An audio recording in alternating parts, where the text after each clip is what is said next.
Do you want to stream OBS on Discord, by the way, because that's easier for me to like see with transition.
Welcome, ladies and gentlemen, to Season 11. We're here with Round 1.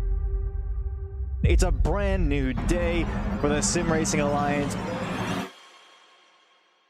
It's going to be a little bit more punishing out here during qualifying. It's definitely a hard one here. It's what it's like. It's very, very punishing. For all the way in Germany, this will be the first time we see this in the team series here. This is a track where you will be driving the track, not as much driving the drivers on the track. Very brave is the Ferrari to get the move done. He does get the position done.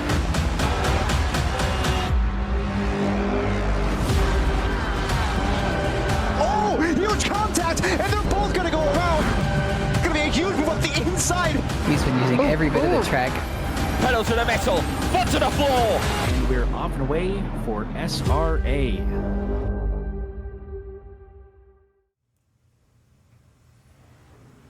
Good evening, SRA Nation, and welcome to a reasonable time for me and Jay, and it's going to be one to look out for. It is the Sim Racing Alliance Endurance Challenge, and it's round one at the Red Bull Ring. Like as I said, I'm Alexa Marshall, joined by Y-Boy Blue and Jay Queasy, and we're going to make it very clear real quickly. Jay is in fact not sober, but me and Boy Blue definitely are, and it's time to get ready to rumble for some good old endurance racing. And Blue, what are you thinking? Because honestly, I trust you more than Jay right now. Yeah, that is it's probably a good call. Jay's trying to find the bottom of a bottle somewhere, but we are looking for bottlenecks across all of Red Bull Ring. I'm excited for T1. That's what I'm most excited about. I mean, yeah, that is Red Bull Ring for you. It's one of those turn ones which is like, you can't really go down the inside, but you can try it. And it's infamous. It's the Red Bull Ring. It's in Spielberg, Austria. 4.318 kilometers, 2.684 miles, 10 corners, like I just said, which realistically it's more like 9, but each to their own. Turn 1, of course, being just under 90 degrees, heading through and up the hill through turn number 2, which is less of a corner and more of a kink, and then into the heavy braking zone of turn number 3. That's going to be your main overtaking opportunity this evening. Onto a second little straight, which takes you under the second best overtaking here, in my opinion. If you could go for a switchback out of 3 or get a good run, is turn number 4. Infamous for a few years back between... It's the place where Mercedes and Red Bull seem to enjoy each other's tyres and into the gravel, but each to their own, I guess. Teams are weird like that. And go through the right of turn 5 and into the tightening double left-handers of turn number 6 and 7, where you push it all the way to the limit, going as much off the track as possible, but trying not to go into the gravel too much, where you might have a bit of a spinala. And it's through turn number 7 very quickly into turn number 8, where there is loads of curb to use, and then get a good line down into turn number 9 and turn number 10. Turn number 10 being a bit tighter to take you back onto the main straight. But of course, 9 and 10, very infamous for invalidations around here. Yeah, you gotta make sure that all of your tires are on. Otherwise, yeah, I foresee lots of DTs. We got 6 hours, of course, across this tiny little track, across 3 different divisions. We got the open, which is going to be some of our faster guys. We have silver, which is going to be some of the mid-range guys. Then we have bronze, some beginner classes, some gentleman drivers. So it should be a lot of fun to watch these guys navigate around traffic and navigate around each other.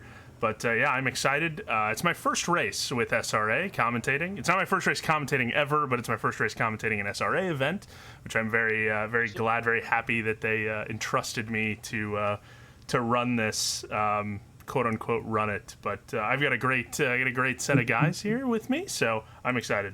We do, guys. I'm just going to say now, Queasy Corner is going to be turn 2. All right, that's where we're going to get the action. It's going to be T2 now is T. So according to the track map, T2 is not the actual. You're talking about. It's T3, isn't it? It's T3, yeah, because they count the weird little.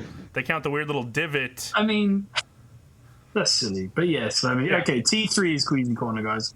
That's where it's going to happen. That's what I want to see. So moves going into there and working out possibly. And I heard some. There were some people out on track.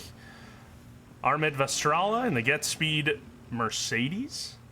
There's limited tires, so it's kind of interesting that they're going out during the practice session. Really? But yeah, there's limited tires, unlimited wets, but I believe there's 5 sets of dry tires as they take my advice and go on to the pit lane. So we do have reports of potential rain coming in on this session, so that on this pre-practice session, but as the race goes, so that's going to be fun to see as well as a transition in and out of it. Yeah, so as we look at the standings, we're kind of in the 18 to 20 range. You guys got any predictions? Any spicy thoughts about who can maybe take the win here? Well, personally, my vote's for Jess Osborne. Jess Osborne's going to win it. You heard it here. Everybody's a crowd favourite. All right, come on, Jess. We got this. Big backing. I thought if anybody was going to say that, it would be me, considering that I'm the one who's in the box with Jess. So, well, like, for me, I'm not going to make a prediction here because I'm not going to make a prediction simply because it's a 6-hour race, it's endurance, and anything can happen within that time period. Because for all we know, and I'm going to try not jinx it, but I'm going to say it now and get it out the way, there could be a server crash because we know what ACC is don't like put that sometimes. evil on me, Ricky Bobby. Don't you dare do that. And if that ever does happen, because this starts at 10 and we will continue going to the good old. I'm probably going to be here the entire time. Jay will probably pass out at some point from being Jay will be asleep at some point, but I'm used to these SRA hours, and I am here in the long haul with Boy Blue. But yeah, like I was saying, it's endurance. Anything can happen in these long races, and for all we know, someone who we've never seen before could win this. And I should have said this before. He's already mentioned it. Yeah. Y-Boy Blue is very new to this box, and for some reason he got paired up with a drunk Brit, and the person who is infamous in the D1 box for having beef with Andrew Rife last season, which made him leave the box and simply focus on the racing. Yeah, well, this is an interesting squad. Yeah, for sure. There are a couple people that I know on this grid that I'm very familiar with, either racing against or racing with or commentating on, and that's the two guys that sit 1-2 right now. Ali Raza, Andreas Borchers, and their teammate, and then Pobby, who I've affectionately nicknamed Peter O'Brien, Pobby.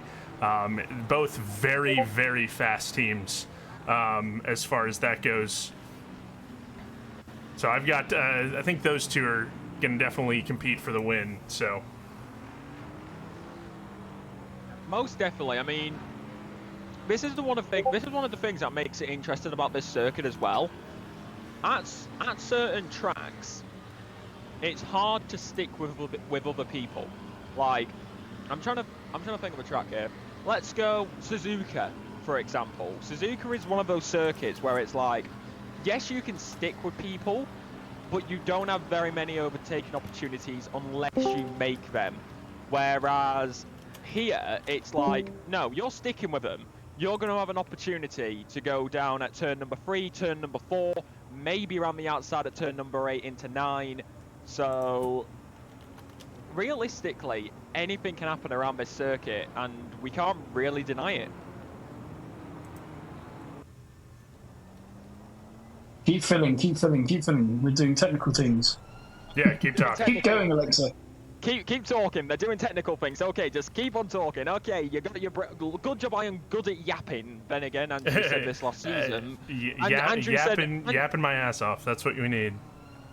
Yeah, I mean, heck, like Andrew said last season, I'm British. We just seem to have a knack for doing this thing. But looking on the left hand side, it is A Brochures P number 1, followed by Peter O'Brien P number 2. And it's Guyman Person, Flamger, Auden, Charles, Rossalan, Semdo, Davidson, Johnson, Murphy, Johnston, Palatine, Foley, Queso, Selena Boonstra, aka Selena Boonschleifer, Craig, Burns, Mitchell, Dohillian, Watts, Roki, and Wikinski. So I am familiar with quite a few people on this grid, however not all of them, as did you call him Roki? As hopefully we've got everything sorted out as we're going to continue to go around this circuit, and all the drivers will go into double file. Everybody knows what's coming up. Your boy Blue's new here, but Jay knows what's coming up, and watching D1, you know what's coming up as you come around the final 2 corners, infamous 9 and 10. It's the one place where it is very easy to invalidate and get those drive-throughs stacked up. I am pretty sure we will see plenty of those this evening, and we will hopefully go back to trackside because of course it's the Red Bull Ring. We are here in Austria. The track is optimum. It's 29 degrees. There is a 1 kilometer wind coming in from the south-southeast, and here we go. It's all the way to him as we wait for it. We wait for it as it's Let's go racing as it's lights out. Over green flag drops if you want. And away we go. It's going to be Peter O'Brien on the look for a move down at turn number 1. I was spiking for a bit because I heard it in my own headset. Heading down out turn number 1, but we're going to keep with him. Butchers versus O'Brien, already on lap number 1. As there's already a bear all over the place further back, as we're going to go on board with Craig, see what's happening back here in the good old BMW. He seems to be having a good old lovely time. Heading up the hill through the king of turn number 2 into turn number 3. Seems like some things have happened at further back because, like ACC does, it's taken a while to update the timing boards. As on the left-hand side, off goes a car. I believe that was Palliant. And then heading down out turn number 3 towards turn number 4. Try and get in the slipstream. If you're within 0.7 seconds, that's when you begin to pick it up. The 6 hours have started, but it's one to look out for. Down the inside goes a car, down the inside goes another. Everybody's going down the inside at turn number... Yeah, those opening laps, absolutely grinding it out. And the mid-pack is insane. Yeah, they're going to be grinding out. It's all over the place. That's what you've got to keep it with us. It seems like Guyman Purse are making moves further up. I'm sorry if I've got you guys off. Oh, in the gravel on the right-hand side. Hopefully that's a safety join, which they are. And they're going to keep with it, wheel to wheel, side by side. Here comes Charles, he's getting overtaken. He's lost 2 positions here into turn number 9. Keeping it on the back though, the Ford trying to defend. He's been overtaken by a Porsche, he's been overtaken by an Aston Martin. Believe he's got another one right off his gearbox. And then onto the main straight, we're going to go for it. Slipstream, and he's going to... Oh, he's trying. But his car's a bit too chunky. Maybe a little bit of contact as we ride inside. On board with Michael Charles. Down in P number 9. Down the inside of turn number 1. Lovely jubbly. Shoulders are pound. Yeah, they touched. Stop and send it, but Murphy's going to keep... But David is going to keep... But Murphy's going to keep it there. Is that Mercedes? Yes, it is. It's Murphy. It's Murphy. It's Murphy. Yeah, it's Murphy. it's Murphy. Yeah. As we go down the inside at turn number 3, once again, this is what I was saying just before we kick-started. Some tracks it's hard to follow and overtake, but right now, here at the Red Bull Ring, it's one of these tracks that is always crazy, always good for an overtaking opportunity. No wonder the Orange Army love it so much in real life. As you see an absolute checkerboard of cars here as we go down the inside. I believe that was actually Pallion going for a move on Craig. That's going to be Douglas Mixon. Oh, look at this. And he's going to be boxed in. He's got Craig on one side. He's got Quaso on the other. Heading around the outside. Oh, that will be a Ferrari. I believe that was actually Quaso on Craig. No, that's contact. They're going to go for it. He's going to lose a bit of place. That's actually going to be Johnson who's trying to defend in the McLaren. Down the inside goes Dougie. Going to get the lovely overtake. Going to get the lovely little overtake there. And as we continue on, it's wheel to wheel, side by side. Mahutini. And it's going to be Craig versus Johnson actually into turn number 9. Down the inside goes Alexis. Going to take the opportunity. Down the inside goes another Lexus. There's 3 Lexuses.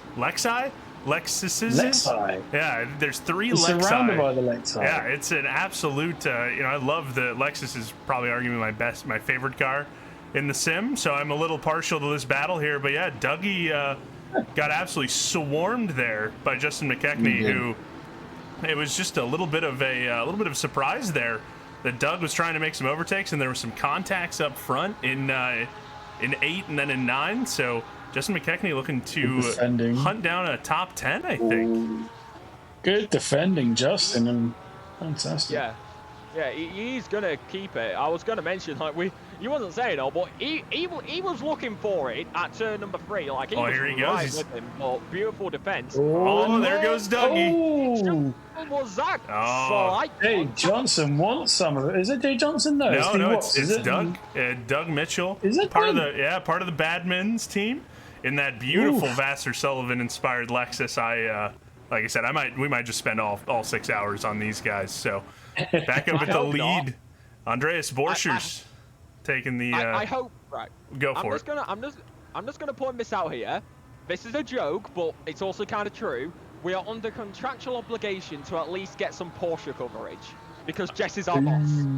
Jess is our boss, and they're a Porsche driver. So I feel like we're kind of under. I feel like we're still under some sort of contractual obligation. There's 6 hours. They'll get plenty of time. Don't worry.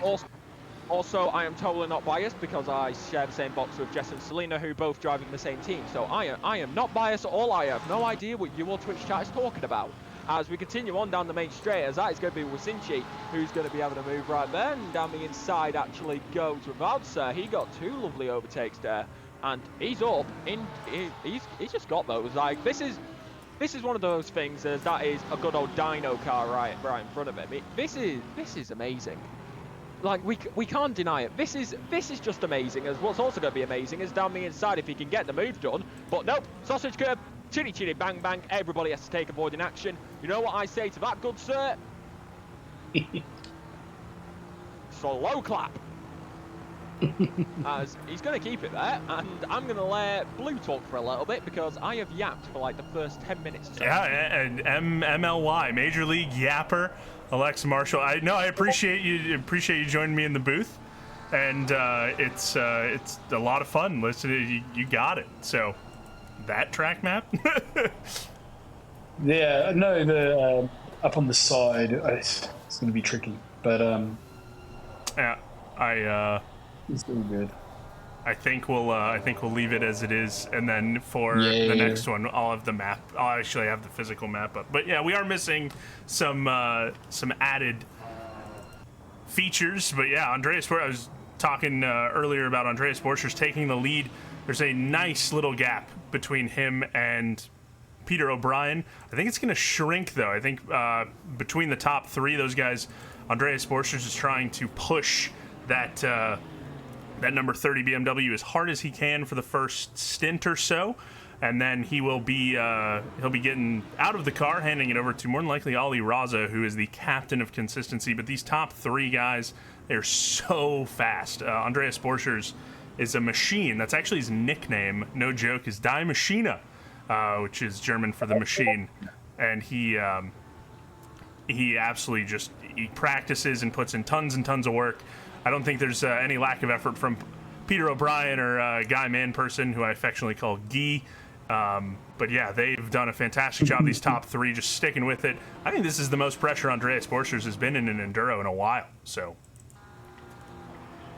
this is good. I love that, it was the net was cast open and wide, and we got drivers that don't normally join us in the team series. I mean, I've already spotted as well, very well-known Ilpo in 8th place at the moment. Royce Linen has he's out of the GT4 cars into the GT3 cars for an endurance race. So I'm very excited to see how Royce Linen gets on. So that'll be a really cool one to watch. He's super fast. Yeah, Ilpo definitely dominates in GT4. So glad to see him in the top class.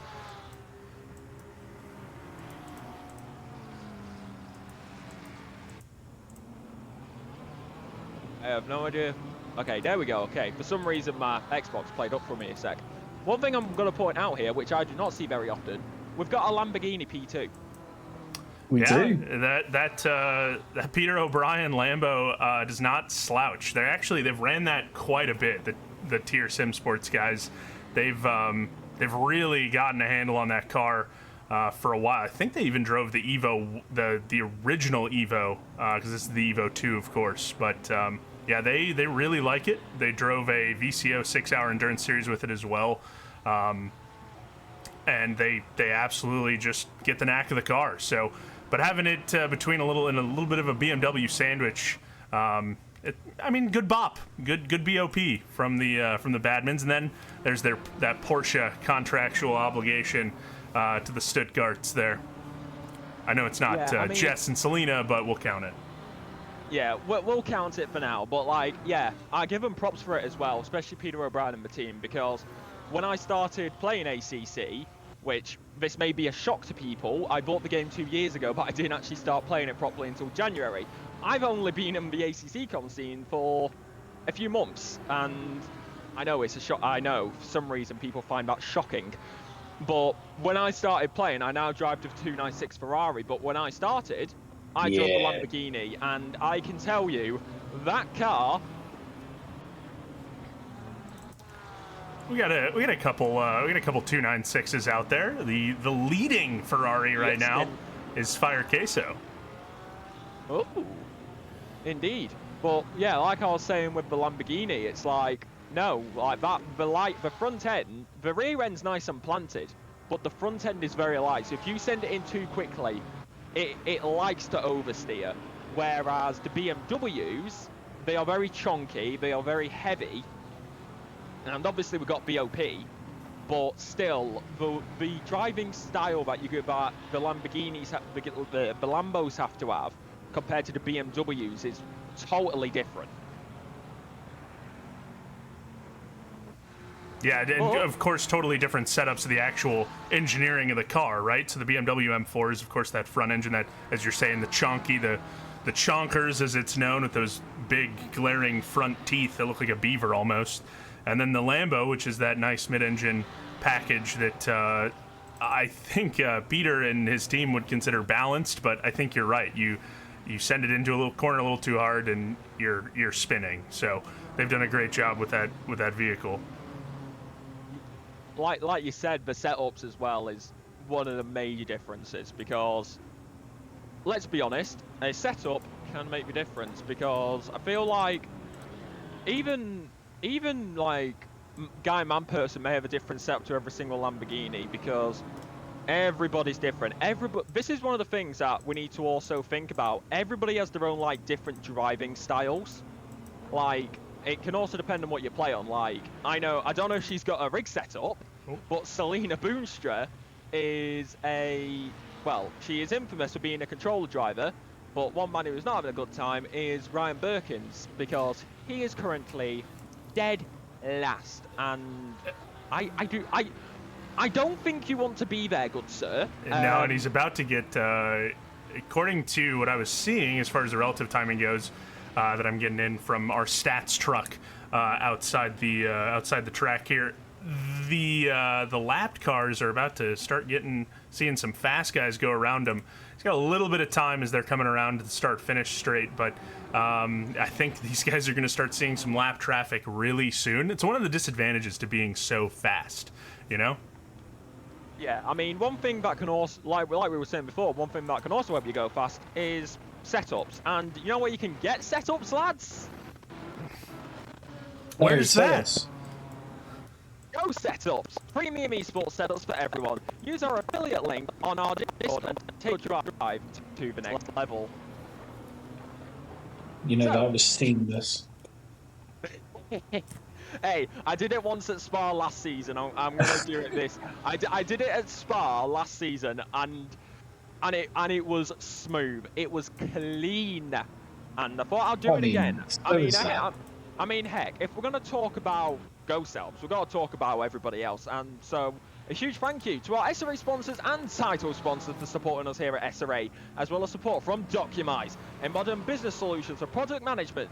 Go to documise.com to learn more today. And support from Retro Saga, a North American-based gaming company that provides accessories for your classic systems, including Nintendo, Sega, PlayStation, and much more. Enhance your retro gaming experience today at retrosaga.ca. And we talked about Go Setups before, we'll talk about the rest of them. Also, a big thank you to our affiliates. First of all, Track Racer. Experience refined gaming with Track Racer's high-quality sim rigs and accessories. Use code SRETE at checkout to support us. And as well as Armaterio, a toolbox for ACC that will enhance your chance to win. Enjoy a fully customizable and enhanced heads-up display to change the way you experience ACC. One thing that can also help is AT3D Sim Shop. Upgrade your sim racing experience with premium 3D printed accessories featuring precision crafting magnetic shifters, sleek cable management solution, versatile stream decks, and deck mounts. I botched it. It was such a good ad read up until that point. It was smooth. Yeah, it was like butter. I stumbled on my words. I'm gonna restart it because everybody. Fired. I'm gonna re-roll it. I'm gonna go from AT3D Sim Shops because everybody deserves a smooth one. So we do have 6 hours. We do have quite a bit of time. I'm going through all the ad reads. I'm gonna trust me. This is a heads up for you guys. I'm gonna talk about these guys at least 3 times this stream. I think you should try it without actually reading it. You know? Upgrade your sim racing experience with premium 3D printed accessories featuring precision crafted magnetic shifters, sleek cable management solutions, versatile stream deck mounts, and immersive dashboard displays. Their innovative designs enhance performance and style. Elevate every lap with top-tier quality and craftsmanship at at3d.net. And from Castle & Cauldron, a home-based crafting business specialising in handmade Harry Potter, Fantastic Beasts and Fairies wool collectibles, magic wands, potions, mini dioramas, wall decor, customary cosplay, and much, much more. Castle & Cauldron is where crafting meets the magical. Visit facebook.com/Castle Cauldron. And I'm going to let these two talk for a minute while I get the last ad read up. You didn't even have it up? I'm gonna say, you didn't have it ready to go? Incredible. I'm honestly kind of surprised. I thought this was a professional setup. Yeah, I did too. Let alone Although, they've got... Blue, I'm gonna tell you right now. The livery that I like the most, I think, on the Lexus is D-Watts. That is a clean livery. You're talking about the Rainbow Sherbet? As the Rainbow Sherbet is about to go around? Yeah, I like that one. Hunting down. It might be my favorite. Justin McKechnie. But we were, while Alexa was doing the ad reads, we were watching a nice little three-way battle between Douglas Mitchell, Justin McKechnie, and DJ Watts here, the 888 car, trying to get past Justin McKechnie. Going a bit wide. Yeah, it becomes a trio yet again. This car, heavy, beefy, not built for this track at all. But we should see him do a pretty solid job throughout the rest of the series. But this is pretty fun to sit there and watch all three of these guys duke it out. They're really, really close. They're within less than a second of each other, which is just wild. I think if they can avoid contact, I reckon they're going to get real used to the back ends of one another. And yeah. Well, they got another 3 or so hours each, to really get to know the 3 or so. The they got another drive. 5.5. No, but the drive is the drive. I mean, unless they're crazy and they're doing the whole thing, which I think they can do, right? But fair enough if they're trying to do that. But I think there's a stint time limit. There is, 65 minutes. Yeah. Yep. Yeah, but it's there's no max driver limit, so technically they could pit and then come straight back out, right?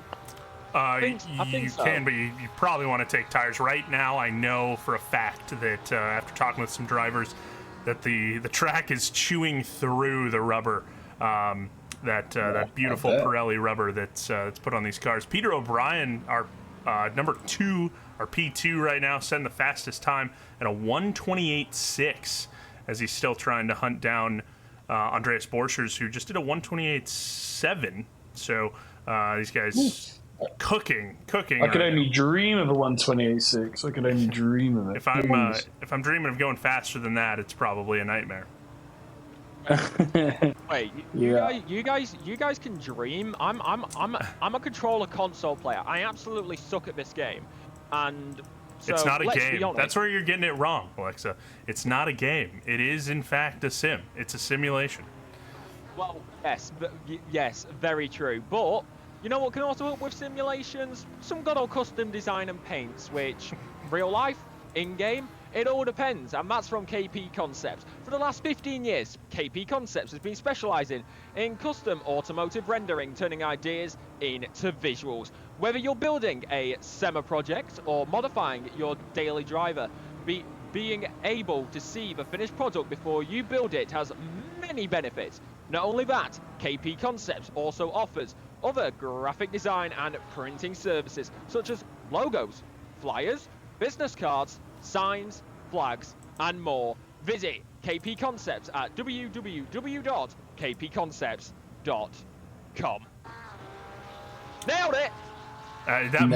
Much better as we get into Justin McKechnie getting around Douglas Mitchell at T2, according to JQ, but it's actually T3. There he goes, the Denso, and then Doug comes right back. Doug is he's not letting it go. No, these guys neck and neck, and DJ Watts just trying to let these guys take each other out so he can be the top Lexus. But these guys just 100%. duking it out right now. There he goes, Douglas Mitchell. Put a little bit of a statement on there. Lots of slip on that Lexus. He goes a little off. Oh, DJ's going to make it 3 wide. No DJ's way. Look at that. The triple L's, and DJ's the big winner. Oh, go down the inside, though. Here comes Douglas Mitchell. DJ. No, It's gonna be go on, He's DJ. still there. He's Go gonna on, get DJ. stay out there. Off the track. Goes good old Mukta T. DJ is not going to have it though. Here comes Watts. Is that a bump draft? This is all over the place. This is what we love to see. Down the inside. It wasn't Douglas Mitchell who was watching. Down the inside goes Watts, I believe. This is what happens under so many Lexuses. It's hard to tell who's who. As one thing I'm going to point out real quick, Timothy Flamger with a 5-second time penalty. That's not what you want this early in this race. Heading down towards turn number 3 though. Douglas Mitchell getting the short end of the stick. It's for the Lexuses. It's Mukta, Watts, and then Douglas Mitchell. One thing to point out though, as you can see him there in the background, that's given a speed an opportunity to slowly close in on this battle. Yeah, and then right behind them is the 54 of Big Daddy. A couple seconds behind him, however. So quite a battle between the 3 Lexuses. I still am not sure what the plural is. Lexi? Lexi, it's I fine. think, yeah. Guys, I have a queasy update. So there have been 2 incidents so far that the stewards have brought up. So that car 224 has been given a 5-second penalty with the reason of the offending car carries too much speed, causing a collision on lap 1, turn 3. And then incident number 2, car 582 has been given a warning for offending car fails to leave enough space, causing a minor collision lap 1, turn 3. So 2 incidents so far. Handed out. 1 5-second penalty. Yeah, I'm not surprised there. Like that is going to happen. And one thing that also this is the thing. I see Twitch chat talking about it. Hi Andrew, welcome in. This is one thing I also want to talk about as well, and Twitch chat wants it. The bump drafting here at this circuit, because everybody is so close together. Even though you may not have a good exit, that bump draft is still going to keep with you. Well, and even with doing that, if somebody breaks a bit too early or a bit too late, there's going to be contact. I mean, Doug, using the power of the big Lexus and that giant front end and the giant rear end, you know, that car is incredibly stable compared to some of the other front engine stuff. It's just because it's so heavy, so beefy. So he was able to down that front straight, kind of give Justin a little overspeed, and I think it was actually a little nefarious. I think it was a plan to get Justin to kind of overshoot the corner. So, I mean, dude, that was an awesome bit of racing between those. And Justin McKechnie, currently our biggest winner right now. He's up 11 spots from where he started. I mean, so basically, he's gone with the Big Mac tactic. And DJ Watts fell back. I wonder what happened there. DJ Watts got taken over by A-Speed and Big Daddy. And Big Daddy now our current biggest winner, up 15 spots. Oh yeah, crikey, what happened? I missed that completely. Sorry. Yeah. And I will fix the timer, I promise. There will be a timer here in a sec. I just realized that there is no timer. Doug thought about T1 too. Not gonna happen. Right, guys, we're gonna acknowledge that. Guys, we will sort out the timer when this calms down a little bit, because knowing our luck, we'll go to sort out the timer and stuff will happen, just like stuff is happening right now between Douglas Mitchell and Mukta as we head it down towards turn number 3. How the heck did that rhyme? What the heck? How the heck? I'm flabbergasted. I did that myself. A poet, you didn't know it. Douglas Mitchell is going to keep it nice and clean, but here comes the bump drafting. Here comes the place, and it's going to be a Porsche and a good old Bentley behind. He's going to just sit back, just watch this happen. Like, hey, lads, maybe take each other out so we can drive through. Please don't actually do that, guys. I mean, Speed's going for it. Yeah. Speed's right sticking the there. nose in. He is right there in the good old Porsche in the in-game livery. I do not think they got anybody to create a good old livery for them, which is a little bit sad. But the Mexican in the Porsche in the 156 just gonna have a nice, lovely time. Yes, I know it's not a Porsche 156. I'm just saying the name that the driver. I'm just saying the number that the driver is using. My brain is not braining right now, apparently. Oh, there goes Big Daddy. Down the inside there of turn 9. Nice move by the big Boley. We got a bunch of big cars in here. This is a bunch of beefy guys going through here. That was quite a move. And he's gonna look at Justin McKechnie for T1 too. Love the Rockstar livery. Driving like a rock star right now, that is for sure. Big Daddy.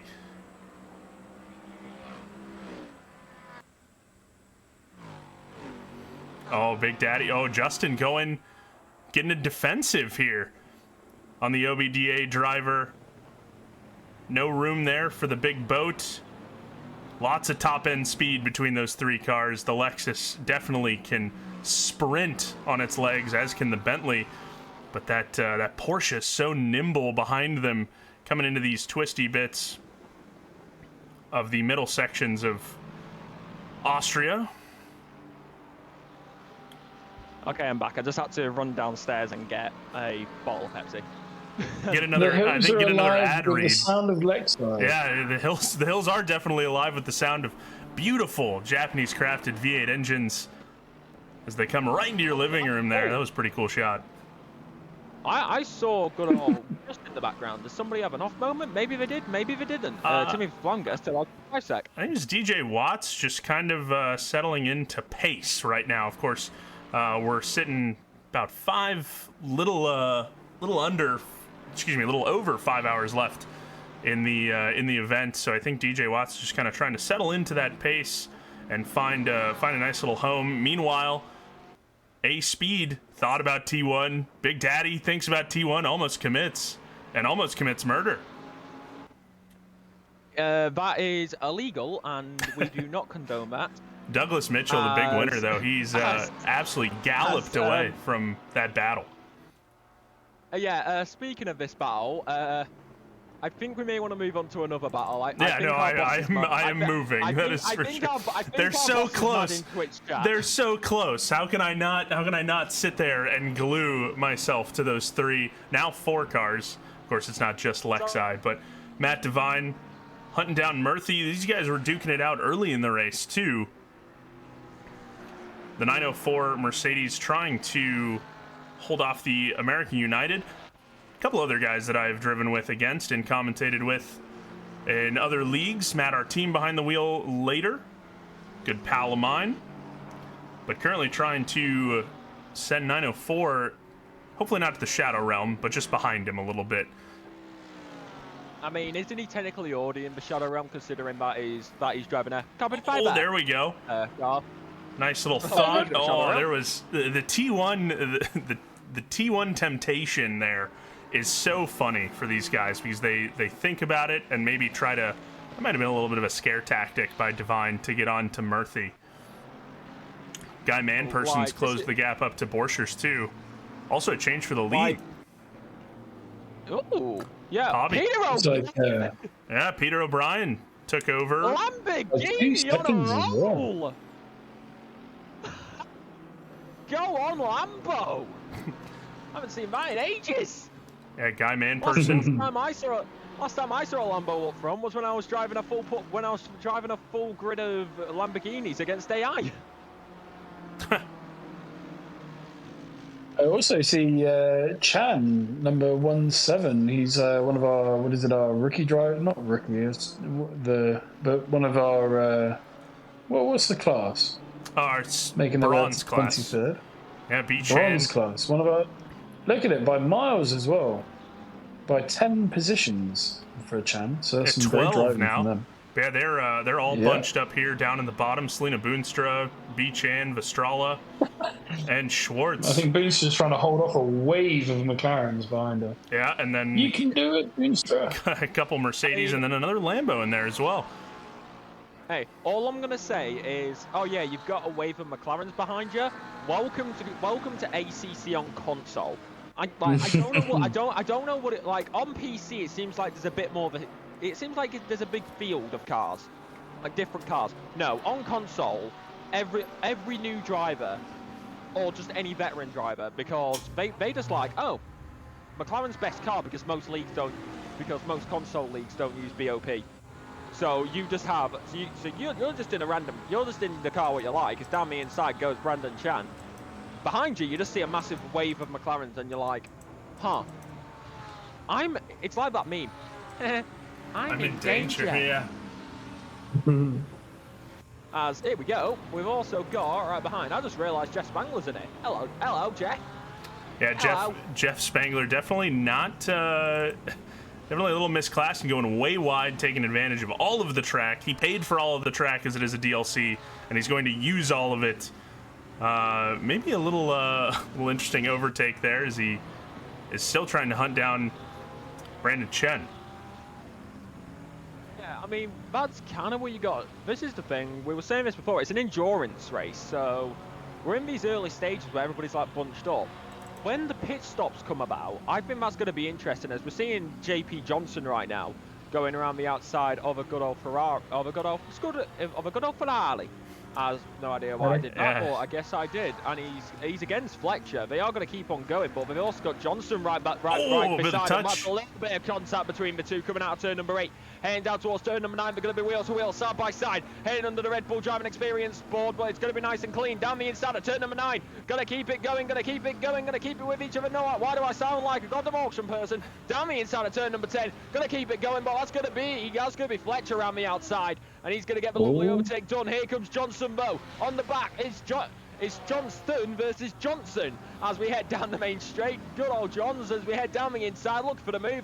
The Ferrari takes the move down the inside. That's the first time we've seen that here at turn number 1. That's going to be Johnson. Oh, but he's contact in the rear end bumper. That's going to send him into the wall. I don't think that'll be major, but that may be minor damage. If he's unlucky and hit it at the wrong angle, that'll be suspension damage as well. Yeah, a little bit of a bummer there for Turner Johnston, who definitely had that move signed, sealed, and delivered, and just the track bit him.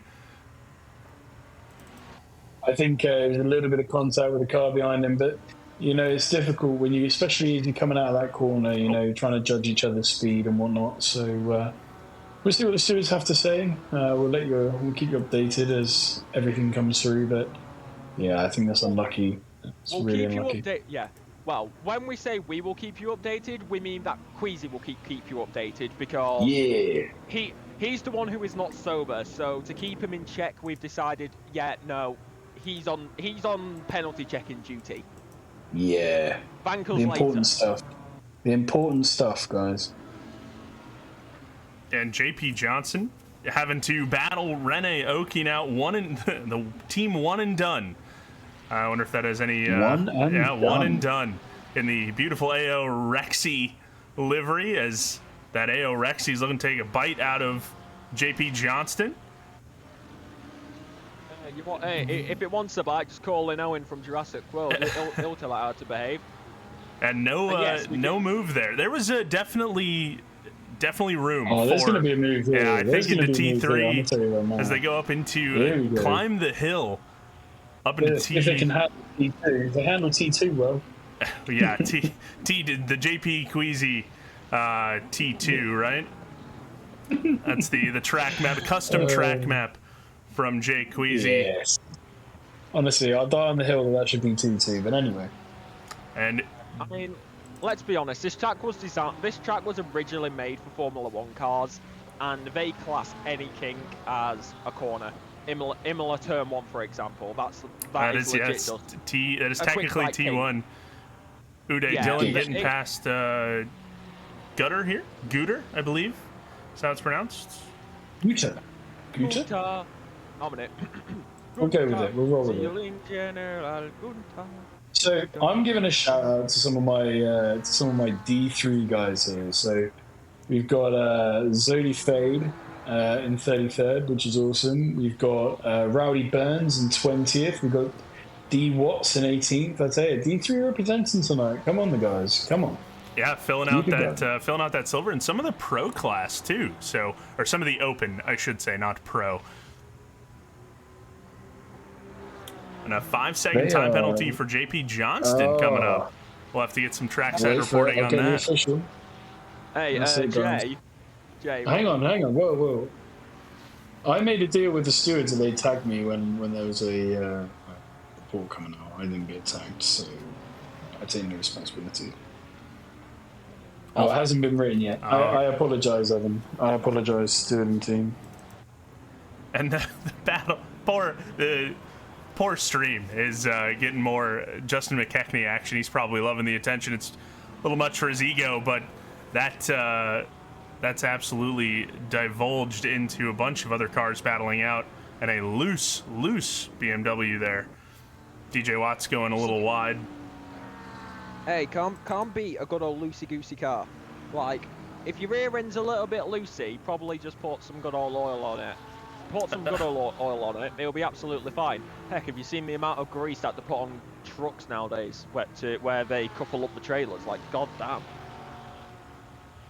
But we're going to go away from that, as one thing to point out from Twitch chat, apparently Queasy got a good tail once. Did I? Yes. What was my take? Rare I'll Milton. take it though, but Rare Milton take. We had a Porsche going slow, allowing this Murthy Queso battle to. That car is just stopped. Oh, David! oh no, must have gone off. I What are think. you doing again? Interesting. Whoa, yeah. Maybe a quick little restart of the car. He's back up and running now, though, sitting P13. Was sitting P11. Jeff Spangler. I'm gonna do. Hello. I'm gonna have to do a pit side Ted here, guys. Yeah, 2 secs, Ted. I've had. Yeah. Okay.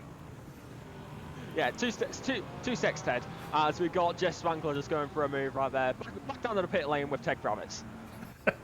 That's it. Fake Right, Ted. guys, I'm in the pit lane. I've been speaking to the stewards, and we've got 2 more incidents chalked up on the board. Car 777 with a warning: offending car brakes late and pushes another car off track on lap 1, turn 9.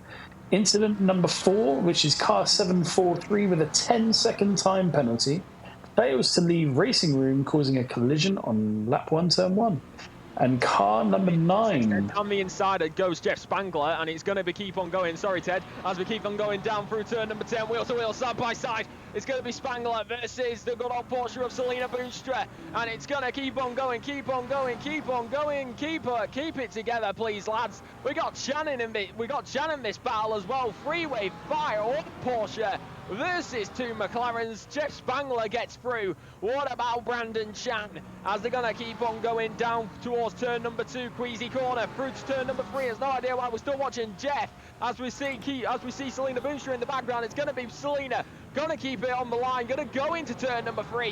Wheel to wheel, side by side, but it's going to be Chan who's going to keep it there. Selena Boonstra on the outside. Going to have the better line, Bogue on the accelerator. Pedal to the metal. Foot to the floor. Not going to get enough. I'm going to lose out to Brandon Chan. Sorry, Ted. Back to you. no way that there was going to be. Sorry, Ted. 2 secs. There's no way that the top speed of the Porsche was going to get her there. And the camera guy had a good angle of the battle. That's why we were watching. That's why we were watching Jeff there. But Jeff also helping organize the league, so I got to organize the event. So I got to give him his contractually obligated time. You know. Absolutely. Also, And then yes, just one final one. Car number 9, plus 10 seconds. Offending car stick nose in without being entitled to the space, causing a collision on lap 1, turn 9. So it looks like the stewards have got their hands full at the moment, guys. They're still going through lap 1 shenanigans. So it's going to be a long night for them, I feel. 2 secs, Ted, as we're going to go down in. Right, chat. I'm just going to point this out. You've got 2 Brits in here, 1 sober, 1 strong, and we got an American. Let's be honest, you're going to be getting this 2 secs, Ted, all night. Get used to it. Honestly, the filthy mind of some of you, ridiculous. Yeah. What are you guys thinking? For shame. Yeah. But I'm just going to say this, Boy Blue. Welcome to a British dominated commentary box. Yeah. It's good to get cultured. You know, you guys spell color differently and say biscuits and chips, stuff like that, where it's fries and cookies. But like I said, it's good to get cultured. No, it's not. The difference is a cookie and a biscuit are separate things. The cookie is like the chocolate chip cookie. That's a cookie, and it's literally just dough with some chocolate sprinkles in it in a round shape. That's a cookie. What biscuits are is like custard creams, like 2 pieces of dough with like something in the middle, like custard creams, bourbons. Those are biscuit. Cookies is dough with chocolate in it. As 2 secs, Ted, we're going to go over to Boy Blue for this battle. Yeah, Rowdy Burns in the plaid livery here, trying to cause as much chaos as possible. I don't think it's on purpose, but trying to get past is Jeff Spangler. As Spangler is working his way through a little bit of what he would probably assume is a minefield, but going into T1. Let's see if he can climb up the hill and commit. No commitment there from Spangler. That McLaren still stays on track. Rowdy Burns was living up to his name for sure in that turn 8, turn 7 section. Oh, through Queasy. Yeah, they keep it clean through Queasy. Yeah, T Queasy. There goes Spangler. And possibly Chan. Chan might have a little bit of top end. Selena Boonstra trying to sneak in there as well. Come on, Selena. Come on, Selena. Go on, Selena. I'm contractually, I am totally not contractually obligated to say this. Little bias here is Brandon Chen on the inside coming down into the T5-6 complex. Just way quicker is Chen than Burns, and I think Burns is going to take a little bit of an L here and have a little bit of a Porsche on Porsche battle. I think Chan's definitely been the dark horse so far at the beginning of the first hour of this race. Yeah, currently leading bronze. Impressive driving. Absolutely. Yeah, currently leading bronze with Z Fade in second, Donahue in third, and then Oliver Sjogren in the 666 car, sitting in P4. Excuse me. Sorry. Ryan Van Heps is our third. 2-6 head. We've got a battle going on up front. I believe it's Jess Spangler. Well, not up front. A little bit ahead. Jess Spangler versus... Jess Spangler versus... DJ Watts. Oh, that's a car off on the right. Hey, that's a BMW. What on earth happened there? Yeah, a little bit of a pick Is that setup. Foley? I think that's Foley, or is it Craig? Yeah, what? Oh, it was Foley. Yeah, Nick Foley. Yeah, that was Foley. Oh, Foley. He didn't make contact. Did he maybe lose the rear end completely on his own on the except turn number 1? No idea. Maybe we can You get gotta love it, though. Yes, we are. No, too far. No, too far back. Oh. Not far enough. You gotta love it. The Foley brothers team up together, so I can assure you, if anything's happened with no accident, then there's going to be some fruitful words on that team radio. But we love it, boys. Keep it going. Keep it going. It's a marathon, not a sprint. You know. It's a marathon, not a sprint. That is very, very true. As for some reason we have this, as we're going to go over to options, go over to HUD. So we're going to put the track map back up. Make sure it goes to full. And we're also going to next one full. Thank you. And then we're going to put in the session info, so that way we get the time, because I don't want Jess to have to sit there and every couple minutes. Question I have is, why didn't we do this earlier? And now why do I no longer have the big screen? There we go. I had a very small screen for a sec. Thank you very much, good sir. As we see, good old Tuner Johnson, who is down in P27, so I do not think he has tuned his car correctly. Yeah. He's in 27th now? And he's got hit with a penalty. Oh, no, sorry, that was JP Johnston. Excuse me. Turner Johnson. Rowdy Burns hitting the pits. That's our first pitter. And now that he's in the pits, we're going to wait and see what happens as we send it down to Ted. Greasy, that's your cue. Greasy, that's your cue to say something about just say something about the pit lane. I apologise. Yes, I'm so sorry. Well, it's all happening down here in the pit lane, guys. I can tell you that. Car 105 been given a warning for offending car, gets spun but fails to hold their brakes on lap 1, turn 9. Where are we? Car number 7 as well. 10 seconds carrying too much speed in lap 21, turn 1. And incident number 8, car 612 gets a warning for offending car, gets spun but fails to hold the brakes on lap 1. So 1 10-second penalty to car 743 and a few more warnings all being issued. Back up to you guys. Turner Johnson trying to still get past Rene Aoki. He did make it past Dylan, but that USNC, that sweet Warthog livery, trying to get past the Rexy. Yeah, isn't that cool? I like it. That's nice. And that's awesome. Brandon Chan, DJ Watts duking it out too.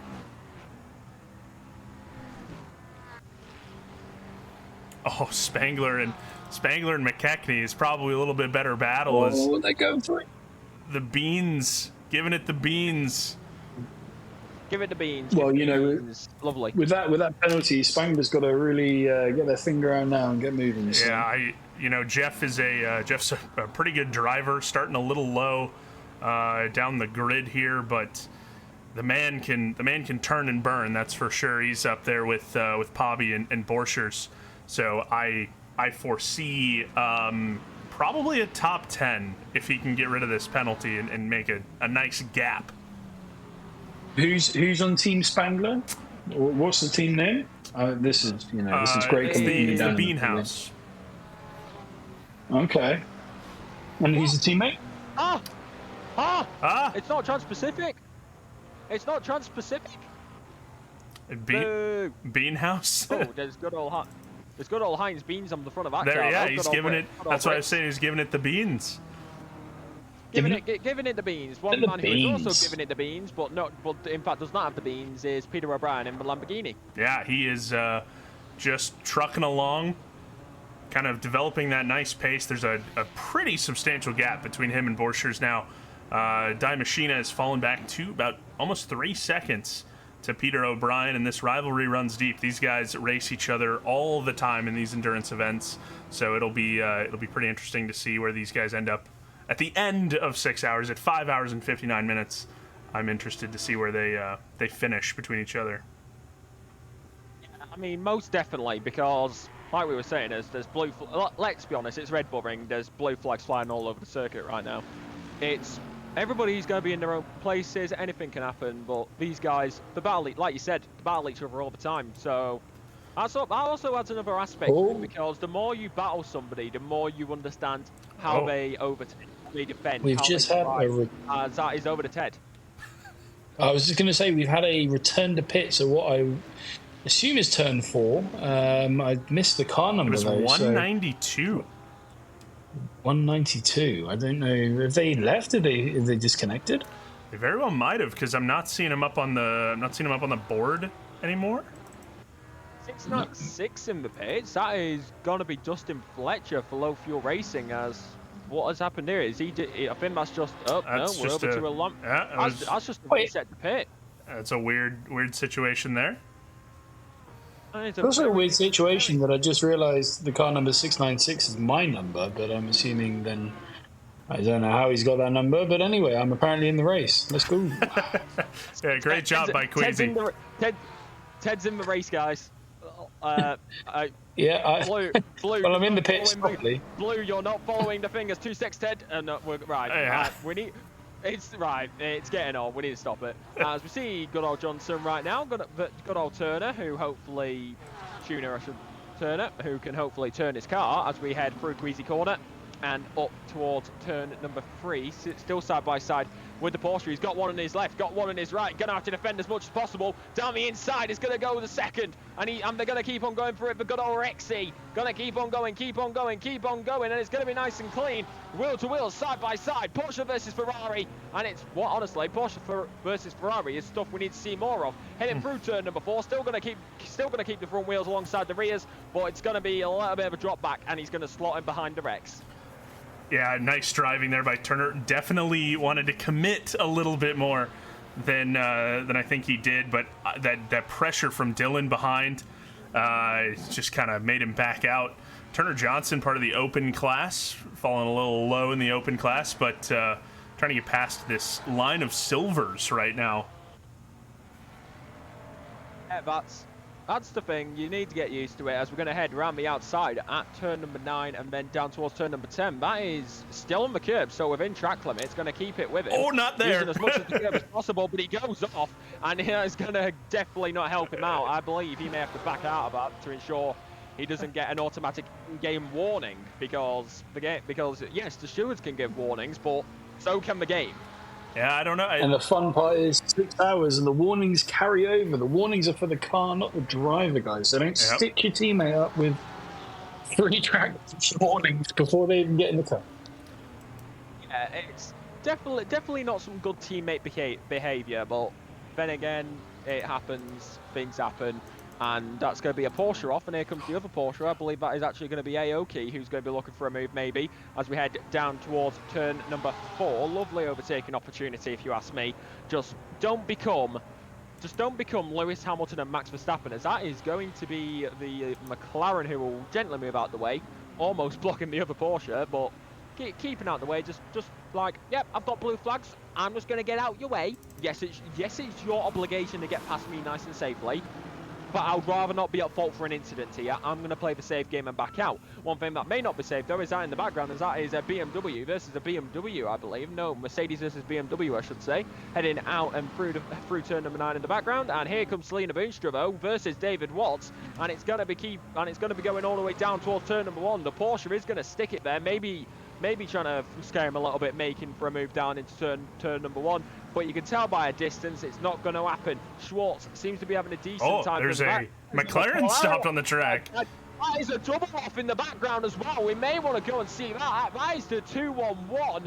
Could we get a replay of what just happened there? That was 582. 3-1-1-ish. Oh. What the? I had 582 there. Oh, and then in behind. Oh, yeah. Oh my I goodness. noticed that. That was contact behind. That Ted is 100% going to be getting. Ted is 100% going to be getting information on that eventually. But right now, Miller going to go down the inside at turn number 3 against the Aston Martin, against Guter as we head out of it. And here comes the leaders. Actually, here comes Peter O'Brien. Yeah, Peter O'Brien going to split them here. Maybe not. Maybe that's going to converge back on him. That NTT Porsche, great livery there by Kyle Miller, they're just boxing in the leader. And this is, Andreas Borchers has got to be foaming at the mouth currently that he's just closed that gap. There's always a way that you close that gap, and if you back markers get in the way. Guys, I have an update. Car number 662 has a 10-second time penalty. The offending car sticks the nose in without being entitled to the space, causing a collision lap 20, turn 3. And we have a 1-2 battle here between Andreas Borchers and Peter O'Brien. I was about to say this, like, you were talking, so I didn't want to interrupt you, but this is what I was going to mention. Oh, there's contact and touch! Oh, there's contact! Oh, my God, no!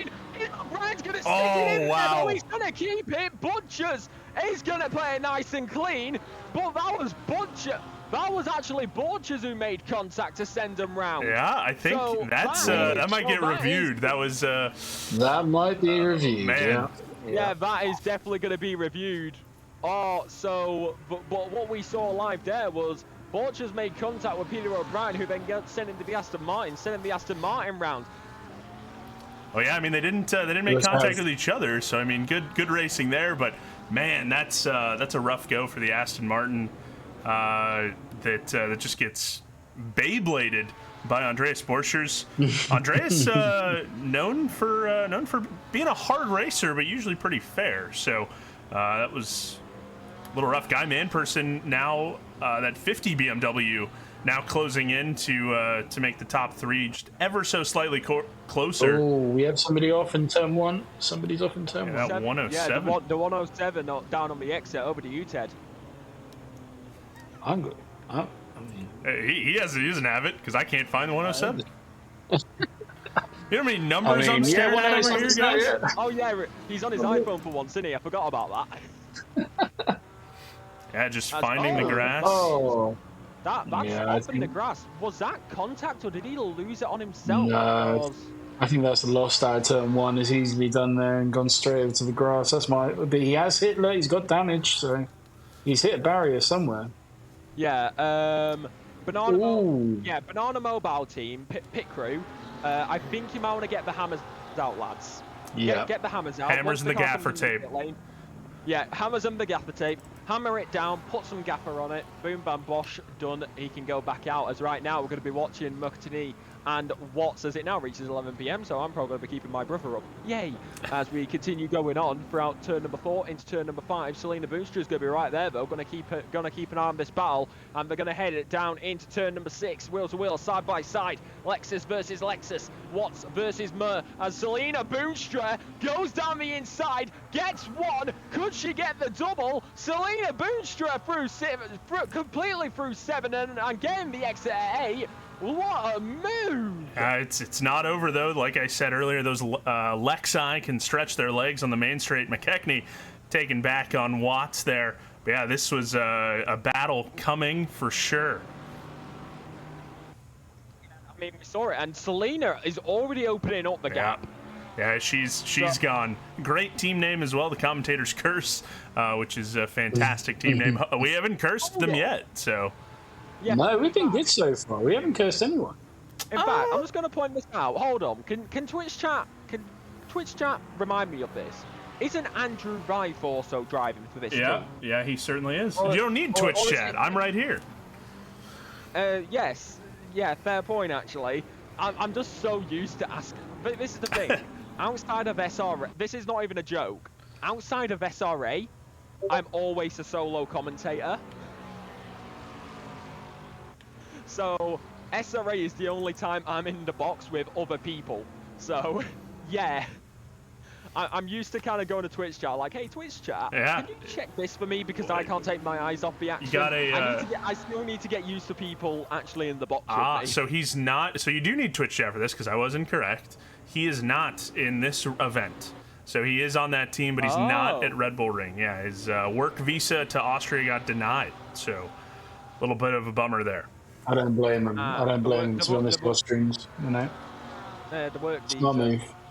I mean, heck, the Austrians don't exactly have the best history anyway. Oh, speed. Is he going to try and take down the outside? No, but can he maximise that exit speed? He had a much better entry into that corner into turn one. Yeah, look at that. He's got the speed, and that is Porsche on Porsche power, ladies and gentlemen. So that is just driver abilities. They're going to go around Queasy corner up into turn 3. Can he stick it down the inside? He thinks better of it. Oh, no, he does stick it down. Oh, he hits that curve, though. I don't know. This is the run now.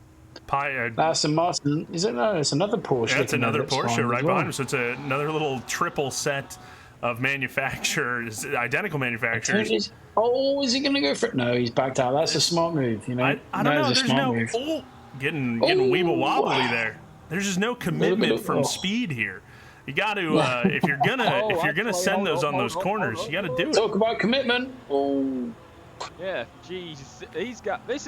Right, I feel like we were talking about the Porsche screen time earlier. I think Jess realised they weren't getting it, so she picked up the phone like, hey, Porsche drivers, get near each other so we can have some screen time.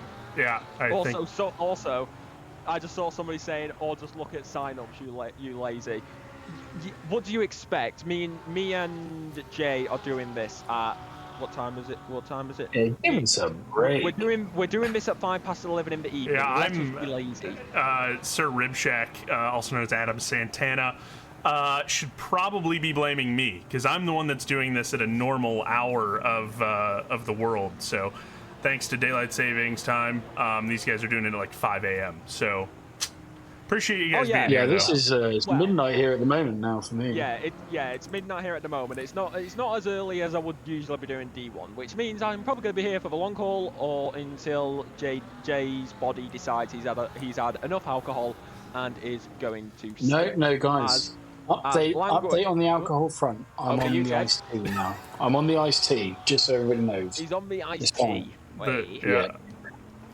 Sorry, as we go into this overtake. Decommitted, but A-Speed did commit and finally get up to P13, get past Pyant and Divine. So now it's up to Pyant and Divine to maybe commit and hopefully not commit murder on each other. That 37 and 30 battle has spread out as well, a battle for the leaders. But look at these guys go side by side. Yeah, I like that. That's good. That's some good racing going on. I think, are these Devine and Palon? I think, are they both D4? You're asking me. I don't know why you're asking me. D4, D3, I believe. So, and then they got Jeff. They've got Jeff Spangler, right? But oh no, they touched. Oh no! Oh, you hate to see it. You hate to see it. Wow. Little bit of Felix. Oh no! Our fellow Irish, an Irishman as well. Oh. They're invading the British Isles. How dare they? That little bit of a bummer. Oh, causing some chaos there. Yeah, good avoiding by the McLaren. Right, you two enjoy. I'm gonna make this clear. I'm having a loo break real quick because let's be honest, we're gonna take at least one. So You two enjoy. I'll be back in like 5 minutes.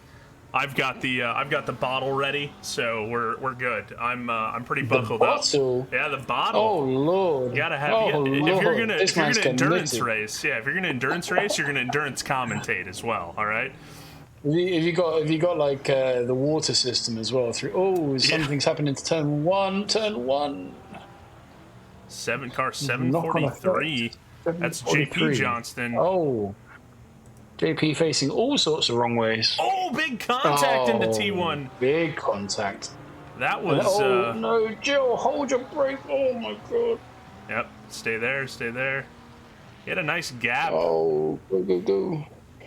There's a lot of room there at T1, so he did take advantage of that. And Nitin Murthy in that Gabagool Racing. And it looks like Speed is at the pits as well.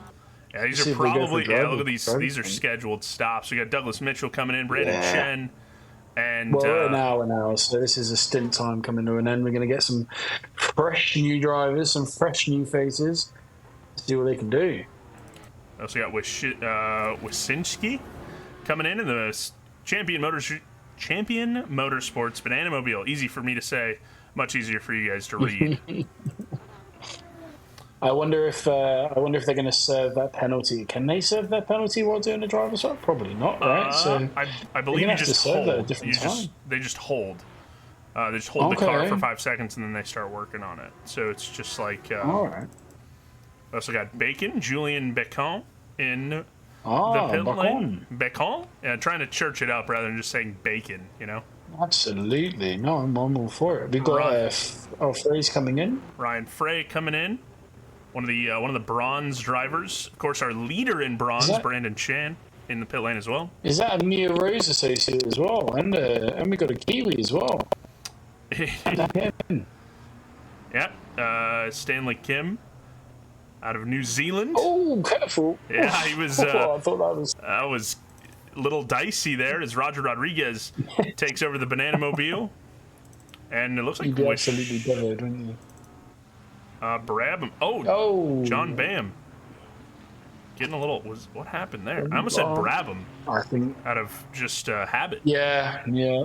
I think that is the curse of the, let me guess, Apex, is it? Let's have a look. Might be the Snossage. Yeah. Kept out of the wall. Yeah, I got him. Yeah, there's good control.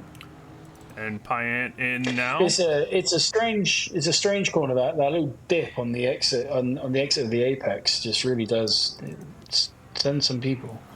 Now, of course, the Nomad Delta Racing team, DJ Watts and Justin McKechnie, they did not go in, and they are going to get a little undercutted here by Douglas Mitchell and the other Lexus. But they're still duking it out. They're still battling as hard as ever from lap one. Andreas Borchers in the pit lane as well, one of our top runners.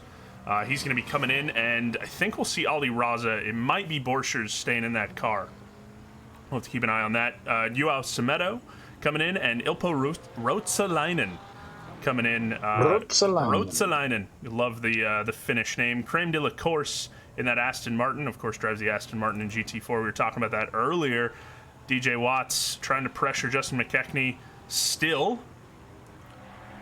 Now this is a D3 to D3 race. This is they've been at it all season. Good equal pace, these guys. So I think Watts is currently leading, if I remember correctly, leading the championship. And I think both of them are going to come in. But we got a lot of pit action here. Right? Fire Queso, Big Daddy, Jeff Spangler, Matt Devine.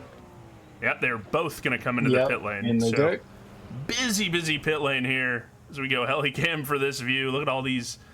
I think that's just in time as well. 1 more minute, and I think that's a DSQ. We're going to make sure and check that nobody else does that. But it looks like they're all pitting, which is good. So yeah, nobody's missed the message from what I can see. And our leader coming into pit, Peter O'Brien, Pobby, bringing that in. Guy Manperson right behind him in the 50 BMW. You know what I noticed though, looking at it, Borchers is down into 6th now. Yeah, well. but he's going for a little bit of an undercut, and he is doing a double stint, so he's staying in the car. So he pitted. He's going to try to make this outlap. My best guess is that the crew is telling him outlap is critical because he's going to have to Gonna have to get Push on the past out. Poppy and Guy Manperson. Okay, well, let's see. Hello.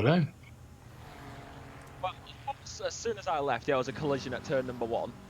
No, it was just yeah, it was something. That's for sure. And I gotta wait for the gaps to reload here, but Andreas Borchers is going to make. Let's see, Poppy's coming out of pit lane right now. Guy Manperson just dropping off the air jacks. Jordan Nixon taking over that tier sim racing esports entry, and Andreas Borchers is not quite clear. The undercut worked on Guy Manperson, but it did not work on that TSE racing entry. They're still so close, and some traffic is going to bog down that 37. That's for sure. Lambo versus Lambo momentarily. Can't deny it. It's what you'll have to see, as number 37 is just going to make nice and clean. Yeah, Just see a gap, just like, I'll take that, thanks very much. Yeah, still holding on to that fastest lap, a 128.6 by Peter O'Brien. He's going to try to get some lap traffic in between him and Andreas Borchers. And we just went through the first set of pit stops. We've had some driver changeovers. It's fresh tires, fresh fuel, full tank. Let's see how these guys get going, as the Lexus is proving a little bit difficult to get around for Jordan Nixon. Andreas Borcher's going to think about getting past some blue flags here. I need to go and check the silent, because I think I might be. Is there one person on a one-man team there? I need to check this. Ilpo is solo. Is it Ilpo? Yep. Rotsalainen is He's solo. in a 6 hour solo. Okay. Oh man! All right, we see. I think he can do it no problem, and he'll probably stay top 10. To be totally honest with you. I mean, you got to think, he's used to it, so there's going to be an advantage, but at the same time, that's going to be also Twitch chat letting us know Ilpo has nothing better to do, which is quite funny. Well, Ilpo, if you're listening, you've heard it here. You've been called out, but you know what? We love you, so keep it going. Why not? Yeah, the GT4 legend. Now that Jay has said that, something's gonna happen to him now that he said that. More than likely. It's gonna be fun. Also, Matt Devine getting past Big Daddy, the sleeker, quicker, more nimble Porsche, getting around the big boat of I've Big just Daddy, Cliff realised Hemming. Jess Osborne has entered the chat. Oh, who's entered the chat? Jess Osborne has entered the chat and has entered the race in 19th now. Selena's given over the reins, and Jess Osborne is on track. Am I surprised? Absolutely not, because let's be honest, Jess and Selena are just an iconic trio at this point. And can we blame it? Absolutely not. Gotta love an iconic trio. You know what's even better than an iconic duo? An iconic trio. And of course, Jeremy Clarkson, James May, and Richard Hammond. That was quite a deep. That was a deep pull. Personally, for me, my favorite trio is the triple dipper appetizer from Chili's. So get some nice sliders, good cold margarita, beautiful. This falls on our ears because we don't have. I know. Yeah, Chili's, you guys are missing out on Chili's. The ultimate dining experience. No. You know what the ultimate experience is over here in the UK? Go on, guess. Beer garden in the spring. No, the most iconic thing, especially when you're a college student, is going into McDonald's after a long day of studying, and it being filled with loads of high schoolers who are screaming. Also, we got a Culver's is better in chat. Guys, turn one. The European mind can't comprehend. Yeah, it's down at turn number 1, the 369 off. So they seem to be having a bit of a bad moment, as that is going to be Mako. As that camera angle. I don't think we're going to see it. That camera angle is awful. That camera guy is getting super fired after this. But yeah, the WRT McDonald's BMW going for a little bit of a spin. Another turn one victim, unfortunately. That can be an awkward turn one. Somebody just said, surprised he didn't say Nando's. Nando's. No, you know what? I'm not. I mean, look, I don't want to give free advertisement away, but I'm not down for Nando's. I'm not Nando's I've never been in a Nando's.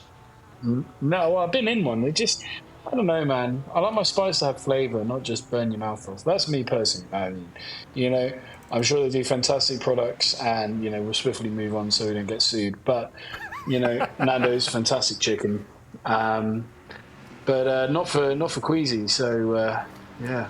Had a UK buddy come over and say our food is way better, and they understand why Americans are so fat. Thank you, pedantic squirrel. As someone who my doctor probably told me I'm obese. No, that is a lie. That is a lie. So, no, that is completely a lie. American food is not better than British food. If you're saying that American food is better than British food... You guys put beans on everything. What do you mean? You have never had a good old Friday night fish and chips from the sketchy chippy on the corner of the road. All right, that does sound pretty... I'm a sucker for fish and chips. Or fish and french fries. Somebody kick him out of the school. Yeah, nah. The sketchy chippy on the corner of the street. You go in, you get a battered fish and you get a battered cod, portion of fries with salt and vinegar, put a bit of gravy on top of it as well. Perfect British food. And I will die on that cliff.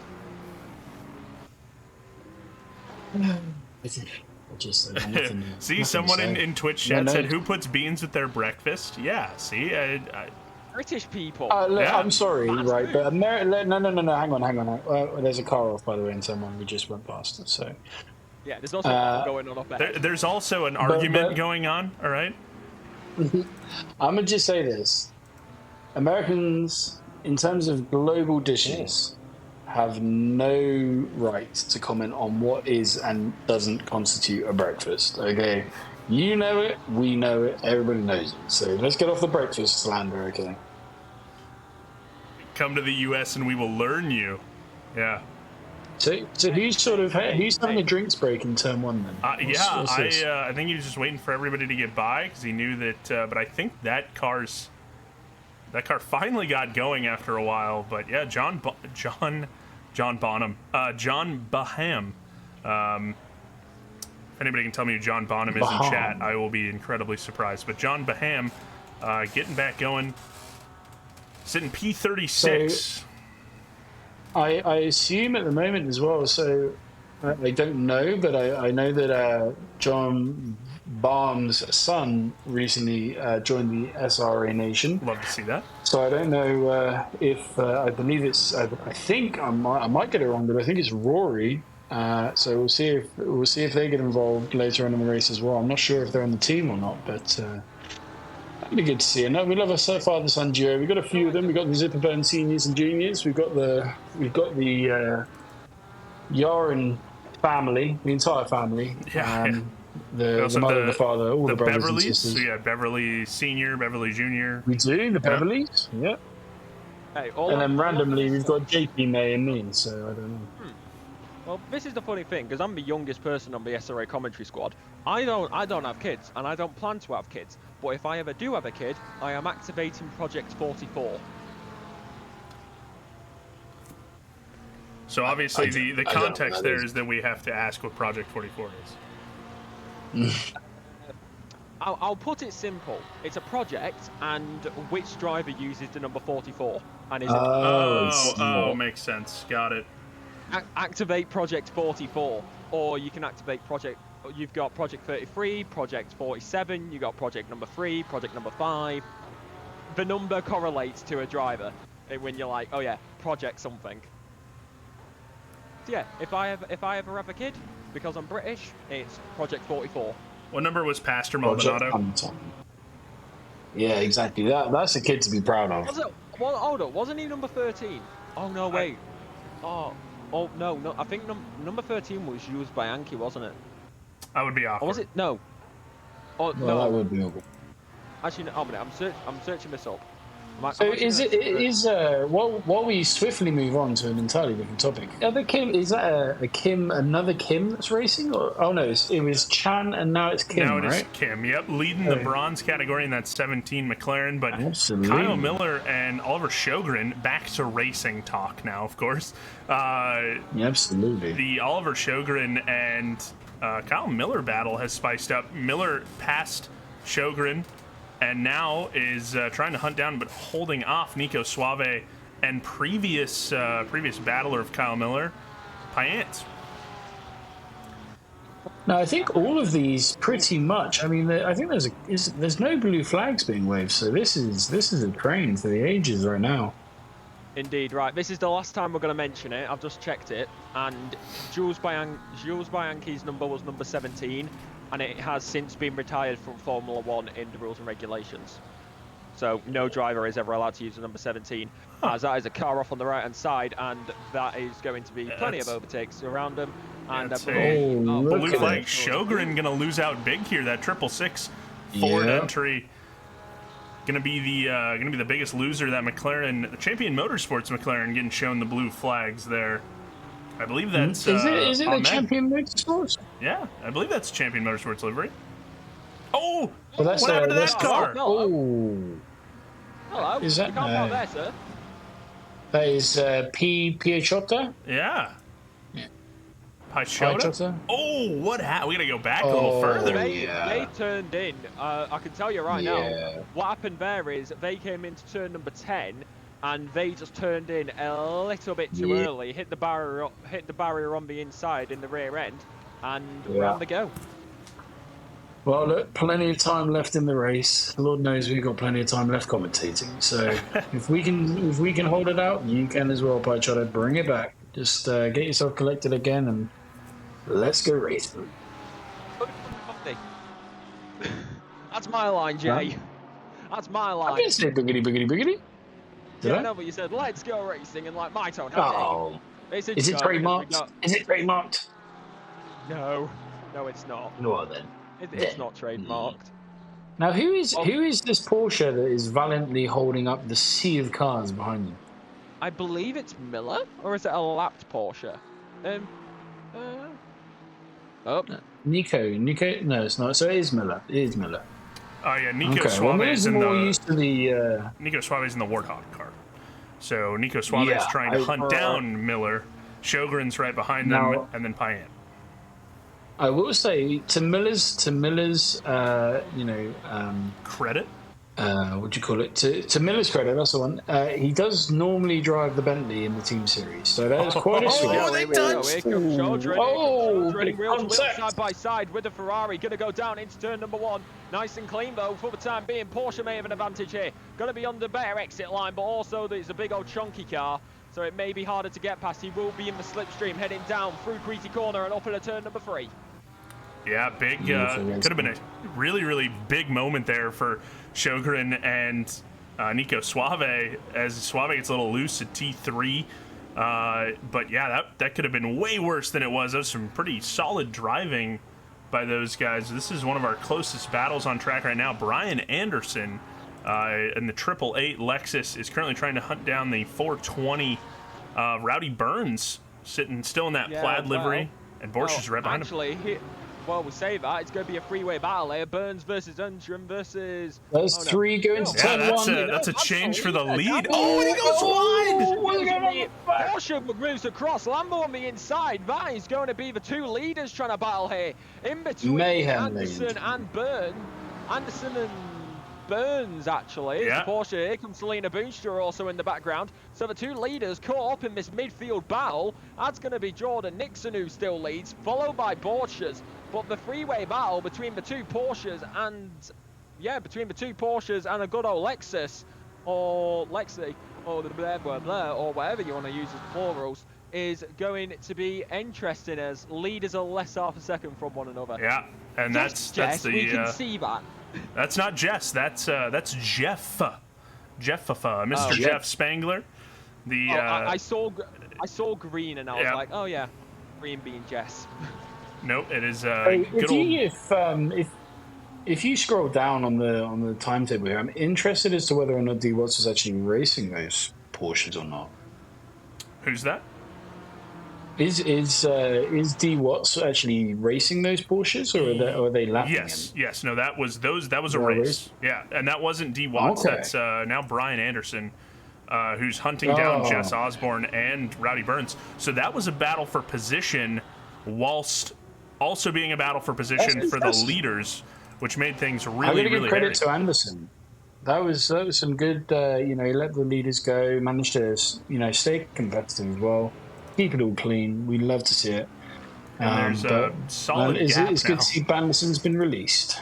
Yeah, Brian Anderson, solid driver, D2, I believe, D2, D1 even, out of Sweden. So good job there by the Lexus team in that sherbet-colored livery.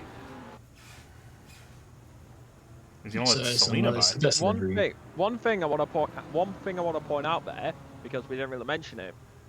While all that was going on, it was battle for position. You can see it. We didn't really mention it. Jess got 2 positions because of that. Like they were behind the Lexus and the other Porsche, but they got both those positions, and now they're in the lead of that little battle, which we can see in the background. Yeah, I'm telling you, Jess is going all the way. I said it at the beginning. I'll stick to it.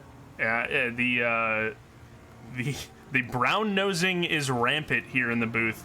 Meanwhile, the 696.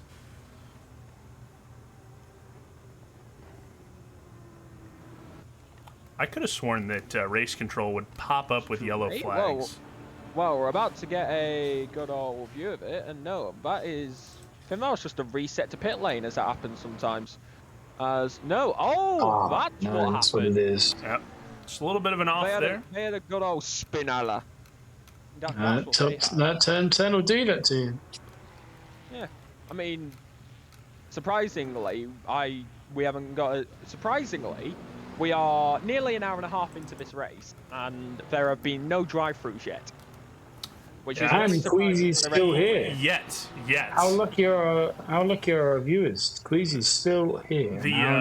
The key word is yet, because this is a pretty notorious track limits track. So. Oh yeah. But you got. At least it's not as bad as Kota. Kota's worse. Yeah, the S's section of Kota is pretty bad. Ilpo Ruotsalainen trying to get by Pat Cockcroft. Pat Cockcroft in that AO Racing, the one and done Rexy Porsche.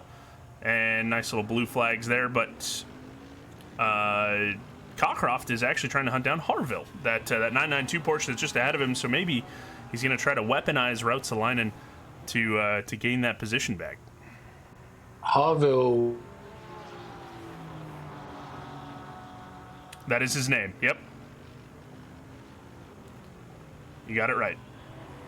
Oh, maybe his phone. All of the big drivers.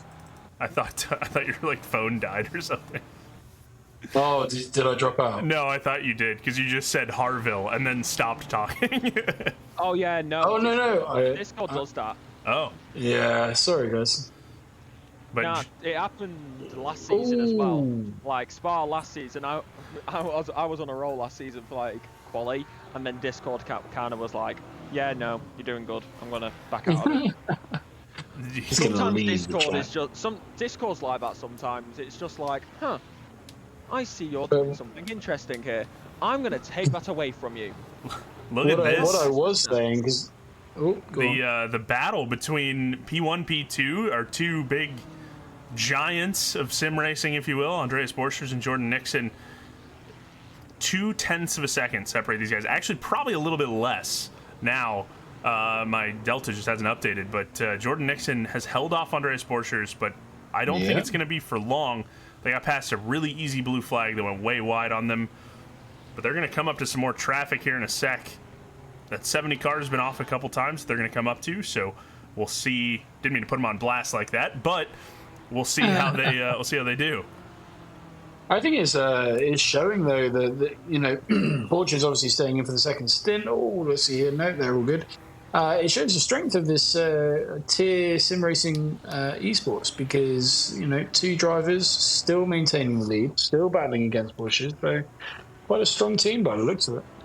Yeah, very talented. There's a couple guys on the 30 car that have participated in SRO Esports North America. So I think Peter O'Brien also. Peter O'Brien, Ryan Yee is on the grid. They've Jeff Spangler also. So we got some pretty good talent spread out throughout, not just in SRA, but overall these guys are pretty good. Better than Very me, much that's for indeed. sure. Yeah, better than me too. That's why I'm talking about them. Yet you two are still better than me. Hey man, Well, you know, I mean, it's yeah, you're right. But, it's it is what it is, and you know it takes a lot to admit that. It's about being here that matters. Meanwhile, you got me, who's even on console. I'm just like, yeah, no, I'm 5 seconds off the pace. Yeah, I'm just here chilling. You know, it takes a lot to admit that, and somebody should probably clip that so I can use it to rub it in Absolutely. Alexa's face later. So. Hey, the only thing you need to say to rub something in my face is tell me that I have the same name as technology. Yeah. Apparently, I'm a speaker. Yes. Yeah. You I are. think we've You got are a. an amp. No, you're not a speaker. You're so quiet. So we have a new update, guys. This is the 10th incident of the race. Car 582 has been given a 5-second penalty. The offending car engages the pit limiter on exit of turn 3. Interesting penalty.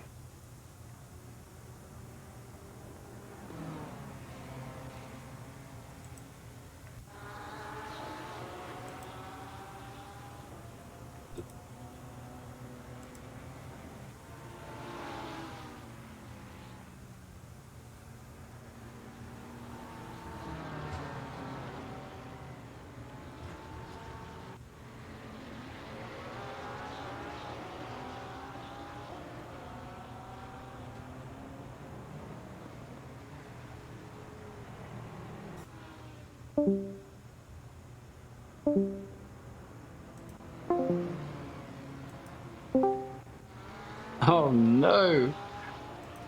Yeah. Discord. Go to the intermission screen briefly.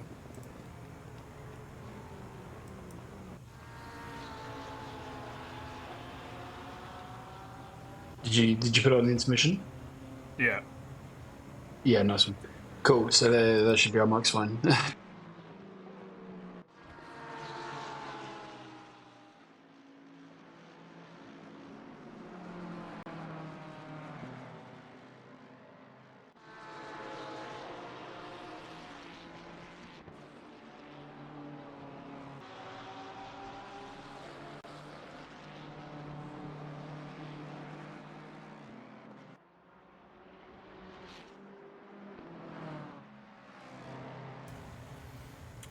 All right. Well, Discord being Discord.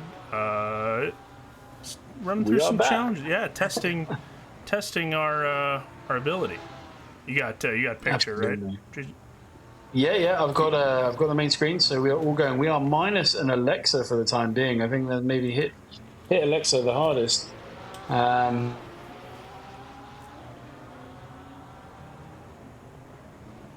Oh yes, yeah. The internet for Alexa did in fact die. So Alexa is R.I.P. the British internet, absolutely taking her out. But we're still trucking along, and it wasn't the server, so it attacked Alexa's internet rather than our server. So we're good there. Time to go reset the router. Yes. Alexa, Right. play SRA Endurance Series. Yeah, well, the other. Sorry. I was going to sorry, just go on. let chat know my gaps, my gap delta is not working. So I've been using, which is why we were on that one battle for so long, because I'm having to use the ACC gaps because the gap on race control is buggy right now. So. It's been quite an interesting thing. So, Rowdy Burns hitting the pit lane, more than likely to fix some damage. Just an update as well for, I don't know if it got through before Discord had a funny, but Kart 582 has got a 5-second penalty for a fending car engages the pit limiter on the exit of turn 3, leading to a collision with car 1. Yeah, that was actually when Discord just cut out. So kind of a weird penalty. Definitely a technical issue with the car. That's got to be a first that I've ever seen. That can't be good for the engine. No, going from nice and fast to nice and slow really quick. Yeah, probably not. Yeah. But Arnaud, especially in turn 3, which is where we're going. You got Kerry Arnaud and Carpenter in the 224 Aston Martin. I wanted to make sure I was looking at the right car there. But yeah, they are now currently duking it out for the top 5 position. Nice. Kyle Charles in the 868 has got a little bit of a gap there between him and Carpenter. It's about 7, almost 8 seconds now. So duking it out. 107. A little bit of a yellow flag moment here. Yeah, it looks like there's been contact between 2 cars. Get us over there. Yeah, Roger Rodriguez, the 612 as well. Let's take a look and see what happened. At 107, Mercedes has been into through some hell so here. Back, Rodrigo. What's happened? Oof. Oh, the corner kind of spun him around. Well, yeah, I think basically just the Mercedes just carried more speed on the exit there, and I don't think anticipated. Well, which Mercedes? They were both Mercedes, but that the trailing one, yeah, of course. But the patch there just kind of caught him out, and then the 992 also. Oh, damage again! Look at that bonnet. I mean that. Ooh. Yeah, again the gaffer tape, and that's Harville. Just spinning out. Spinning out by the looks of it, yeah. Nice job staying patient on the rejoin. Very good. Almost got a reward for his patience there. yeah, almost got a Mercedes of Champion Motorsports into his hood. Jordan Nixon and. It looks like we've got another penalty. Let me check the old shooting tickets. But it hasn't come through yet, but we'll wait. Nice battle. I'm sure that's out. Between Jordan Nixon and Andreas Borchers, this is not slowed down at all. I thought these guys would kind of, like I said earlier, develop that pace, that endurance kind of run, but no, it doesn't matter. They're racing like it's almost a sprint. Like this is going to end in a couple minutes. I think what's funny as well, or really interesting to see, right, is so that first and second have a battle, then third to second is a fair distance, but then third to fourth are battling. And then there's another distance between 4th and 5th, and then 5th and 6th are battling. So everyone's battling for a position in that top 6 there, just separated out in their pairs. So it's going to be interesting to see what happens. Yeah, and Andreas Borcher's getting a little untidy behind the Tier Sim Racing Lamborghini. Andreas Borchers is not being patient, is what I'm trying to get at. He is. He's thinking about moves into T1 and T3, T2 / but he's just going to have to wait for an opening. These guys are so consistent, though. It's quite insane as we drop down to Colin Dunham, who's hunting down Mikhail Charles in the 868 Ford entry. Got a couple Mustangs out there. It's cool to see some front-engine cars running. Love the sound of that Freedom unit. Also welcome in Justin McKechnie out of the car and into the Twitch chat, where he can be a heathen there. I wish I could see the Twitch chat, but alas, I cannot. I've got it up. I've got it up on my phone on a little holder. I'm actually in my rig, so I have everything set up on my rig. Yeah. Oh, that's sweaty. My back is killing me, but what I've thought about doing is like attaching controls to my pedals for the broadcast. So that way I can switch between stuff. I mean, man, if I'm gonna do it, out of the box. If I'm gonna do it, I'm gonna do it right. Speaking of doing it right, you have a phone film. My phone film. So Andreas Borchers going around the outside. Jordan Nixon taking the inside line. Nice and defensive. Great thoughtfulness there by Jordan Nixon. But Andreas Borchers is gonna be back on his tail. They're side by side. going into the corner here. Jordan Nixon staying on that inside. Great defense by that Lamborghini. A little bit of a snap there by Andreas. Andreas had his chance, and great side-by-side battling there. That Lambo just ends up being... Again, 4.5 hours left. Yeah. Take your patience. Pick your time. You got a shot here. Might as well... hey, he was going for it. There was a chance. There was an opening. I respect it. Andreas is good. Andreas is fast. Helped me drop some time at the... his favorite track is Mount Panorama, believe it or not. One of the fastest tracks. Loves it. Absolutely slays time. Just an update from the stewards. Incident number 11, car 101 has a 10-second time penalty. The offending car carries too much speed and causes a collision on lap 51, 10-4. Andreas Borchers into T3, getting it done. A little bit of momentum swing for the 37. Yeah. They're going to go side by side. They made a little bit of contact, a little bit of touching. Argy-bargy here. You're getting those elbows out. Yeah. What is that? Got to race each other hard. There's only 4.5 hours left. You never know what's going to be your last lap. Andreas Borcher's trying to cut off That's a crazy line. Oh, yeah, that man. was a crazy line, but they survived. This is a role reversal from the last lap. We saw Andreas on the outside, Nixon on the inside. This time, Andreas is on the inside, Nixon's on the outside. Yeah, Nixon not giving him an inch, but still being safe. He had a little bit of a dip into the gravel too. These guys are pushing, and they're pushing each other, which is good. Usually, we see an hour and a half in, kind of first is settled, but these guys not so much. We don't know. I think I put Borchers up there as winning the race, so my bet is still good right now. But I would not count out the tier sim racing esports guys. They know how to put it together. Absolutely, yep. And I think now I'm trying to think back with my hazy brain, shall we say. But did Charles make the pass on Dunham, or have they stayed in their positions? They've stayed in their positions. Dunham in that 50 BMW has stayed there. Charles, I think it was a kind of a pit lane battle, to my knowledge. Okay. Charles had to climb through the field, if I remember correctly. It's impressive, nonetheless. Yeah, those... I see we've also got Ivan McCrow is in 11th, leading the mid-tier guys, so that's fantastic work as well by that team. Yeah, of course, if you guys are not super aware of how the SRA Endurance runs, there's 3 different championships going on within one big championship. You have the Open Series. Oh, turn 1. 696. McAdams. Besmirching my good number, sir. Besmirching my number. Yeah, slander and libel. You'll be seen in court. But there are 3 titles going on. The Open class, which is the faster guys, kind of a more open championship, some dedicated racers. The Silver class, still got solid pace.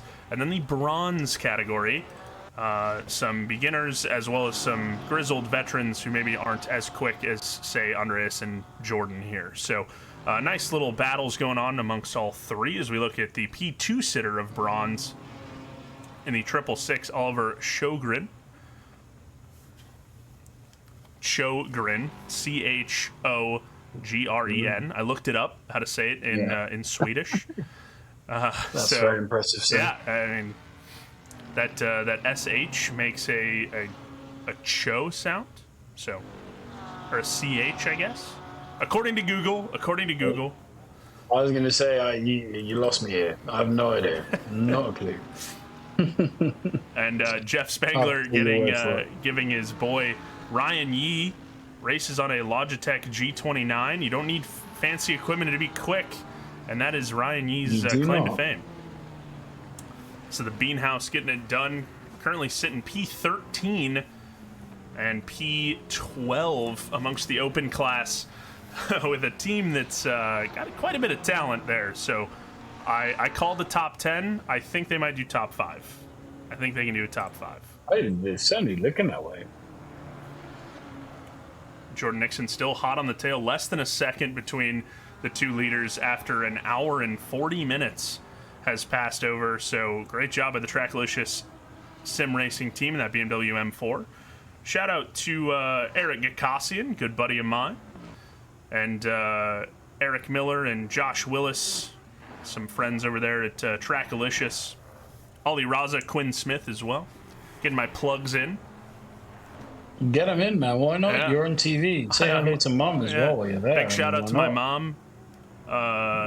Drank her out of house and home. Nice. And the Almighty God, of course. You know, we can't forget the plug. Yeah, that's always the standard American thank you, isn't it? Mother and God. Yes, the also have to. We didn't have the anthems go out, so. I'm not gonna lie, Discord did a cut again, so I didn't hear anything you said. I was gonna say, but I agree with all of it. Yeah, of course. I was gonna say we didn't have the anthems. You know, in American racing, they always have the anthems go. So I didn't. No. We also should have got what's the actor's name? You know, the one that's like Star Wars. Yeah, Kevin James. Kevin James, that's the one. Yeah, we needed that at the start. Notes for the next. Well, maybe the next round, Macho Man Randy Savage can make an appearance, and from the grave, and give us our gentleman start your engines. Absolutely. Or the pasta one as well. That one was hilarious. So yeah, boogity, let's go racing. Yeah, still waiting for the penalty for car 25 from lap 13, turn 10. Yeah. Brother, we are here to just talk about the race. We have no stewarding abilities whatsoever. So I appreciate you putting it out publicly, but like talking to a giant corporation social admin on Twitter, I can't do much here. We can comment on it. I mean, you know. But so there is apparently a penalty that should be applied to car 25, lap 13, turn 10. Okay. But there you more go. to come. In the meantime, car 612 with a 10-second penalty. The offending car is on the racing line of exit turn 5 and lifts to let blue flag car by leading to the collision, which is an unpredictable time to do so. I read that correctly is all I'm going to say about that one. Yeah, you flawlessly. First try. I know, I did. Also, Rowdy Burns on the weather. He's got the weather radar out. Rain in 30 minutes. Rain in 30 minutes. Rain in half an hour, yeah. If you look up top. This is what the crowd came to see. Yeah, if you look up top, that little rain cloud with some light drizzle coming down on us. We've had a pretty dry track so far, guys. We're expecting rain. So it rained earlier in the weekend here. So it kind of was expected, and it was cloudy all race, except for the very start. The gap to the leaders has increased now. They're about 2 seconds, 3 seconds away. 1.5 actually, according to the timetable, but I think that's more like 2, and there's a lapped car in between them. So Arnaud still trying to hunt down Carpenter, that top 6 battle you were talking about, Queasy, with still going. Yeah, they were just kind of duking it out. We got a Mustang leaving the pit lane there as well. But Kerry Arnaud, the Sorin racing team. Sorin Roar, I mean, can't blame me there. I think that's a better name. Yeah, Sorin Roar. That's a sick name, to be honest. Yeah, car 116, hire me, I can be your marketing guy. But he's going to try to sell a move here on Mr. Carpenter in the 224 Aston Martin. Not quite, not enough room there. I'm still waiting for the Max Lando situation at turn 3. Yeah, it's going to happen at some point. It's been close here and there, but also Michael Jeffries getting close to Ryan Flo. FL to the O, Flo. FL to the... Oh, Lord. Oh, we got I thought I was... We had a Mercedes. What has happened there? Packagininis? 177? It was 107. It was Rodriguez. 107? Rodriguez? No. Yeah, Roger Rodriguez. Oh, I think he just caught a little bit of curbing. Oh, and Rowdy Burns' teammate in there. Hold the brakes. Hold the brakes.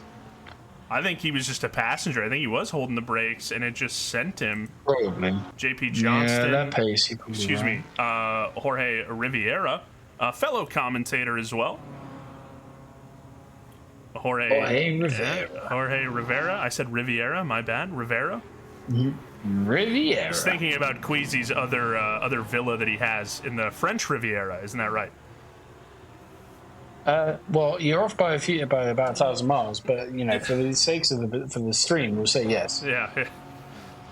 Yeah. What's your other one? Yeah. You're at your other one, but that's your My other other one. Yeah. That's the one I go to when I go, to Monte Carlo and everything. Yes, and of course. It's near the boat. Do you know what I mean? Yeah, the yacht. You mean you call it a boat? You're so humble. You're so well, that's trying to play it down, but it's a yacht. I mean, I've seen the thing. I don't want to make it a big deal,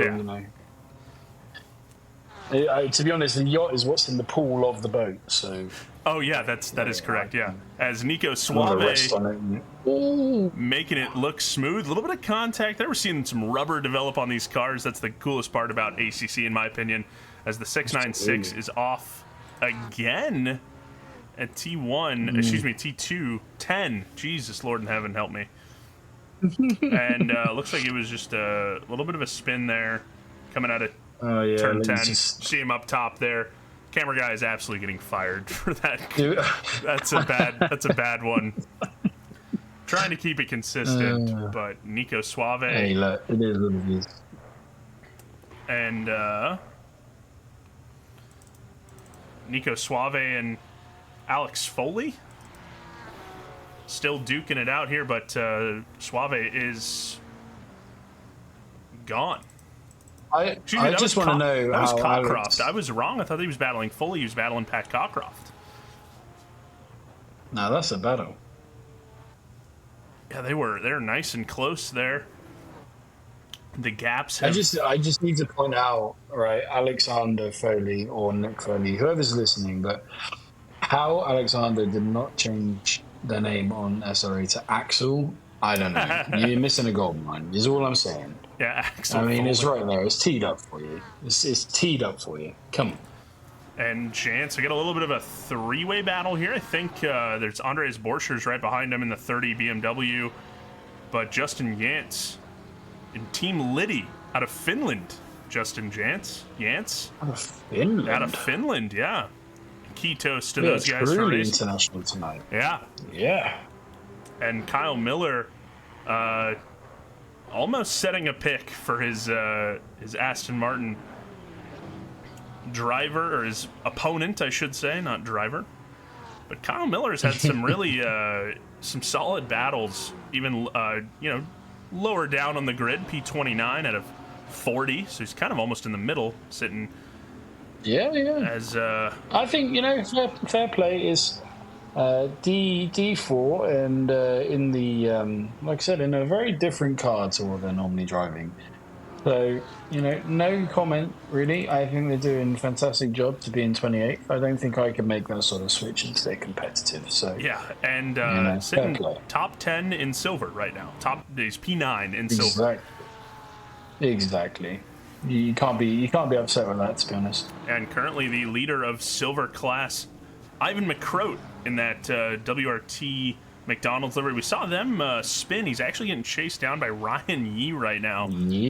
And if I have Ryan Yee behind me at all during a race, the guys on the side of the track wave that weird blue flag around. I don't know what it means, but yeah, every time Ryan's behind me, yeah, still to this day, people try to tell me and I don't know what it is. So normally when I'm racing with Donovan Colton, there's a weird orange one that gets flashed at one of us after we've been racing. Is it the one with the little orange dot in the middle?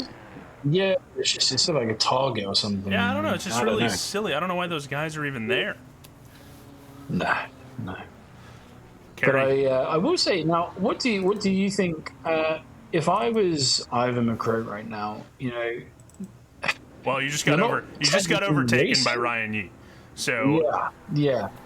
But I don't think you tried to fight it. I don't think you did going into. I switched off because I didn't think Ryan Yee was going to commit to the, and that was the broadcasting team, the guys in the truck's fault. But Ivan McCroat, yeah, I mean you're top of silver right now. You got plenty of guys behind you to kind of deaden your impact to Brian Anderson, who's well behind you, and he's got quite a bit of traffic to get through. So take it easy.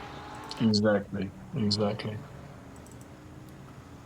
No, that is a good position to be in. Just bring it home if you're a recruit, I think. Yeah, just run consistent laps, stay on track. He had a little bit of a spin early in his stint, I think, so those tires might be a little toasty. Okay. He's probably hoping this rain comes really soon, but Ryan Yee, our biggest mover right now, up 20 spots from where they started. 20 spots. 20 spots. Currently, the biggest loser is that 743 McLaren of Jorge Rivera, the RaceX Esports. That's unfortunate. Down 24 spots from where they started.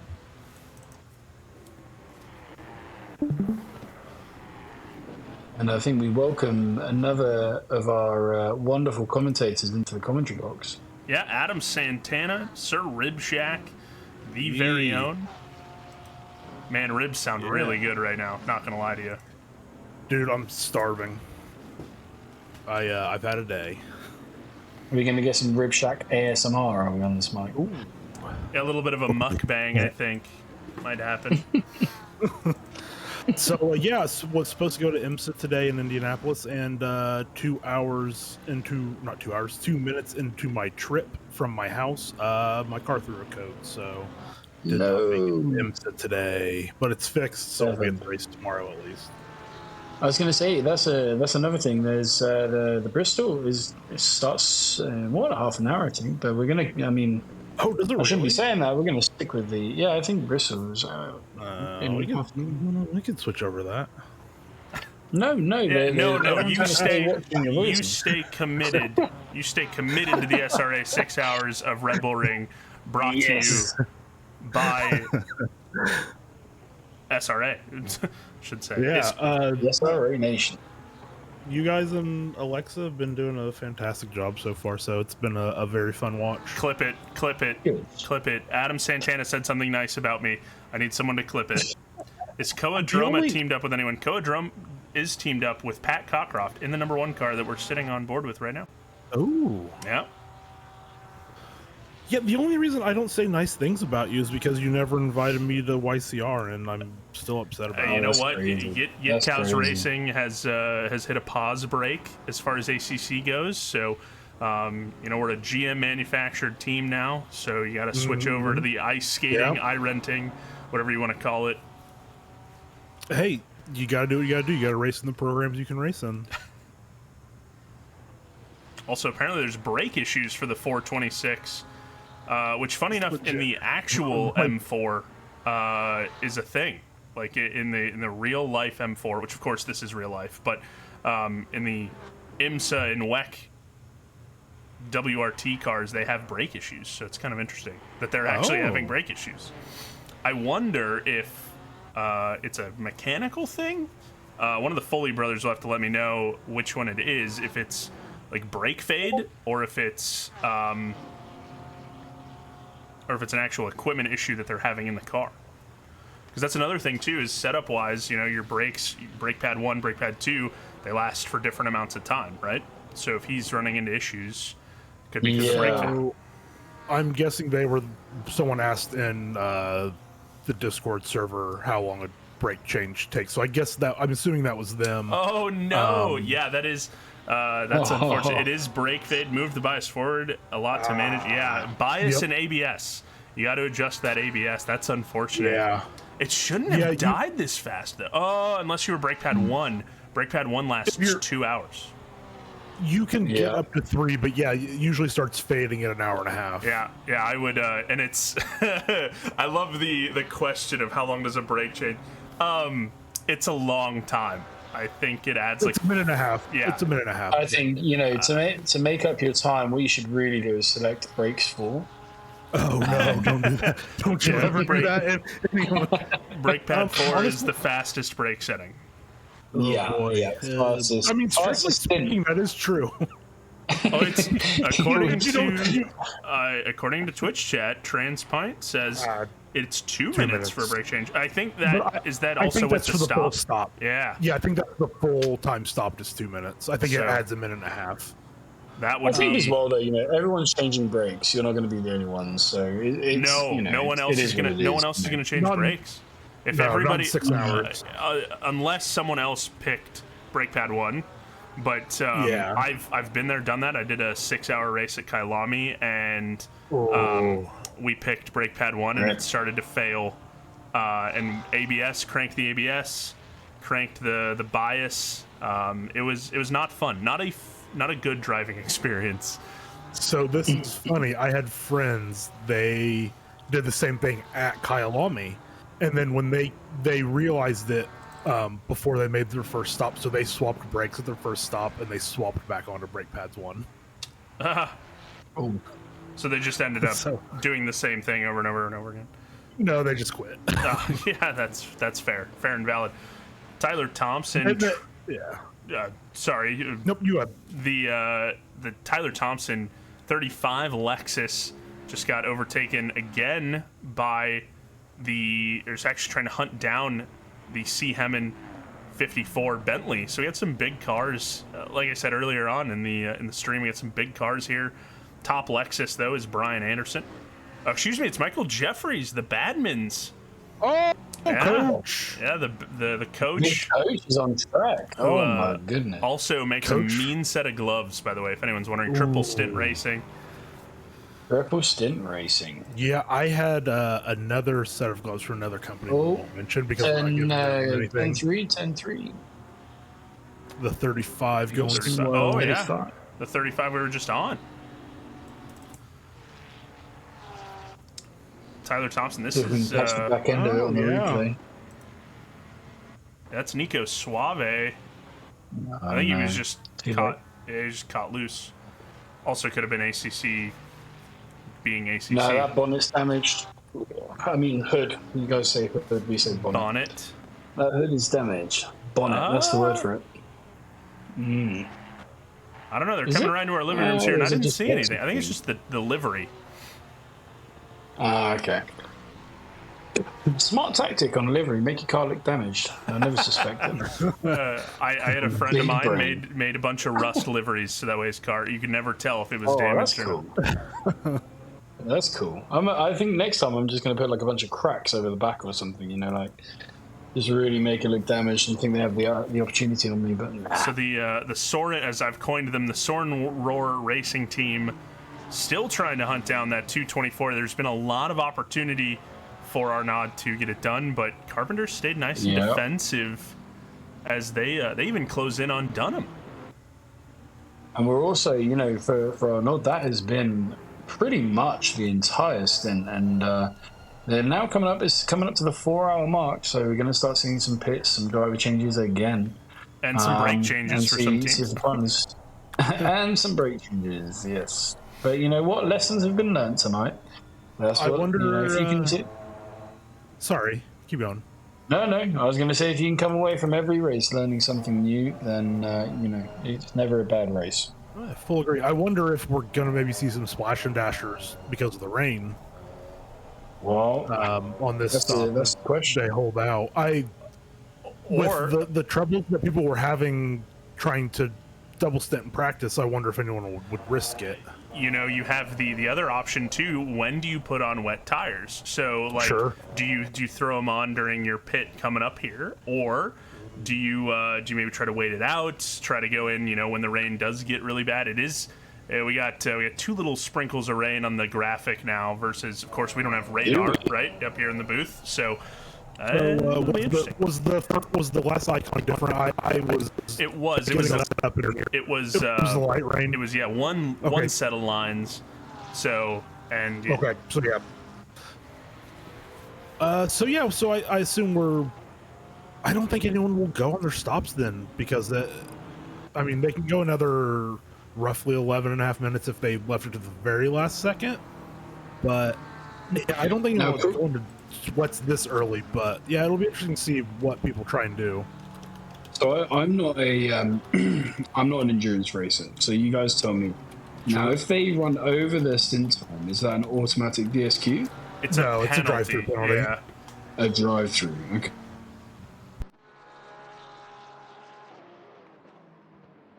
As soon as you go over your whatever the stint timer is, so for this race is 65 minutes. As soon as you go over that, it'll give you a drive-through, and you, of course, with ACC, you have to serve a drive-through within 3 laps. So then you have to decide, are you going to do the drive-through first, or are you going to do your stop? And of course, you do your stop first, and then you serve the drive-through. But it's it certainly is. It's a tough situation, but we'll see if anyone gets caught out with that. I think this track is short enough that gambling an extra lap isn't too difficult, but obviously any mistake it can happen.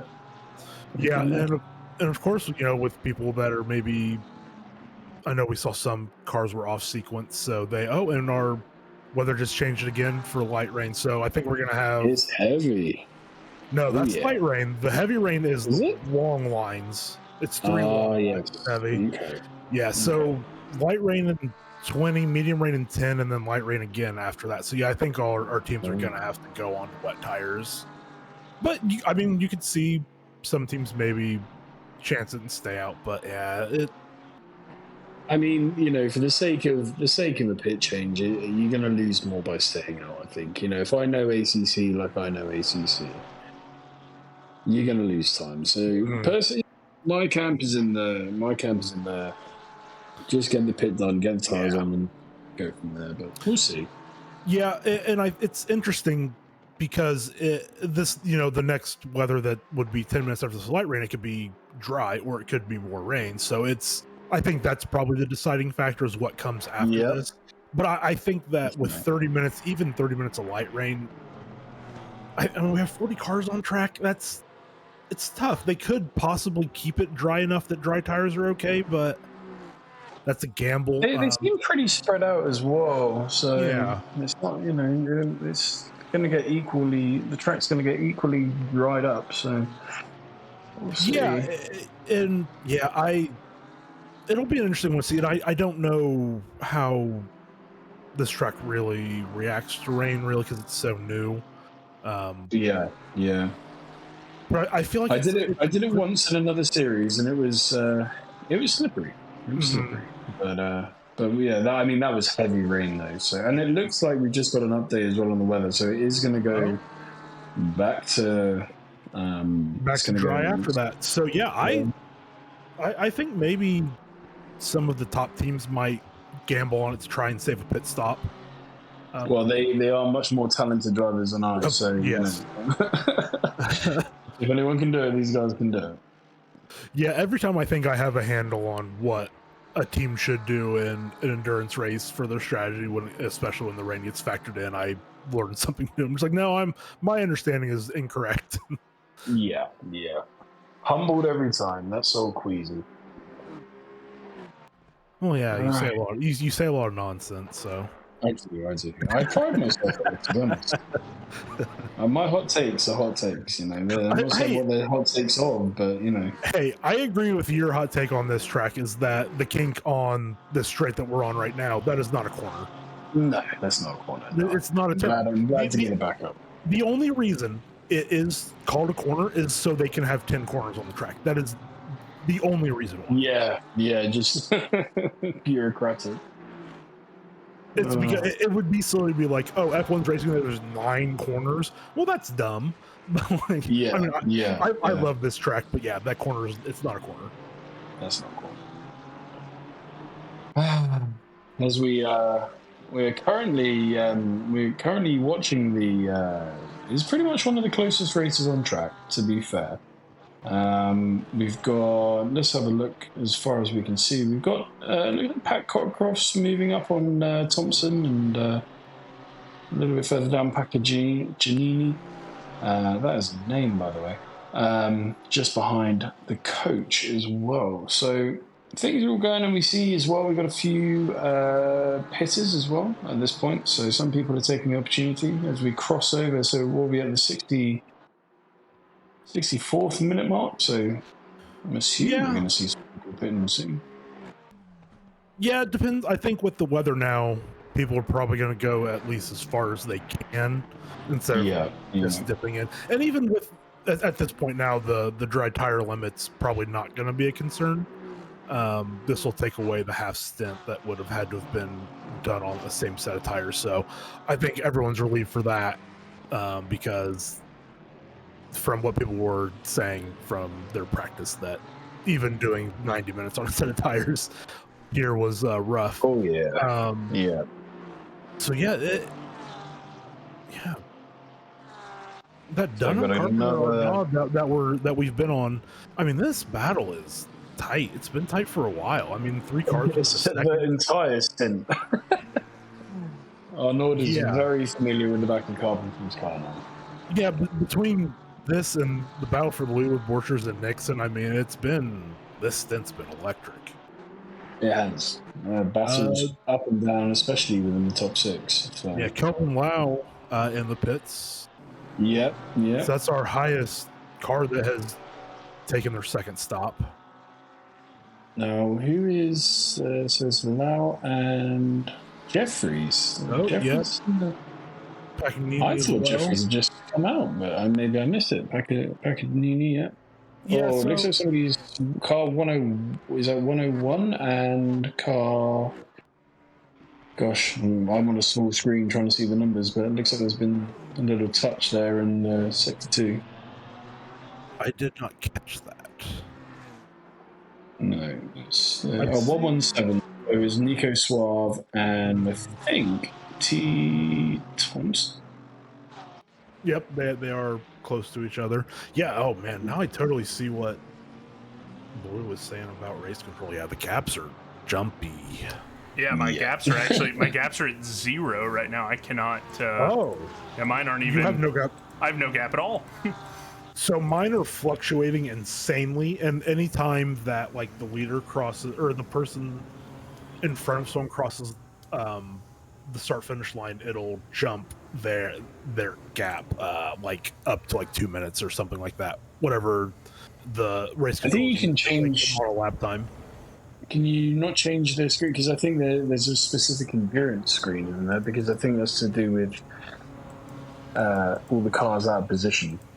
So I've never had this issue even with an endurance race. I think it's maybe my assumption is that they've maybe changed something with ACC and the person who does the upkeep for race control. They maybe haven't adopted. Oh, Brian D, that was like quick. That was a quick stop. I was sitting on board with him because he was coming to the pits. He's made it up to. He pitted at P10, and I had him coming up to the top 10. So now he splashes. I should have said it out loud that they were my team to pick that would do something like that. So they know what they're doing. They love to start from the back. They love to get their way through the field, and then they still finish high up. They're incredible. They're good drivers. John Crown, Saints of Champion Motorsports Group B. There's apparently a Group A as well coming into the pits from P8. Wow. The battle between Carpenter. So I was, of course, being the guy that's in the truck that's working the broadcast. I had to hit the little broadcaster's room, and I was stuck on Austin Carpenter, who's still locked into a battle with Arnaud, but Arnaud got around him. Yeah, looks like Arnaud. Yeah, you're on him the whole time, and then the moment you click off, Arnaud finally, after an hour, makes the move. Yep. Yeah, typical. So you know what? Also, Borchers, our leader, coming in. Nixon's staying out. Flag it. The 311. You mean turn 3? Oh, turn 3. Well, yeah, turn 2, but we talked about this while you were. Oh no! Let's back it up a little more. What corner is that? That's turn 3. Oh, we're watching the replay. That is okay. Man, from that angle, I couldn't place it. So got an update as well. Ooh. Bad camera. You tell me when. Go for it. So car 696, as if the race couldn't get any worse, and been issued a 5-second penalty. Offending car makes a very optimistic attempt of descent into the last corner despite the overlap at the apex. 311 had already begun turning before overlap appears. I like the steward's optimistic apex or optimistic opportunity. So that's pretty funny by them. I mean, we do love a sassy steward. Yeah. Love it. So funny enough, Jeff Spangler in chat says, "Now, gentlemen, the game is afoot." So there is a plan that they have in place. Jordan Nixon, our current leader, coming in. Let's kind of see where Borchers is at. Middle of the track. So as we're there, Borchers did the same splash and dash as Yee. Yep. Yeah, it was a quick stop. Let's see what Nixon does here. So I assume they're going to do the same, and they're going to respond that way. They're going to have to, right? They're going to have to respond. Yeah, I don't think you can go off of them at this point. I think it's probably the most sound strategy. So if I want to gamble here, if I want to maybe go on to wet tires early, maybe heat them up. It's too early. It's too early. You got rain in 10. Yeah, you got rain in 10. So that's too early for wet. It's probably in rain about 5 now, but even with how quick the laps are here, you'd burn through them before the rain starts. That is true. So they're taking a full stop. Yeah, so I wonder if they're going to go into a fresh set of dries and maybe go high pressure and just drive through it. Different strategies. It just okay. Oh, that was a driver swap. Okay. So Jeremy Mercer's in the car, and I thought they disconnected. I thought they disconnected. So they maybe. I mean, they would have probably done a tire change there because since they swapped drivers, but I mean, obviously that would have taken 30 seconds for the driver swap. So that puts Borchers well into the lead. Yeah, Andres. Maybe Nixon just had to go to the little race room. Yeah, the little Schumacher's room, as I call it. The little Schumacher's room. Don't call mix room that. That's patronizing. Bless him. Poor Mick. Also, I think if we scroll down, a great thing going on. I think we go down the leaderboard. I think somebody has received a stop and go penalty. Speeding in the pit lane. I think I saw that. It would. They might have served them. There's the rain. There's the rain. See, there's the rain. This is why you go on time. This is why you look at me looking like an absolute oracle right now. So I tell you what, if Mercer, if they put wet tires on, they maybe play blind. I'm going esports in strategy, guys. Somebody sign me. Yeah. I wonder. Jardier, sign blue. Yeah, I can't tell. Obviously, we can't tell up here in the booth. I'm not seeing any spray or anything. Those are regular slicks, I think. That could just be because of the track just went greasy now. So and I just saw a little splash on that blue curbing come up from them. So I think it was maybe the track was still dry enough that we weren't. Oh, Donovan Colton. Oh, big Donovan Colton getting into the chair. No, they might absolutely be in the spot. Yeah. They may have timed this at 35 car. That's McKechnie, Thompson, and Colton. Ooh. I gotta say, guys, and you guys were on it the whole time. That Lexus battle early between those three cars was incredible. Awesome. That was fun.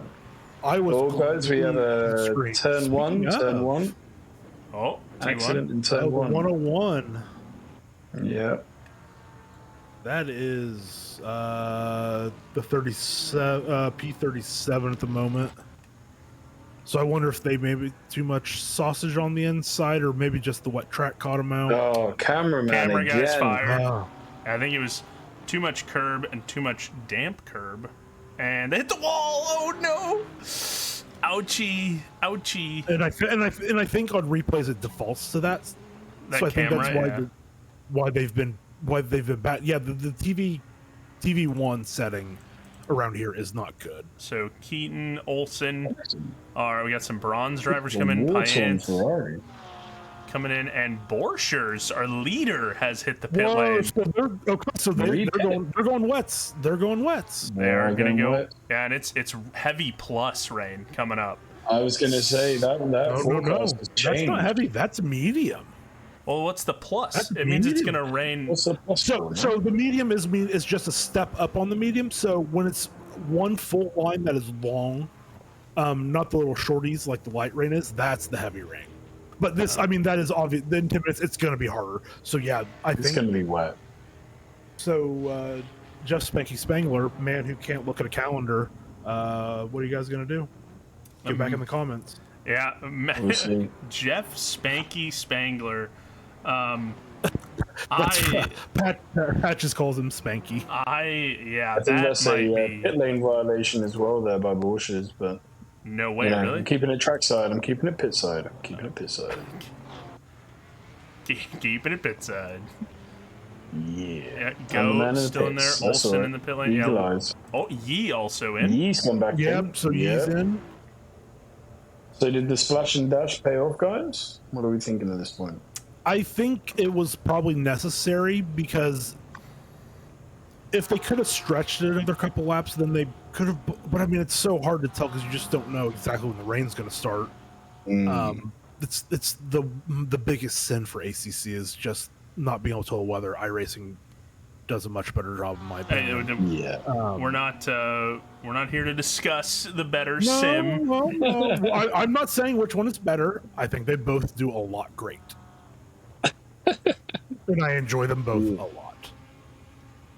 Well, you know, So, Adam, it's funny that you mentioned that because did you know that SRA every Thursday night has a iRacing league? Did you know that? Yes, we race the SR8 Radicals around completely free tracks, completely free car. We do have one paid track. It's Suzuka, and we have a fun race at Magello too. But it's a ton of fun, and I would really love to see some people join up. That would be it's a good time. Thanks for the nice segue there. You cut out for a second for me, so I hope you didn't cut out forever. Yeah, you cut out for me as well. I didn't know if that was just me. I was plugging It was like everything after Suzuka. You cut out. Yeah. Okay, well, I plugged the SRA SR8 Radical iRacing series. Yep, we That's got on that. And I was Thursday playing. nights. So, Hey, viewers, do you want to know something? I do know about the series.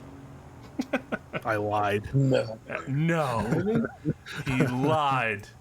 So, Mikhail Charles stayed out. I think he's on wets. He's soloing, isn't he? I think he is soloing it. Is and he? I think he's on dries. My bad. I said wets. I think he's on. How's our other solo? Well, he's beasting it at the moment. Only 20 seconds behind Mercer. All right, 19 I seconds. do want to let everybody Got a know crowd favorite manager in there as well. that I have ordered pizza. Pepperoni. Sounds great. Just Ooh. an XL New York style pepperoni pizza with some jalapeno bites. It's coming where to daddy. I'm not telling you because everybody's gonna make fun of me. Oh, okay. Because I just get it from one of the chains, you know, one of the big guys. That's right. Hey, you know what? The Pizza Hut that I order from, they do a fantastic job. So it's not Pizza Hut. They actually do. Does it rhyme with Nominos? No, it does not rhyme with Nominos. So it's Papa John's. It is I was the gonna father. say- It's the father, John. The father, Big Pappy. Ooh, Hey, look, I love a Big Pappy. P21 Dayuge in the 420 Porsche Yes. stop and go 30. Unfortunate. I will say, the Papa John's close to me as well. They do make a good pie on occasion, but I mean, local places are usually better. But I mean, sometimes you just gotta get that chain pizza. You know, Yeah, no judgment on my part. I'm partial to a Nominos because we have those locally from time to time. So you know, why do I have to understand the side by terms side. and conditions of a pizza place? It's insane. you do. Yes, It's so they Well, can sell your data. you can have Yeah. my firstborn. I promise. Back end coming out. He can come work for you. Back end coming out Yeah, and for Caleb, Kim there, but it's showing it off. Caleb Craig got around Evan Kim as we're sitting here. Yeah. Sorry I mean, to the true. Badmans. We're talking about pizza while you're getting overtaken, but I think Kim's struggling, judging by going around that I 62. think Craig's probably on wets and Evans on dries. Oh, Kim! I think they're risking it. based off that after that slide, that is those are dries. Yep. I mean That that could just be Alexis being Alexis, but with the rain being out there, No, he's the definitely Lexus right. is pretty good in the rain on the right tires. It is a good car in the rain. But the I'm looking at his HUD right now, and I'm not sure if it's 100% accurate, but he's got his brake bias cranked right now. Well, not cranked. It's Yeah, at but- 57 from what I can see on the HUD here. So maybe he's definitely on dries. I mean, let's be honest. Ryan That was me. cruising up behind him. Yeah. Yeah. We'll see if it pays off. I mean, the only problem is that 30-minute forecast is deteriorating. That is all I say. It is deteriorating. I think wets were the right call if you did the splash and dash. I think if you made your full stop, you just gotta drive through this. Yeah, just suffer essentially. But yeah, the other thing too, Ali Raza taking over the 30 car. Andreas Borcher's the German. Yeah. Getting out, and the Canadian of Ali Raza getting in. I mean, another speedy boy. Yeah, he's not slow. That's for sure. Now, I suppose, given the wet conditions, if you're going off the track, you're probably not going to pick up a warning for it at this point. No, unless it's, and I don't know if I think Red Bull Ring has a couple of these, but the corners where if you get to a certain point, you just get a track cut regardless. But on a lot of the corners, you won't, because you're just not. It's not possible to go faster. We're taking some NASCAR lines, I think, in the weather. Yeah, if you don't understand that reference, go on YouTube and search NASCAR Watkins Glen. Yeah, those guys go a little wide.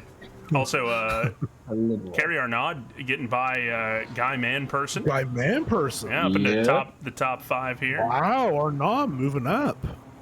And he made that move a lot faster than he did on the previous Carpenter car, but the Carpenter Flander car got ahead of him.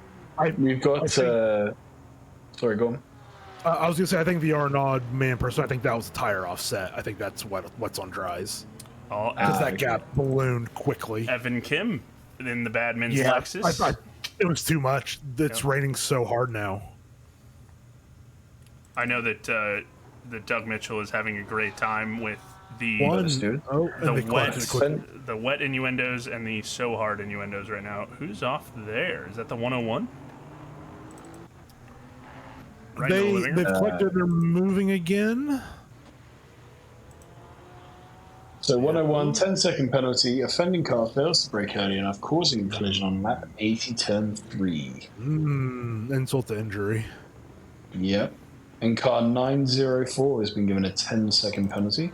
Offending car unsafely rejoins and makes contact with the 101 car, resulting in a spin. So that just seems like a bad couple of instances. Yeah. Especially. Seems like that maybe stemmed from... Oh no! I guess if the 101 had an incident and then the other car rejoined him, I don't know. That's a lot. I am enjoying this this weather disparity though. This is not a normal SRA race, because in the past the Enduros, it's either downpoured for 12 hours straight at Bathurst. Thanks a lot, Curtis. And then the other one it was totally dry when it was supposed to rain, and I forgot which. I think it was Silverstone. The Silverstone. Yeah, so kind of funny there. Actually, a big shout out to Curtis Lee. Some of the guys that set all this stuff up: Curtis Lee, Al Latufo, Jeff Spangler, all those dudes for sure for setting it up. I am just giving you some guff, because it's not easy setting all this stuff up. But yeah, there's that 10-second time penalty for Murphy there. And you're totally at the Sim's will when you put the weather settings, and it doesn't matter. You can put 99% rain, and you can still get a dry race. It's just the way it works. So it's not always in the people's hands when they set it up. But it's nice to have a scapegoat, Adam. It's really nice to have a scapegoat. No, I agree. I agree. But we need the right scapegoat. That's we fair. need the right one. And it's 505 games. Riggs. Yeah. Oh, there we go. It's Martin Riggs. Yeah, blame Martin. And Turner Johnson in the Hog, as it's known. Oh, that livery's so good. I believe Ryan Garrity made that livery. He makes fantastic liveries. It's the USNC Warthog on the 296. It does look really cool. It's so cool. It looks like car 54. Let me see if it's been updated yet on the tickets page. Also, Jess Osborne, the commentator's Curse Porsche, hunting down Evan Kim now. I love that they use that as a team name. Yeah, so far they've been pretty clean. So it was car 54, 5-second penalty for deep dives around another car. That's a lap ahead, who has to take evasive action and loses time on lap 84, turn 3. So it's a 5-second penalty for 54. Wow, that's the Obda car. Bogey Buddies. They love their golf in Obda. Obda, not OBDA. Obda. No, it's Obda. I'm not. Obda. I mean, I'm not saying. I'm not passing every letter. What do I got all day? gotta save oxygen. Yeah, man. What are we doing here? Also, on So that, who is in the commentator's first car? that's Jess and Selena right now. Yeah. And then Yeah, well, Andrew yeah. Reif for another series or another race. No, yeah, Andrew. He's just not racing today. I believe he had a family commitment, from what he had said. I think his Australian I know, green right? card didn't go through, but Well, could have been. his work visa got denied. People are talking. That's what I heard. People are talking. Boots on the ground. Yeah, we look at Jake Well, we Krause. do. Sorry, go on. I was gonna say Jake Krause hunting down Deluge and getting it Ooh, done great, as that's- we're yeah. sitting through a deluge of rain. But, I was just going to say a shout out. I think it's unless I've missed it. I think this is the first stint for Stephanie Fisher in P37 or I think P37. So, welcome to the race. Great time to join it in the middle of the rain. Yeah, solid, solid job for Stephanie to just be like, "Hey, by the way, it's raining. Have fun. See ya." What I will say though is Stephanie knows how to drive in the wet. So this might play into the tactics. This might have been a tactical decision from the team.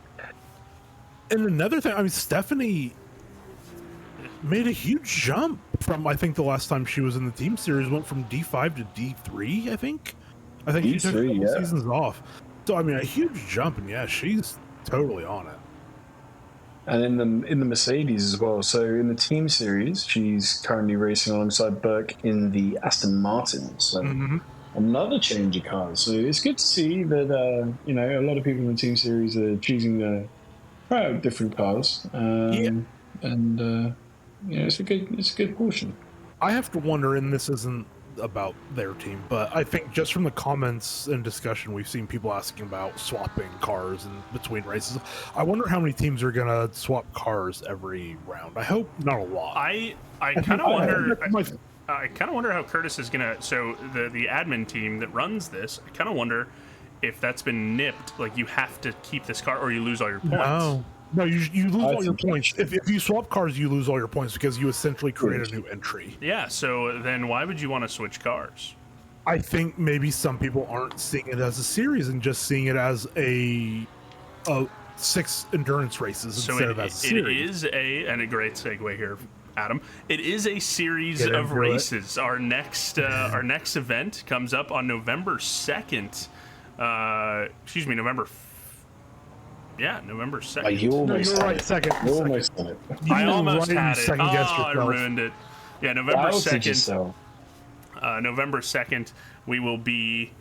Somebody can tell me the track though, because I don't have the track. Brands Hatch? Is it Brands Hatch? It is Brands Hatch. Yes, Yeah, Brands it's Hatch. down the road from our very own Jay Queasy here. Yeah. That is down the road from me. I'm not gonna lie. That's pretty funny. close. I was just being one of the all-timers. silly. So No, it is. Well, It is. to be fair, everything in Britain is down the road because it's tiny. It is. Yeah, you know. Right. That was just a joke, but I have a friend that I did a lot of endurance races with for a long time, and he'd be like, "Man, I gotta go. It's gonna be such a long day. I have to drive an hour and a half one way, an hour and a half the other way." It's like, dude, I drive an hour each way for work every day. And you're complaining about driving an hour and a half. You guys are crazy, man. I'd riot if I had to do it. Oh, it sucks, man. It sucks. Well, we're going to turn one victim as well. Turn one victim. I can see the number. Yeah, it's one something. That's all I got. Oh, no, my there's yellow one flags something. aren't working on race control either. So Nope, they are not working Classic. at all. That is not a new thing. That's been happening for a while. I'm just getting it directly from the pit I think wall. it was the 17. Yeah, Johnson, T. Johnson, I think. Oh, No, my Lamb. That's Lamb. Oh no.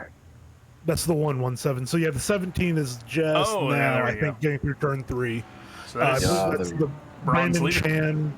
Yeah, Brandon Chan, Trevon Lamb, and I believe they have someone else in the car as well. Brandon Chan was way up the order. No, Chan was really. Well, I think it was something Kim. Yeah, Brandon Chan. He's a D1 driver. So I assume his teammates. I was going to say answers on a postcard how they got put in that division, but yeah, I think they've got some bronze drivers. Yeah, it did look weird earlier because Brandon Chan I think was like around the top 10. It's like that's a bronze team, but yeah, then. Whoa! Who was that? That's Mikhail Charles. Shoosh! He's not waiting. That's Charles is on some. Wait. He said, "I'm getting by you guys. I'm going for the lead." Lamb's looking for the opportunity as well. Is that a race behind for Lamb? I think it is.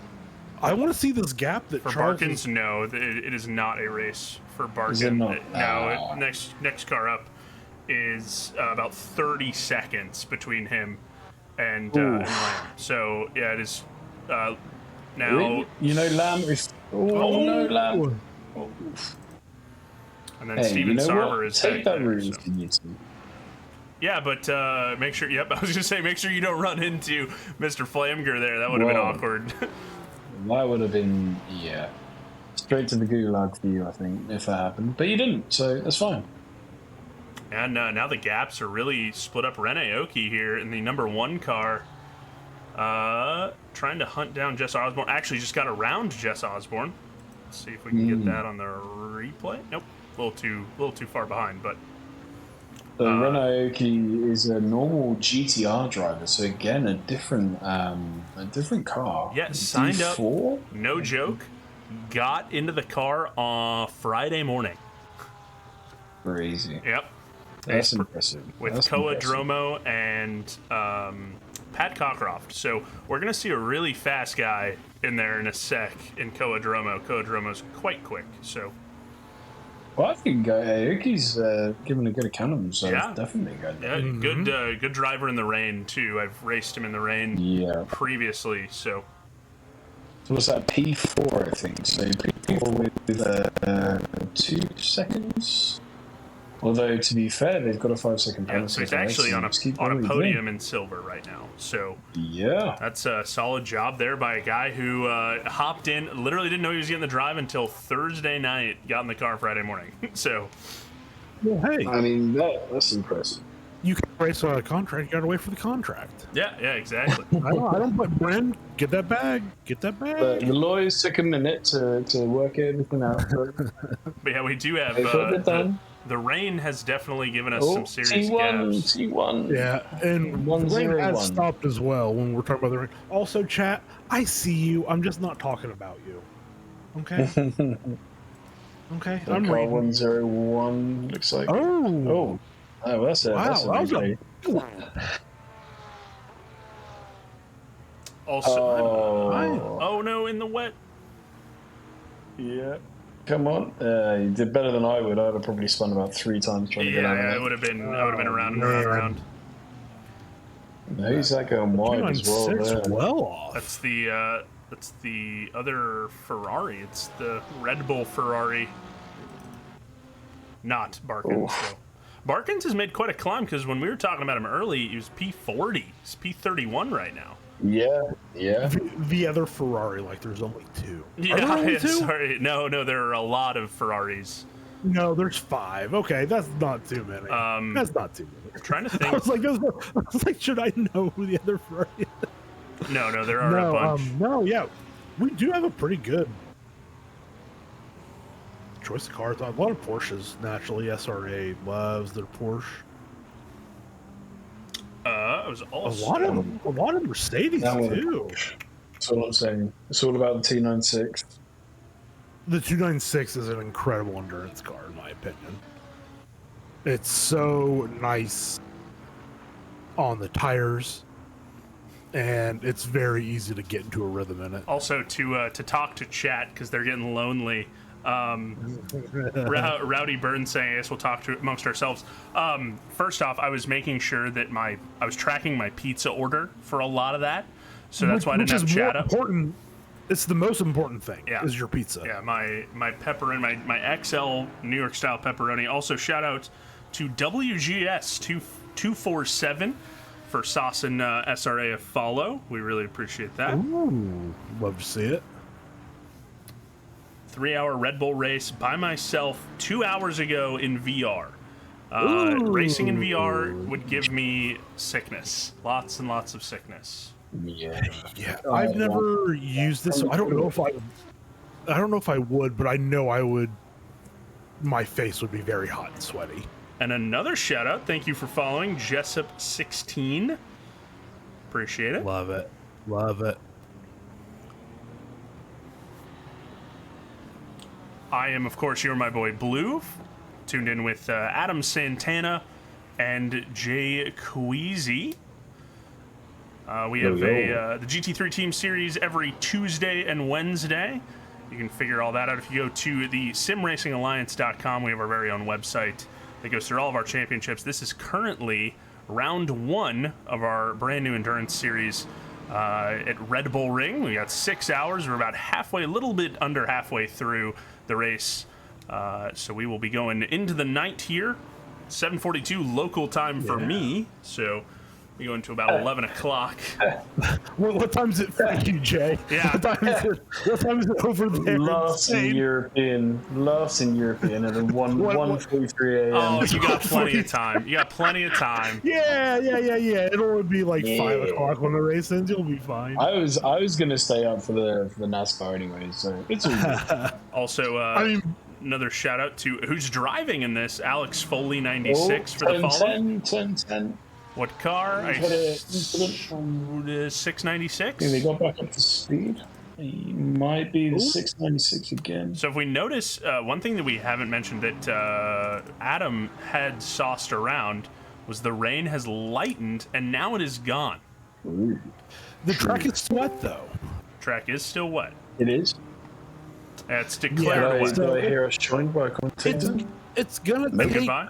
a bit to. Oh no, that was our friend Penis. Oh, PNS. Oh, was it? You can P. come Ennis back, bud. Mueller. Come on, Philippe. You can come join us. I was gonna take a quick break. You were going to take a quick break. I need my dog. Is hungry. Queasy's been here since the start. I got a nice stretch and a piddle, so I don't said I was need gonna to be take a break, a- but it's almost 8 p.m. and my dog I know is starving, and if he was in, you gotta feed it. he would be. Oh, there's a big off. Big accident! Big accident in the back there. That's So the that would have been- 666. That's 666. It was just in the pit lane. 666, I think. Wow, that was a huge hit. Where is the That 666 car though?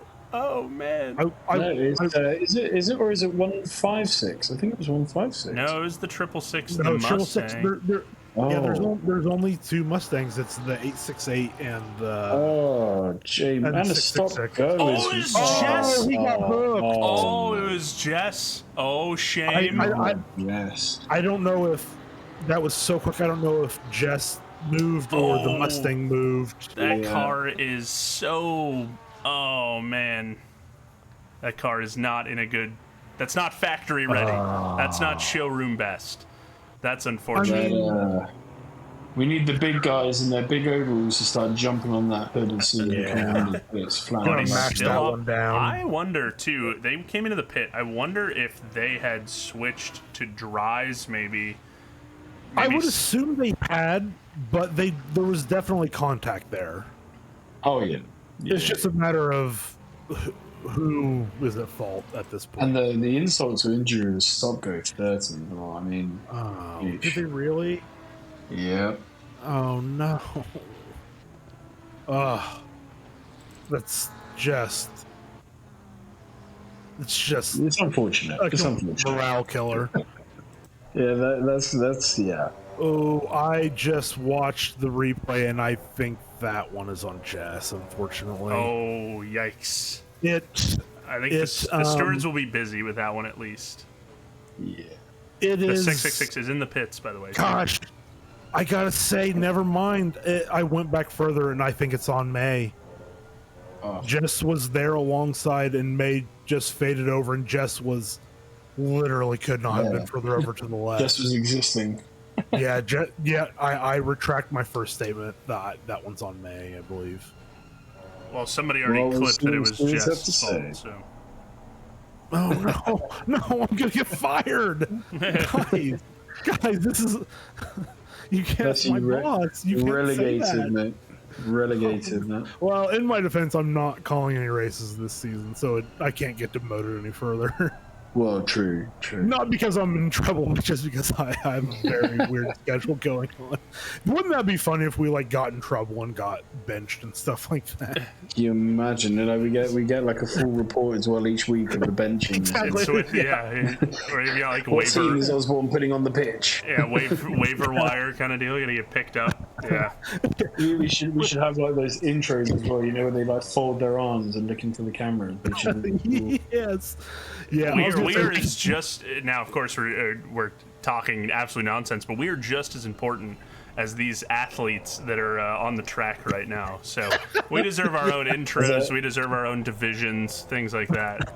I was gonna say yeah. we could do a fantasy league for commentators. Yeah, 100% should be. God, that coach is gonna rewatch this and he's just be like, yeah, this is some more nonsense I can take on and have a lot of fun with. Yeah. Hey, look, coach has done his stint. He sat there listening to our nonsense. It's fine. It's fine. Okay, I am gonna go feed my dog so he does not eat me when I die. So, Isn't that cats that do that? I thought cats. yeah, but I think my dog should. If I die, he should eat me until someone comes to save him. Oh, that's a big. Oh, was that a big send? Oh, it wasn't. I thought that McLaren was going full send. I thought, I thought that was that's the Johnson. Wrong Johnston though. JP Johnston. At least they're not right next to each other anymore. They were at the start. They were at the start. And 101 again. Alexa going back and forth between Johnston and Johnson was quite funny. Also, Mikhail It was Charles in very the pit. funny. Yeah, I think Mikhail was on wets, and now the track has gone damp and is saying, I'm done with wets, I'm going on dries. Yeah, if you stay, That track temperature is marching back up as well. yeah, So if you stay on those wets, they're gonna climb. That's C. Craig coming in. So Personally, I would wait another Adam, lap go or feed two. your dog. Yeah. Yeah, no, I'm just giving my little bit of input. You should give your 2 cents to your dog. He's gonna block me on Discord. Oh. We back? Okay, we're good. We good. I thought is Discord not died having again. tonight. Yeah, Discord is not liking it. I mean, first it assassinated Alexa as far as we're concerned, but Yeah. now yeah. it's going for us. So Also- we do have an incident update. Car 25 has a 5-second penalty. The offending car picks a dangerous line, braking on wet curbing in the rain, then hydroplanes into another car on lap 88, turn 3. Woof. Stewards have done a pretty good job. Oh, 582. That car has just stopped. Let's go take a look.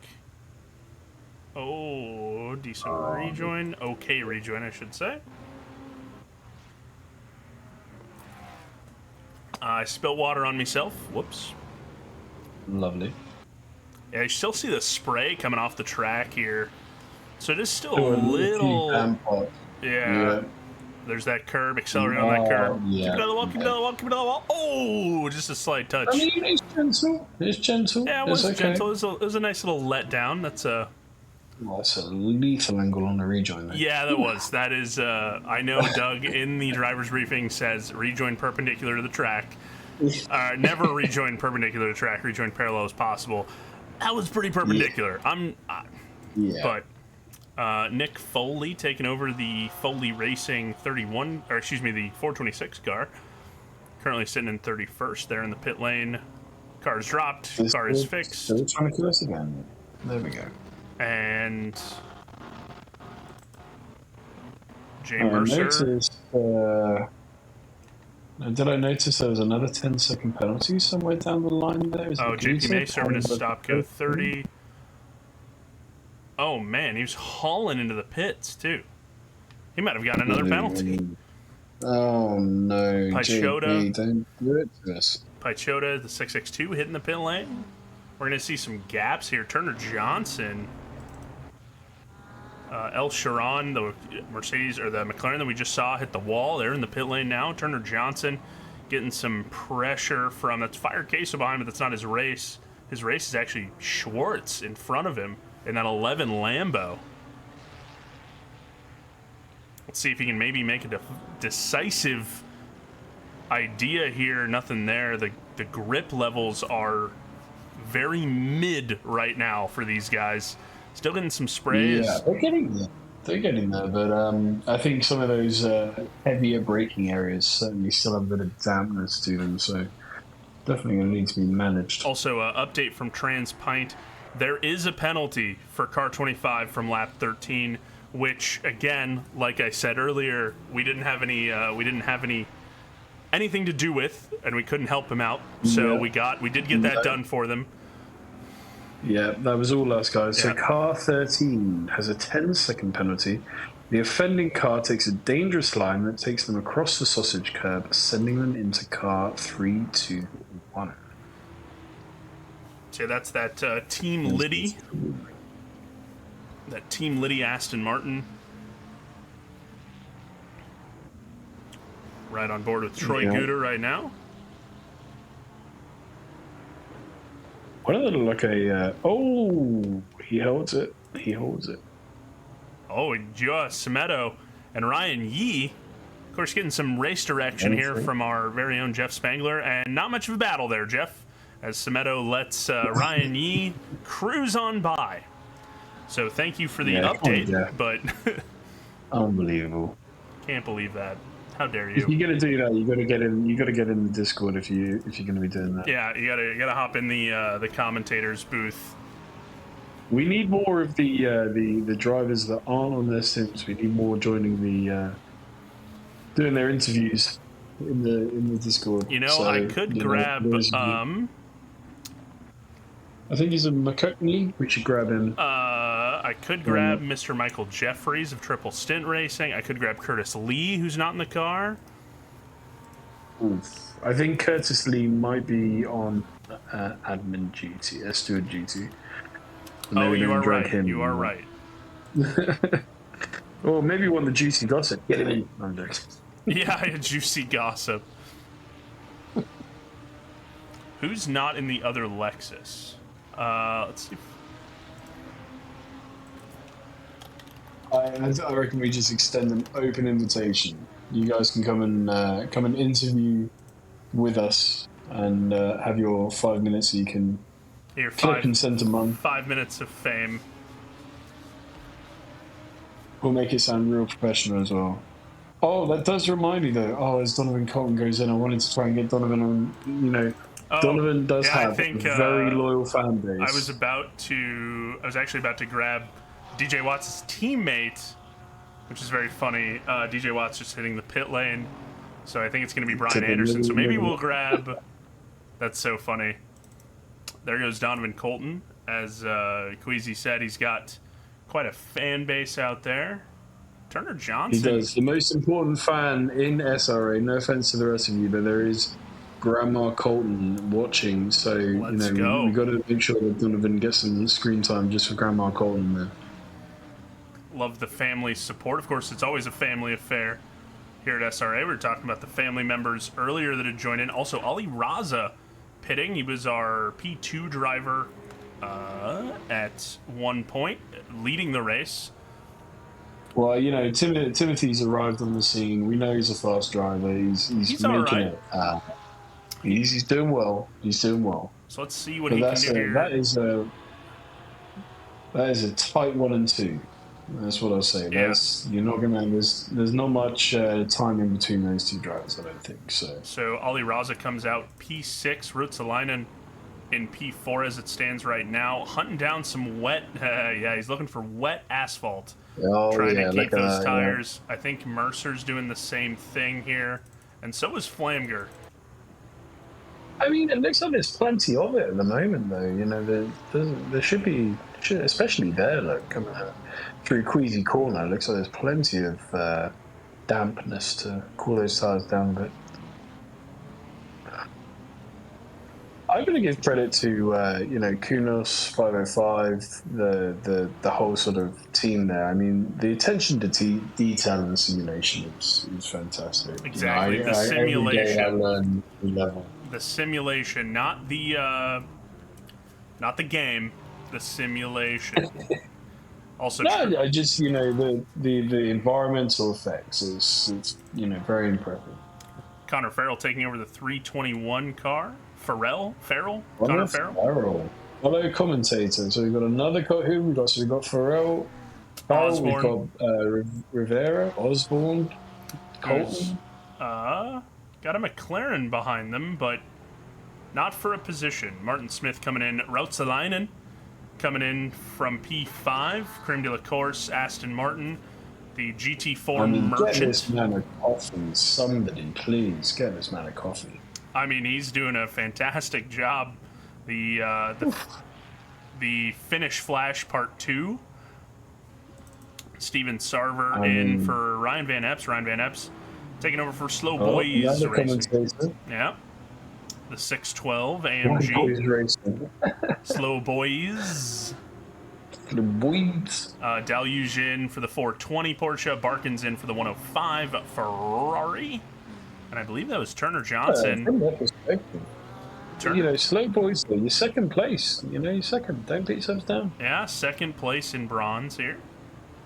Rene Aoki coming in the 1 AO Racing one and done team. That's I can't believe I'm here for my third stint. This is just I was supposed to be here for half an hour. You've absolutely been a trooper. I mean, at this point, you might as well stick in here with me. We've made a good team, Queasy. We've done well. Somebody's going off in the second. Yeah, you caught. Oh, big off as well. What's going on there? That was Kim and another Mercedes. Oh, Kim goes. Oh, Kim's just gone. Kim's left the chat. Okay. So I wonder what happened to that other Mercedes then. But then doesn't Kim go off again here as well? Is this just a case of overheated tires? Maybe I think. Let's see if Kim goes into the pits. Nope, staying out. Okay, all right. So it was Montez that was way wide. Left hand. Oh, I see. Right, I think it was just unforced error. So. Yeah, I just saw just before we got to the replay. Typical. Turn 10 had a bit of drama going on. Turn 10. Oh, and turn 1. Now, was that car number 25, I think? Also, see Low Gain. So Low Gain Racing on Twitch. Low Gain streams in a full race suit. That is. Yeah. He's an absolute hero. He has a Bluetooth microphone in his helmet. I figured that out because I've tried to stream with a race helmet on, and it's really hard for people to hear you. It's also hard for you to hear the game. Yeah. I thought about doing the 6 hours of Indianapolis in my race helmet, but that's crazy. I chose against it because I was sick. But also Koa Dromo taking over for his first stint in the one and done AO Racing. I used to race with a guy when I raced on Xbox, and he raced in a helmet. Yeah, dude, you got to get the full immersion. No, man, like it's cool. If you can do it, cool. It's awesome, man. Well, I'm sat there with my laptop and my controller, and you guys are full racing. Oh, see Arnaud, Kerry Arnaud. I don't think I've seen another driver in that car. Am I? No, I think you're right. Not for a while. I think you're right. I'll see who else is signed up with Kerry. Or in racing team. Martin Smith hitting the pits. I might see Matt, our team, take that car over in the 25 America United Racing. I think I maybe know why. So Kerry Arnaud is going from their flags that they have in their profile, Kerry Arnaud is in the U.S., and Kerry's teammate is Gary Lynn, who is in Australia. Taking that later. So they're maybe splitting it half and half. Tim Flamger coming in from the lead here, and that really cool 007 Alpha Sim Sport Aston Martin. It's so cool. Don't say cool to that. 007 on an Aston Martin. It's been turn 3. It's still cool. Come on. 582. You're closer to the culture, Milton. Who's going to be the next Bond? You know what? I'm not gonna lie. I don't know. I don't know. I'm hoping. What I've seen is Aaron Taylor Johnston. I wouldn't mind Johnson. that. I wouldn't mind that at all. I think it'd be cool. I still have a hope for Henry Cavill. I think dude just Dude, that'd be so cool. Oh man. Yeah. Did you ever watch? Did you Man from U.N.C.L.E.? Man from U.N.C.L.E. is so good, man. It's too bad. Did you see they've got plans for a second now. It's too bad. Army Hammer is cannibal. So. Yeah. Sue me, Army. Sue me. Get after it. Yeah, I think he's been replaced. I mean, as far as characters go, he did well on the character. So yeah, I think we can say that. I have to say my dark horse, and I don't think it's going to happen, but I think Dev Patel would make an awesome Bond. I know that goes against a lot of. That'd be cool. It goes against who Bond is, but I think he's just so fucking cool. Excuse my language. Fine by the FIA, community service, Adam Santana. Oh, yeah. We're 3 hours. 3 hours into the 3 hours into the stream. We said we had our first F-bomb, folks. All the commentators have to be on my side and say that Mohammed bin Sulayem. I thought it was the dog that barked then and just made it sound like it was that word. So let's see who's still on the lead lap here. Mercer, Manperson, Raza, Charles, Carpenter. Those are all on the lead laps. The top 5 are still all together. So we're also in a really weird spot because there could be people that are still out on wet tires, probably not.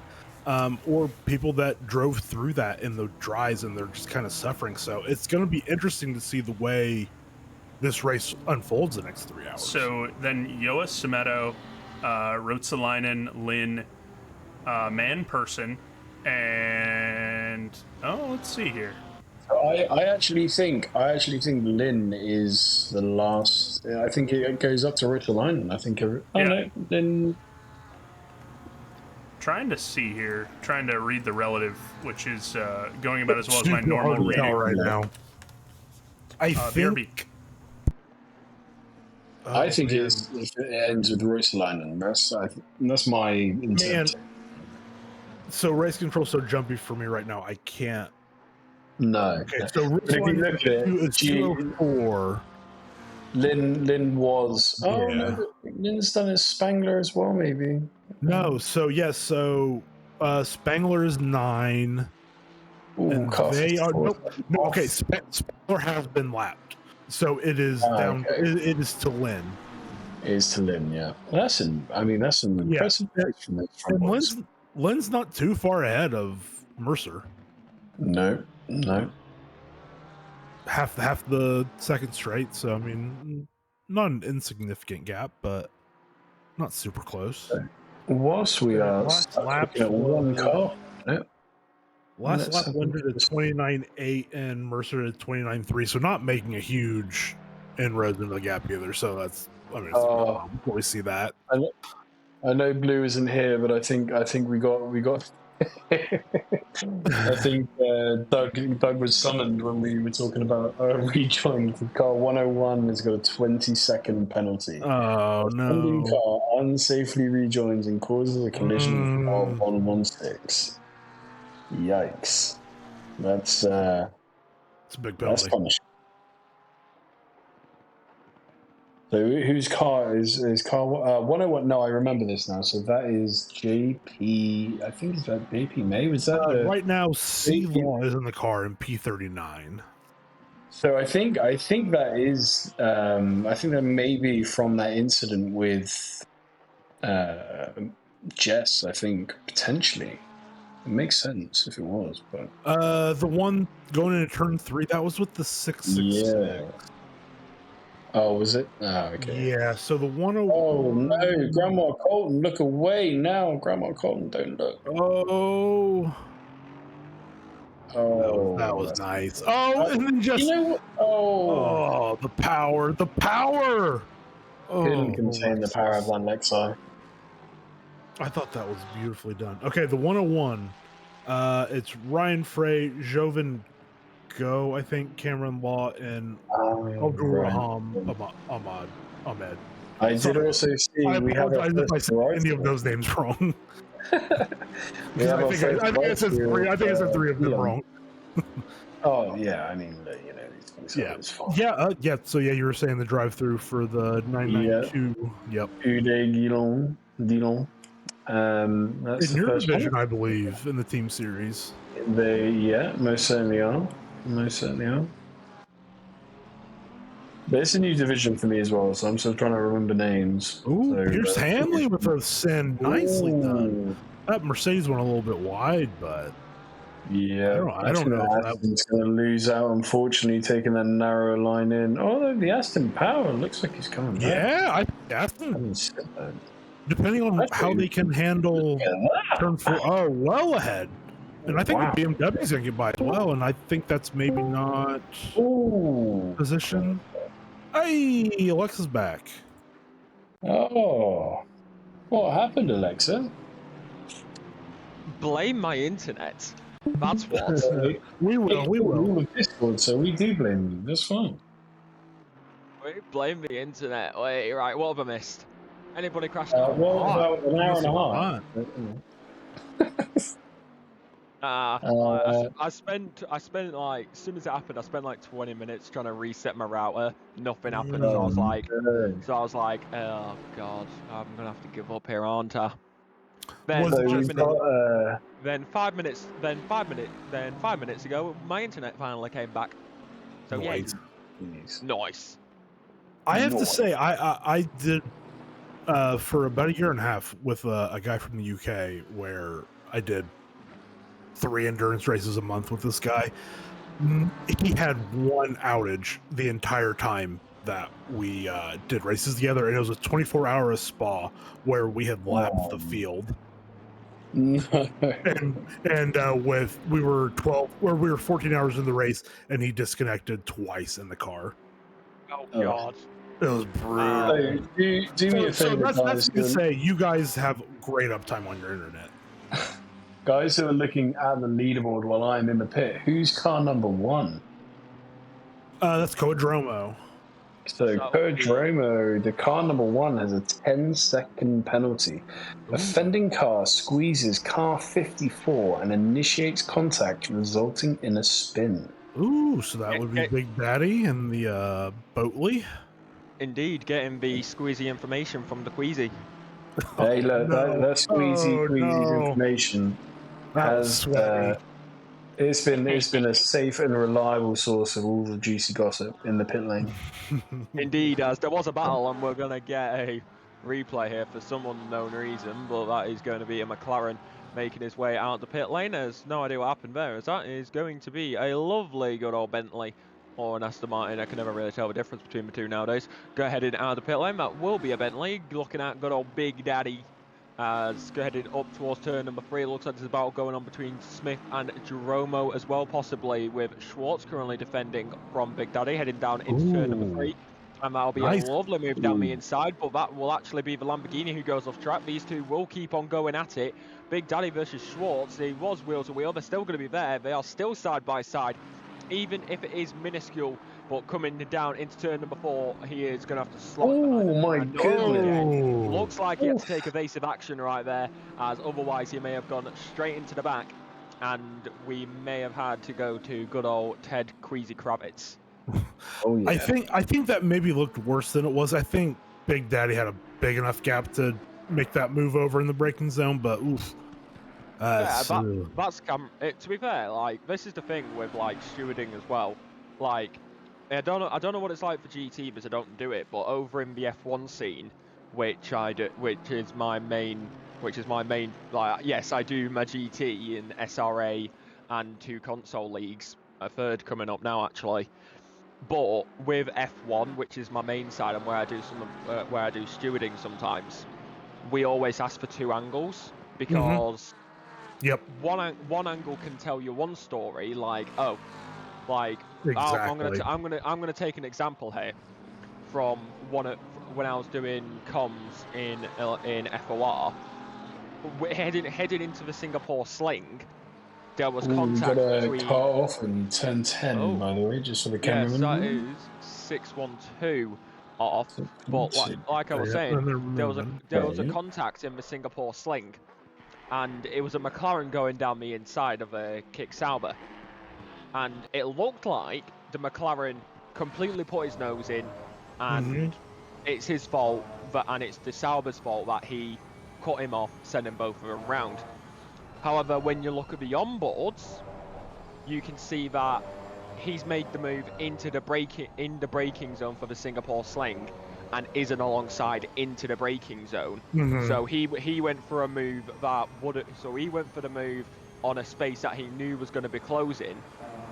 So from the trackside angle, it looked like, oh, Sauber's at fault here.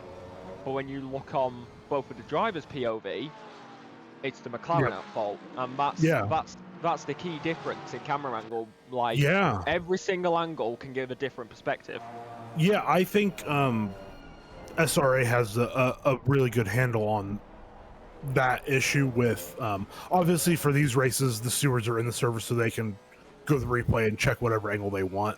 But as for, when they get, for the team series, when they get an incident report, they have the replays and they can do the same thing and go back and look. But yes, in real time, it's tricky. So I've raced in other series where they do the same thing, where if you put in an incident report, you have to include the onboards of both cars and the chase cam of both cars, because that tells a complete story of what happened. Exactly. Especially with like chase cam as well, because like an onboard angle, yes, it's good to tell where the wheels are, but if you're also using chase cam, then it can tell you where, like, this is most cars. The onboard will tell you where the front wheels are. The chase cam will tell you where the 2 secs, Ted. M. Smith is all over the back of DJ Watts. This is, whoosh. He was almost pushing him. I know we had some bump drafting earlier with the Lexi. Oh, that's a hit. Oh, I saw that coming. Saw that coming. Yeah. Oh, that was just a full-on punt. Oh, big one. I just heard the collective sigh of the stewards there, guys. I think that's going to be... We are going to get a replay. We're going to go through this. Just waiting into the braking zone for the Porsche. Lexus. It's a punt, and that will 100% be rear-end damage. Yep. That's something. And ladies and gentlemen of the streaming, of the audience, I want to say a big thank you to Y-Boy Blue, Alexa Marshall, and of course Adam Santana. But I am calling it quits. It is 2:14 a.m. Yeah, absolutely go to bed. I'm still here. No. You've had an hour and a half off. I'm sober now. That's how long I've been on. I'm sober. Are Spain and UK, well, aren't you in Spain right now, or Spain and UK on the same time? No, I'm in Spain, right? so I'm an hour ahead. Oh, it's an hour ahead, okay. Yeah, bro's in Spain right now on his iPhone. Right, I mean, he's in wine country, and he's just schmoozing, and he just checks in for a few hours with us when he has... I'm gonna just say this, so the place down the road from me, the bodega is selling fantastic wine. It is 5 liters of wine, so I think that's just, what's that, over a gallon? Just over a US gallon of wine for €1.35. So that, well, $1.35. Well, that sounds like I would be drunk all the time. Yeah. So, good night, everybody, and thank you so much. Absolutely. Thank the rest of the drivers. Thank you, Queasy. Thank you so much for joining us, man. You did an awesome job. Take care, guys. Love you all. Bye-bye. Take a good night.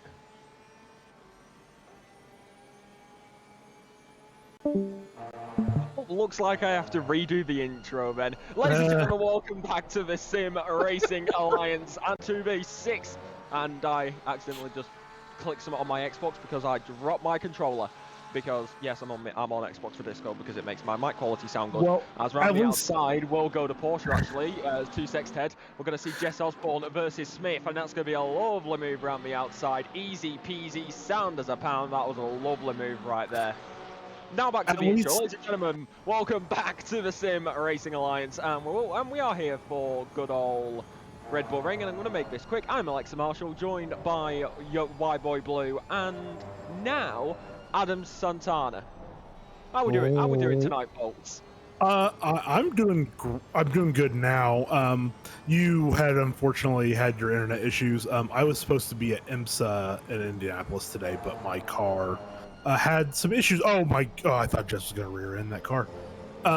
So yeah, I did not make it, but that led me to be available to hop in and commentate, and I'm so happy to be here. I love SRA racing. I love endurance racing even more. So I'm having a blast. In fact, I just realised something. This is the first time that it is me and Adam in the box. Sure. Yeah. Yeah. I just realised that because what division are you usually on? Because I've been D1 for.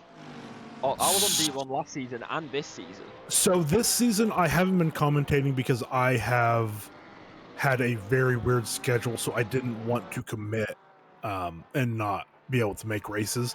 I started off in D4 with Andrew Reif, your co-commentator last season, and then I did a couple races in D4 last season, and I filled in for you in a D1 race because you had fallen asleep. Yes, that was. Yes, I remember that. It was Suzuka because it was me, which I'm going to point this out here. It was not. Selena Andrew, was out. So Selena was out of town.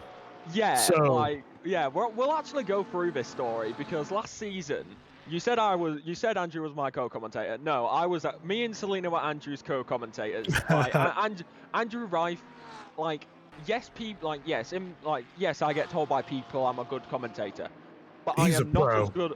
I am not as good as Andrew Reif. He's a pro. He is so good. I came in thinking, I'm probably gonna be on the same level as people because. Not to be sound egotistical or anything. I was just thinking to myself, it's sim racing.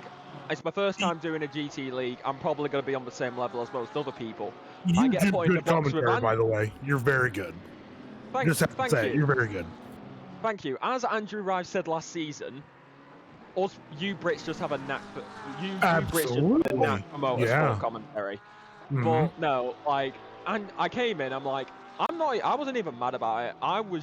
Andrew was just way better than me.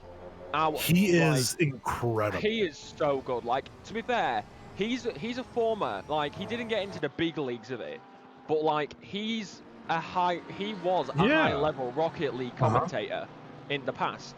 So it's not really a surprise. So yeah, the first round, it was me, Andrew, and Selena.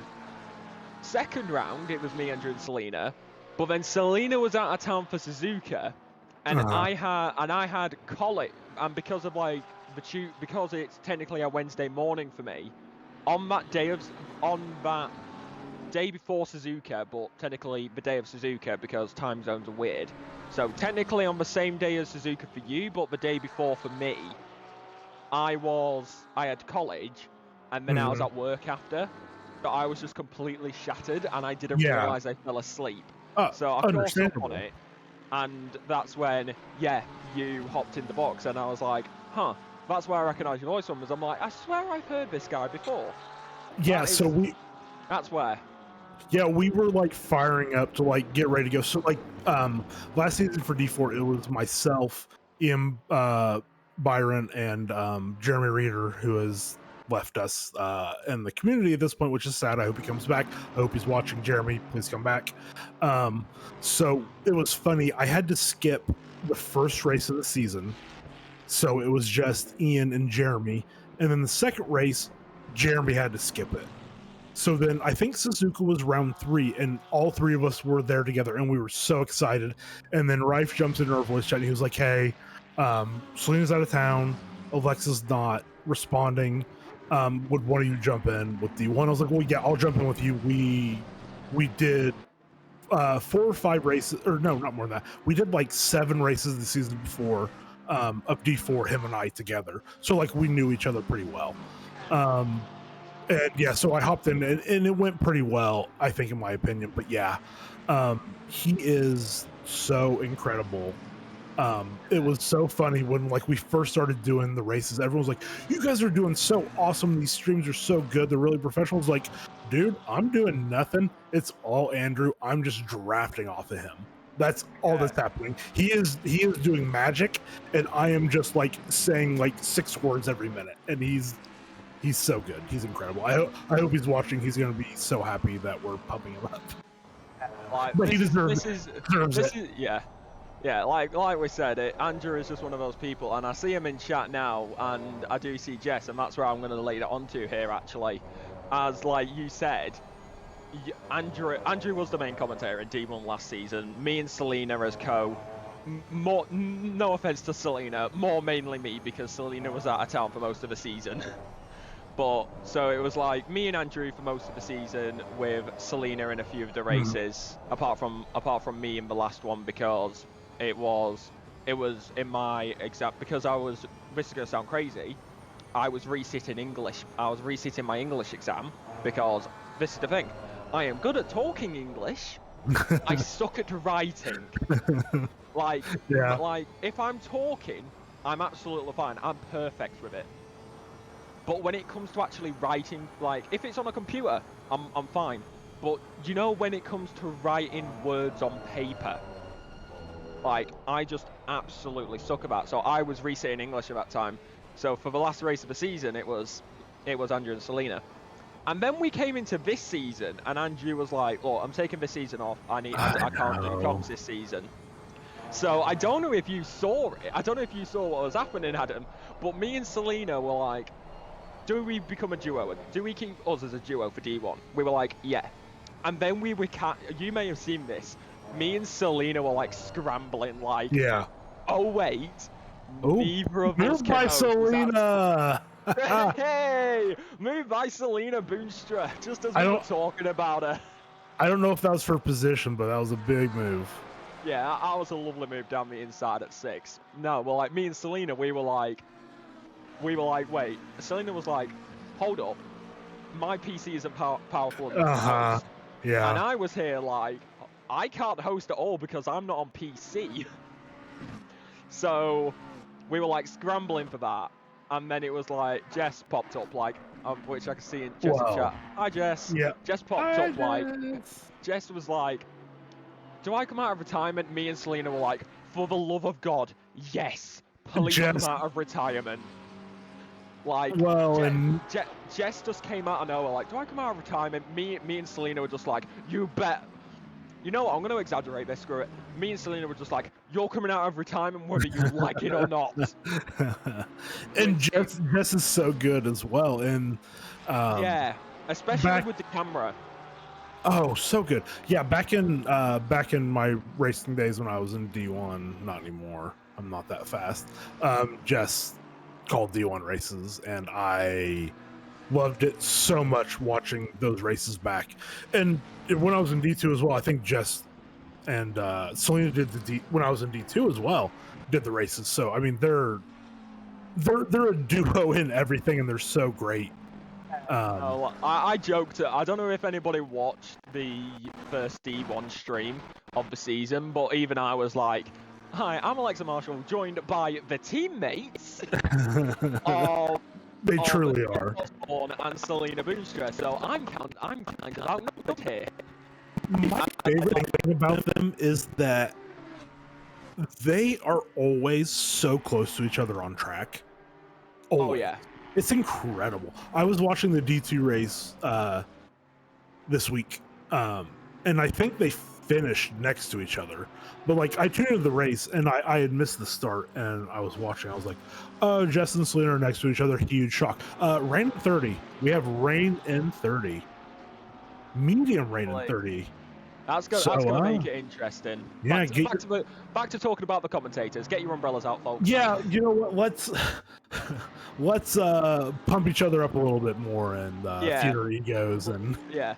Like, let's be honest. Like, we're gonna be honest with you guys. Yes, this is an endurance race, and things are happening out on track. But we're kind of in. We're gonna be honest. This is what happens with endurance. And you see at IRL as well, especially with like the long ones. Sure. Because I don't know if anybody's gonna get the reference, and if Boy Blue or Adam do get the reference, then feel free to go with it. And honestly, I can go with this reference because what time is this? 1:26 in the morning. Kids, if they're saying that you can't have cake. What is this? 1:26 in the morning. You know what's better than cake? Heroin. No, not that. Yes, Adam got the reference. Yeah, Let's go. Heroin. Yeah. Hey, That's an actual line from a WEC stream. I'm not promoting our drugs. That's a line from a WEC stream, which was really, really funny. From Sim Racing Alliance does not promote drug use. A couple of Le Mans ago. It might have actually been this Le Mans, but yeah, quite funny. I remember. I do remember that. I wouldn't have. It wasn't this Le Mans. It was last year Le Mans. Okay. Yep.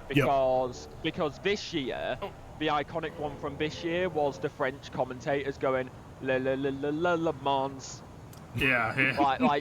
like singing about Le Mans. While it was downpouring, raining. Yeah. That was the iconic one from this year. The one from last year was the heroin. No, not that. Yeah. That one. We do not promote drug use, people. 24-hour races are my favorite thing in the world because everyone collectively loses their mind during the race. So like it's just like a fever dream that everyone is partaking in, and it's so much fun.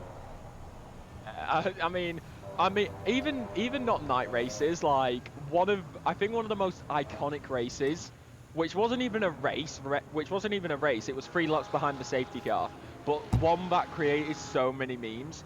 The 2021 Belgium Grand Prix in Formula 1, because it was raining down so much, and so during that time when they were like waiting to see if the race would start, there were so many things. Like you had McLaren playing Uno, you had a team doing the Macarena, you had marshals around the track doing pit stops, you had Mick Schumacher and Sebastian Vettel playing football in a garage, you had a Red Bull engineer almost slipping on his arse. Like, that's just the iconic things about it, and this is why we love it, because and like, yes, F1's good with that, but no, GT commentary, like, in the evening, it's just some, like, this is the thing, like, what time is it for you guys right now? It's 8:30 on the East Coast. Yeah, so, 8:30 on the East Coast, so whatever time that'll be on the West Coast. Yeah, for 3 hours after, so, yeah. What, 5:30? So, yeah, about 5:30. So, but whereas here, you've got me who's up at 2 a.m. doing this. So it's like, you guys are getting the normal commentary, but at the same time, you've got the person over in Europe who somehow does this at early hours in the morning, as that is 2 Porsches colliding. Both of them go around, well, one of them goes around after that contact in turn number 3. That's a lovely little replay we got right there. And this is one of the good things about commentary like this as well. You can just do things like that, like you can talk about what happened in the replay, then you can go back to talking about everybody else. And what you were saying before, like Andrew and everything, like from now, like Jess, like I'm not gloating about this. Jess said it on the D1 stream earlier this week. Jess is the cameraman, I'm the commentator, Celine is the co-commentator in the D1 box. Like that's because, like, that's the thing. That's one of the awkward things with our box. Selena is in the lobby, watching what she's watching. Yeah, I'm watching what Jess has on the screen, which is what the Twitch stream is seeing. So it works, but it also works because it kind of creates that dynamic of, like, you know, like someone who has information about the rest of the track. Like that, like Jess is controlling the Twitch camera for the main feed, and then you've got, do you know when you've got, I hate to say it, like like Ted Kravitz in the pit lane, but for the rest of the circuit, if you get what I'm saying. Yep. Like, that's the D1 box dynamic. You've got Jess who controls the camera, I'm there I'm there watching the main feed, going for the play-by-play commentator, and then you've got Selena, who is more like a color commentator. And yes, this is the actual classification for it, guys. Don't judge me here. It's the actual classification. I'm taking business and I'm trying to get into the pro commentary scene, so I need to know these things. So yeah, I'm the main commentator, which is the play-by-play commentator, saying what's happening on screen right there, what the Twitch can see, or YouTube if you're watching YouTube. But then you've also got Selena in there, which is the color commentator, has all the information that isn't on screen, and can go play-by-play of what else is happening around on the track. And then you've got Jess, which is play-by-play, and color commentator, as well as controlling the camera. Because Jess and Selena, Jess has race control, but because I have to watch through Discord, I don't have race control, so I have to go by the gaps on the screen which the viewers can see, not the live intervals that Jess and Selena, not that Jess can see. But I've gotten used to that because before I came to SRA, I've been doing which is crazy to think about considering I did last season, so I came into SRA probably about March. I think I came. Was it May or I think it was May? I came into SRA. Because in fact, no, wait. When was the 24 hours of Nordschleifer? The 12-hour, I think, was in May. Yes, we have a penalty that just came through. I think, more than one. I think we got some of these. But the most recent one, car 70, 10-second for the offending car sticks nose inside of car 156 with no overlap, causing contact and a spin. Sorry, someone has to fill in for Milton. Both of the cars that we're on right now actually have 10-second time penalties, but really? Koa is currently Koa definitely does driving the pants off that Porsche. Koa's a killer. Cold-blooded. To be fair, I met Koa in real life last year, and dude rules. He's awesome. Met him and his dad. His dad is awesome as well. I'm gonna teach you guys a little bit of British culture right here because it actually kind of relates to this. What you guys just did, would you know the cheering for the 10-second time penalty? Mm-hmm. That actually happens in real life if somebody drops a glass in a pub. Oh, yep. Like, if somebody drops a glass in a pub, the entire pub just erupts into cheers because it's like, you're making fun of them, but it's also... Ooh, big move by Koa there. Good old switchback. I think that was Smith, though. I think he actually went deep on the exit, so that's... He went pretty far in, but Koa a move is a move. Right for it. A move is a move. Fair point, yeah. You've got a point. A move is a move. Koa doesn't need an invitation. Yeah, Donovan Colton and Selena Boonstra. You guys were talking about Selena earlier. She's not commentating right now. She's mastering the sticks. There's also a hard Mercedes hit into the wall down by the pit lane, and I don't know which car that was. 17. It's the 17. It's the number 17. I think they've just left the pit lane. Oh, way up. That bumper is not... Oh, that's why they've just gone into the barrier. Yeah, they spun at the last corner. Right.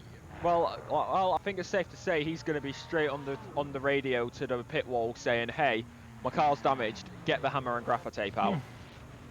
Yeah, it was. That's a lot of damage.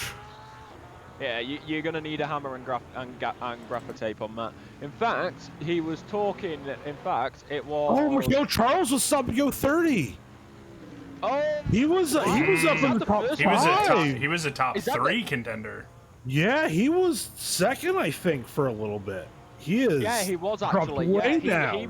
He was battling with a Lamborghini earlier on. So that stop go 30 is gonna absolutely hinder him. As, in fact, Blue was talking about mastering mistakes.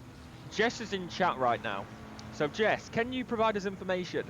Is Selena still on her controller for this race, or has she finally got a rig set up?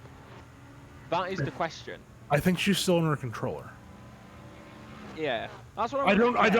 I don't know for sure, but I think she Yeah, is. yeah. I think she's finishing this season on the controller and then moving, but I might be wrong. Here we go. She has a rig. Yes, she is still control. Yeah, okay, so she has the rig set up, but yes, she's still on controller. I just wanted to clarify that because I knew she had a rig. So Yeah, if anybody was gonna know out of all of us, it was gonna be Jess. So I just wanted to get clarification from Jess. Yeah, I used to race against someone, and he was friends with someone that I'm friends with. This is convoluted. Anyway, he was a controller racer, but he lives in a country where they could not import a wheel to the country. But he was legit alien pace. This guy was so fast. And then his brother went out of the country for work and smuggled a wheel back for him. And it took him a couple months, but he got right back up to alien pace. And I think Selena's going to do the exact same thing when she... Big Oh my contact. god, that is huge! That was Fire Oh, Queso. yeah. 3 wide. Wow, Fire Queso got the worst of that. Yeah, we're gonna get the replay here. Heading down into turn number 4 is where the incident happens. So styles it down the inside. And he goes Okay, wide so instantly. just... Oh, that's wide. no! So Queso goes wide, completely on his own tuition. The McLaren is on the line, and then the McLaren is on the line, and I believe that was Smith actually, who came in a bit too hot, hit the McLaren. Oh, he just bumped Koa. Queso. No, that's Koa who just went off. I don't think that was actually contact. No, they That was bumped. Koa. They definitely bumped. That was a tap. Was it? It was a slight Yeah. tap. Yep, they Right, bumped. So, Wow. Jeez, on Smith. Smith is what? Smith, buddy. You might Smith want to calm gave- down, otherwise you're going to be under investigation again. They did give the position back, I believe. Or was that... No, never mind. That was just Diggs behind, I think. Yeah. God, Yeah. you got a feel for Queso there, though. Like, he already lost Yeah, it once, did nothing but he wrong. kept- Well, he did nothing wrong, recovered it, was side by side, a safe re-entry, but then the Porsche just coming in like an absolute missile. Fox 1 set it loose and just absolutely sent the McLaren as the Fox into the good old Ferrari. And as a Ferrari driver, that hurts to see.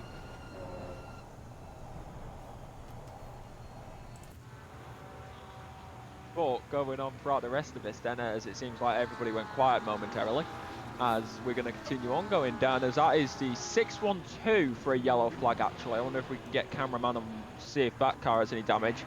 As that is 612, I'm looking on the leaderboard on the left hand side, but cannot see them.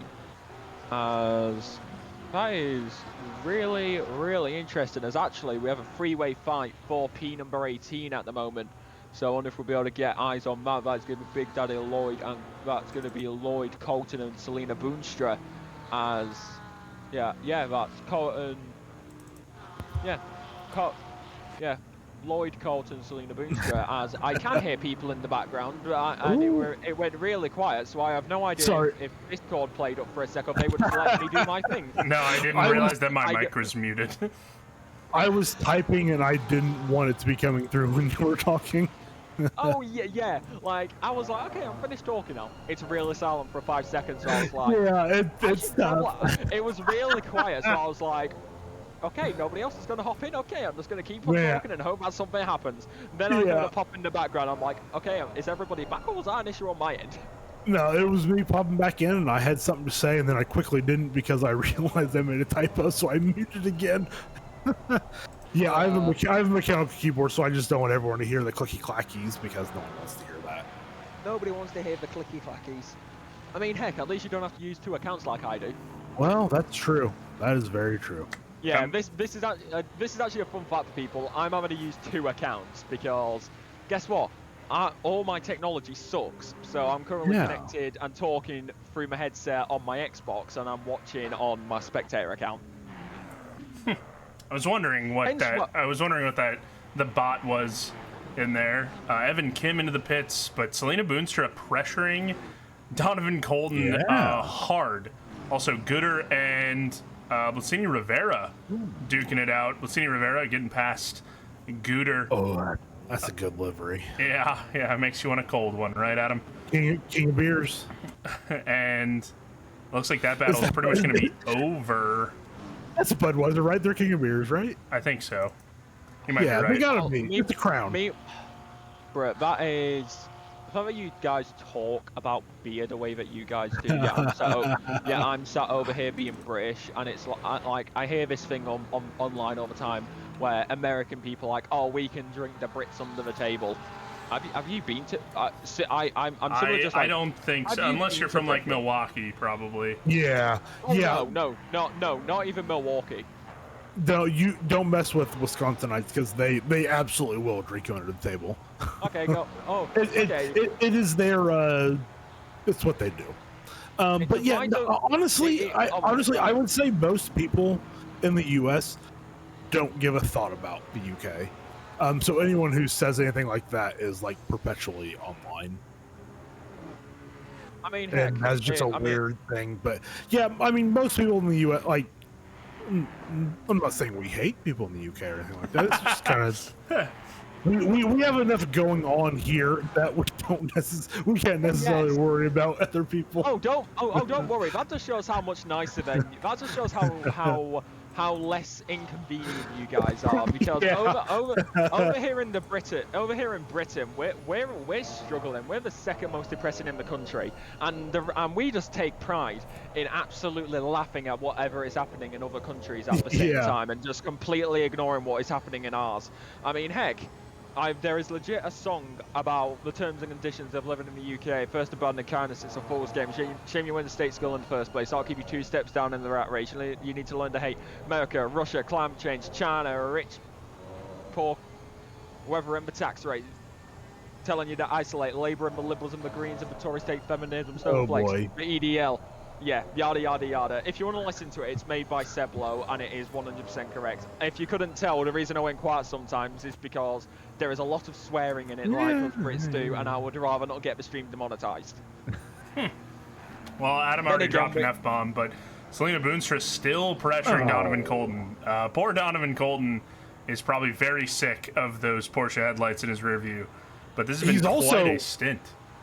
He's also just sick. Like, he is sick. He is very sick. Donovan Colton? Yeah, he had to skip this week's the Team Series race because he was sick. He's like physically ill. I thought you were just like really hyping the guy up, but he is physically ill. I mean, he's physically ill. As 2 secs, Ted, we're gonna have to go to this real quickly. We'll talk about Donovan Colton in a second, which we're still gonna talk about now. Is here comes Selena Boonstra heading up through Greasy Corner and towards turn number 2. I don't think the Lexus is gonna be. Yeah, the gap to that Porsche is going to get bigger and bigger as long as Selena can keep it tight on the close areas, you know, the hairpins, things like that. But the Lexus just goes away in the straights. It's a speedy boy. Yeah. It's something I've been keeping in. Go ahead. Yeah, it's kind of like. Yeah, it's kind of like the Red Bull IRL, where it's fast on straights, but absolutely shocking in the corners. Mm-hmm. Yep. Also, Quinn Smith down into P8. I wonder if they pit. I'm pretty sure they pit. He's currently hunting down Joao Smedo in the 544 McLaren. Smith pitted. Oh God, dang it! It's not giving good. It's not giving right impression. They have stopped. They're a couple laps down to the leader. I wonder if something happened. That was their I think that is because when they cross the line again, it'll be 1 lap. But yeah, something has happened that I don't know if they're just off strategy or what. Yeah, they might be alternating. That's definitely an odd position for the guys that were leading the race for a while to be in. But yeah, I don't think they're 2 laps down. I think they're just a lap down, and when they cross the start finish line, it'll show them 1 lap down. But you know, it's one of those things that's interesting. Something I've been keeping an eye on. Just Spangler has been right behind Jeremy Mercer for this entire stint. I saw that too. And I was wondering if Jeff was ever going to make a move, and he hasn't. But it's now watching now, he almost made a move because they have caught lap traffic. Oh, he's going to go for it into turn 9, maybe. Oh, he's doing it. for it. These two. Yeah, they're These very two, fast. I am. Yeah, these two. This man I'm very familiar with. So- Like he's one of the D1 boys. I'm very familiar with this Raining. man, and he's just got to Is make that a little rain? low. Is That's that rain? Yeah, it's raining. Oh! Wow! No, it's not raining. It's Well, yeah, we didn't get any of that because Discord clipped yeah. out. But yeah, so that's bad. that's probably why. I wonder if Wow. I wonder if I think he went Tracklicious had for to it. change brakes. No, there's no way they made that mistake, right? I mean, they're down into P8. But they've lost so much. You're Yeah. right. I wonder if they had an Or we just missed something in general, We could have. which is possible. I will say, Spangler getting back on the lead lap is huge, and I think he went to the pits. No, Spangler's still out. There was someone else nope. that dove Okay, into the nope. pits. We were on someone else. Okay, that was someone else. It's Carpenter, actually. Carpenter dove into the pit lane, so that's our P2 runner. Honestly, Yeah. not a bad call. I don't think. I think by the time you come out, I think the track might be wet, and this is going to be like the last time. The rain's gonna stop in about 30 minutes, but the track is gonna get wet enough where I think you have to go onto wet. This reminds me a lot of the Watkins race that we had Sure. a couple months back, Ooh. where it was very on and off, and you kind of had to decide if you wanted to stay on dries or if you wanted to risk the time for Hey. wets. But Do you want me to blow your mind? yeah, That was like a year ago. that was a year ago. That was a year ago. That was a long time. Shout out to my teammate Yeah. Justin Seckham, who is an absolute Shout gem. out. Yeah, absolute gem. Jeremy Mercer from the lead. Pitting in Pits. right now, so we'll see if he takes Spangler, place. Spangler stayed out. I did that race with SRA's own Patches O'Houlihan in the Jag, and it was so much fun. That car is so much fun in the wet. I had Harrison. Oh, I forgot his last name. Harrison. He's from Vancouver, but he's British. Harrison Channing? Yeah, No, that's yeah. not Harrison right. Channing. You Is are it? correct. Yes. Okay. And great set of teammates. That was a lot of fun. Worst race I've ever done in my life because of the variable weathers. These guys are doing a lot better job. Martin Smith with a 25-second time penalty. That is steep. Oh, that's a big That's from I think that's from the Fire Queso hit, where they went one. I think 3 so. wide. I think so, you're right. 25 is a lot. I wonder if they had another penalty before that stacked on. Because 25 just for that seems a lot. I'll check the penalty page. yes. What car yeah, number are probably. they? They're third. Or no, wrong car. Smith is 25th. Smith is 25. Car number 25. So they had a 10. So they just got a 5 and a 10. So they must have had a 10 before that as well. Yeah, they did actually. They did. Yep. I Yeah, just they had were. to look Yeah, up two they were. lines. Yeah, they were right next to Dromo, and they both had Yeah. 10 secs. All right, So yeah, that was So this Yeah, battle 37 for penalties. 18th is very funny because now it's just going to get even more spicy. These guys have been so close together for so long. As car 904 causing a yellow flag in sector 3 there. Selena Boonstra having to check up on Donovan Colton, still out on A dries. yellow flag actually. Oh, that is somebody round. That is the 50. That is the 904 who is round on the exit of turn number 10. We just saw them momentarily as we are on the helicam, and that is going to be Richie Wood, the man from Argentina in the Mercedes. You can just see it. You just saw him there momentarily, and they are off and they are around. Was that due to contact, or was that just completely losing it up by themselves? As the track is now actually damp. So with the leaders coming in, I feel like they have 100% pitted onto the wet tyre compound, because there is no way, with the track the way that it's going and the temperature and the actual track temperature dropping with an 8 kilometer wind speed coming in from the northeast. But I feel like with those conditions and the way that it's going, we have to get on wet tyres pretty soon. Because I agree. it's very unlucky. Like, Oh, big contact here for P18. Ooh. Donovan Colton yeah, shoving his nose in there, getting it done as ACC glitches out between P18 and P19. And Lloyd affirming his position there on Selena Boonstra. Yeah. Wow, okay. A little bit of his change up. well, Well, I don't we think say Lloyd's that. done. Yeah, actually, well, we say that. Here comes Selena Boonstra, though, as we're going to get a replay here momentarily down the inside and around the outside. It's Selena Boonstra as we wait for it to get off the replay because, yay, because we can't exactly replays once they're playing an AC once they're playing, which it can be very awkward sometimes. But you can see him in the background, Selena Boonstra, just on the back of Lloyd right there. Did not know we had a Ninjago plate. Did not know we had a Lego Ninjago character in racing in Sim Racing Alliance, but I guess that happens as that is actually going to be Donovan Colton, who will make a slight mistake on the exit of turn number 1, will lose some speed, but the Lexus is very, very fast in a straight line compared to the Porsche, so he will have plenty of time to recover. And you can see the spray coming up off the car, off the track, and straight onto the windshield, and the wipers having to work some overtime right now. Hopefully it's not as bad as the Five Nights at Freddy's pay. That was 2 very Gen Alpha references there. I'm sorry, I'm too old to get those. Sorry. I'm sorry. Oh no, Donovan Colton goes way wide, and Lloyd goes with him. They're up in the sand playing together. And Selena Boonstra gets by, no problem. No commentator's curse there for that car. Oh, wow. And then she goes wide. Selena went deep. She's playing in the sand, too. What are you guys doing? That was awesome. It's the dry tires. They're not. I think this is their first time around the track this wet on their dry tires. Yeah, wow. And they are struggling. I was kind of wondering where Colton ended up. He's still right behind him, which is funny. Unbelievable. Yeah, just get Colton right back in there. Wow. I just cursed my own co-commentator. Yeah, we certainly did. That was funny. I said no commentator's curse, and then they went in. P23 is stop and go. Oof.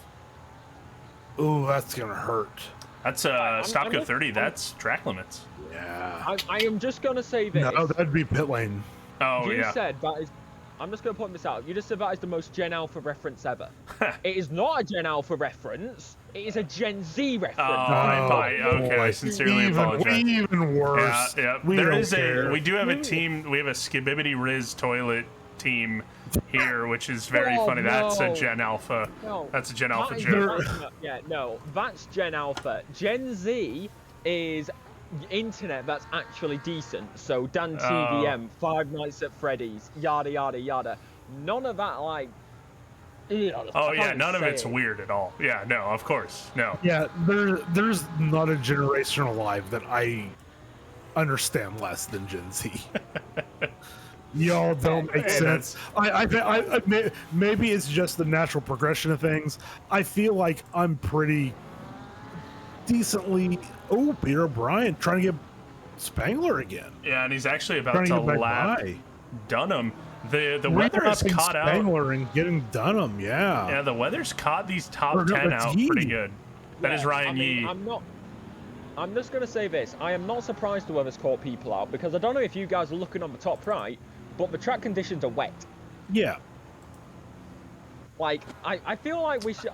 We mentioned it was down. I feel like we should. We talked about it. Yeah, we talked about it. We brought it up. I don't know what you guys are on about. We talked about it when Selena and all that went off. I don't know what Twitch chat is talking about. As of course Peter O'Brien was just there. So we had a disconnect. Someone P40. So we're down to 39 drivers.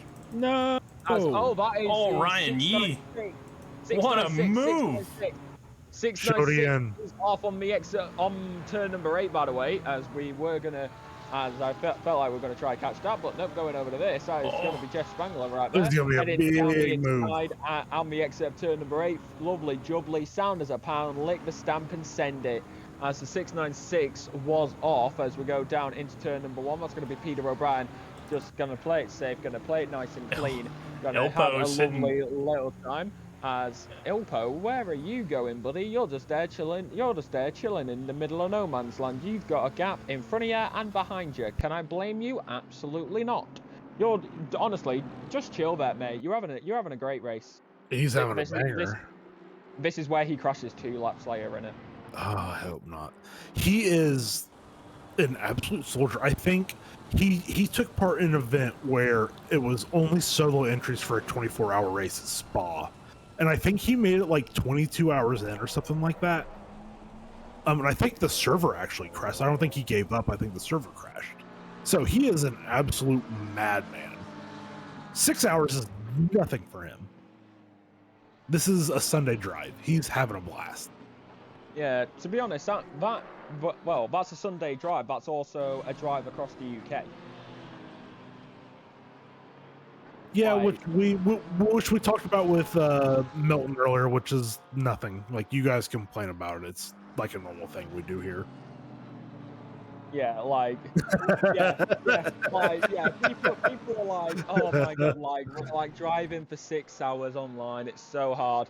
Over here in Britain, we're just like, we can drive anywhere in England within 6 hours. Like from where I live, I can Alexa, drive. some people Scotland. here in the U.S., some people can't get out of their own state in 6 hours. Yeah, and why do you think It's- we left? Because we couldn't be bothered with that. Didn't left. Hey, we kicked you out. We kicked you out. We made that very clear. Well, to be exact, there was a treaty formed because we basically just couldn't be bothered fighting you guys anymore because the French were pissing us off back in Europe. So we were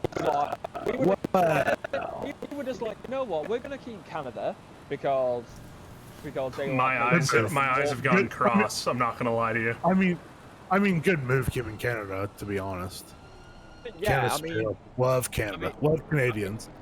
well, here's the thing. Fun facts with the Brit. The reason why the Geneva Convention exists is because of Canada. That is true. Canada are back. The Canadians. I don't know if that's true. I'm just agreeing with you. It is. It is like it is legit a fact. Blue, how do you know that? It's because of World War One. Yeah, I just know yeah. that off the top. Yeah, I just know that off the top of my head. But Yeah. Unfortunately. No, like, the Canadian. Ooh, that Planet Express livery. Okay, you gotta shut up. That Planet Express livery is beautiful. And British. Fire Queso is British. trying to make a They beautiful speak move on our language. DJ Watts. Yeah. Take a look at that. DJ trying to get some The rubber. cheese himself. The cheese. It's over. No, DJ, it's done. No, DJ Watts is going to the pit lane. So Yeah. that's an easy one there for the cheese man, but those tires are spicy. Again, who's still on dries? Possibly. This is. Crazy. Yeah, I'm gonna order some. People crazy. I'm gonna pull a blue. I'm gonna order some food here so I can. Yeah. Wait, you guys are ordering food? I can't do that. As somebody legit just said in chat, well, I'm just here for the Bentley. What the fuck did I tune into? This is from 2 a.m. Le Mans commentary. You know what the funny thing is right now? If you don't love SRA, you don't love this. If you don't love SRA endurance racing, then I mean, this is it. This is what you get. We're out of our minds. I've only been here for like 2 hours. Yeah, exactly. And I've lost my mind. 57th, guys, apparently. Apparently we're being told to go to 57th, which, yeah, Do fair it. point. They're actually pretty close. Don't blame us. Let's be honest, we're doing this Jesus proper Christ. endurance style. If you watch Le Mans, you know stuff like this happens. They just stick on one driver for ages and don't actually That want train is insane. Oh man. Well, the other problem is that race control is not functioning correctly, so it's super hard for us to spot gaps. Yeah, exactly. Yeah, that's so the tough part right there's now. many things. It's really hard. There are many things that happened. And you could not blame us. First of all, it took a while to get the track map and the timing board up.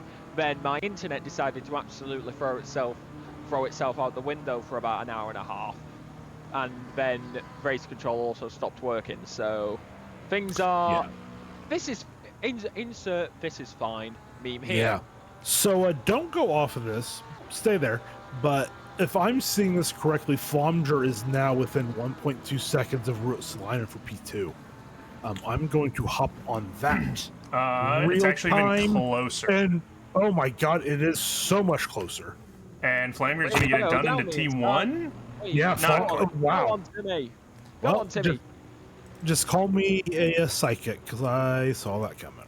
Yeah, there it goes. I thought Elpo might have tried to do a bit of a switchback, but it didn't happen. And Big Daddy in P16 gets a drive-through, almost certainly track cuts. Like, there's no shock there, as we're gonna get a replay here of what was happening as McLaren just chilling That's there gonna be a for the time bump. being. No, it was a clean overtake. Very it was Yeah, done him on nice and Cemento. clean. Yeah. Yeah, nice and clean. That was for on P7. the inside of turn number 7. Perfect move down the inside of turn number 7 to get up into P7.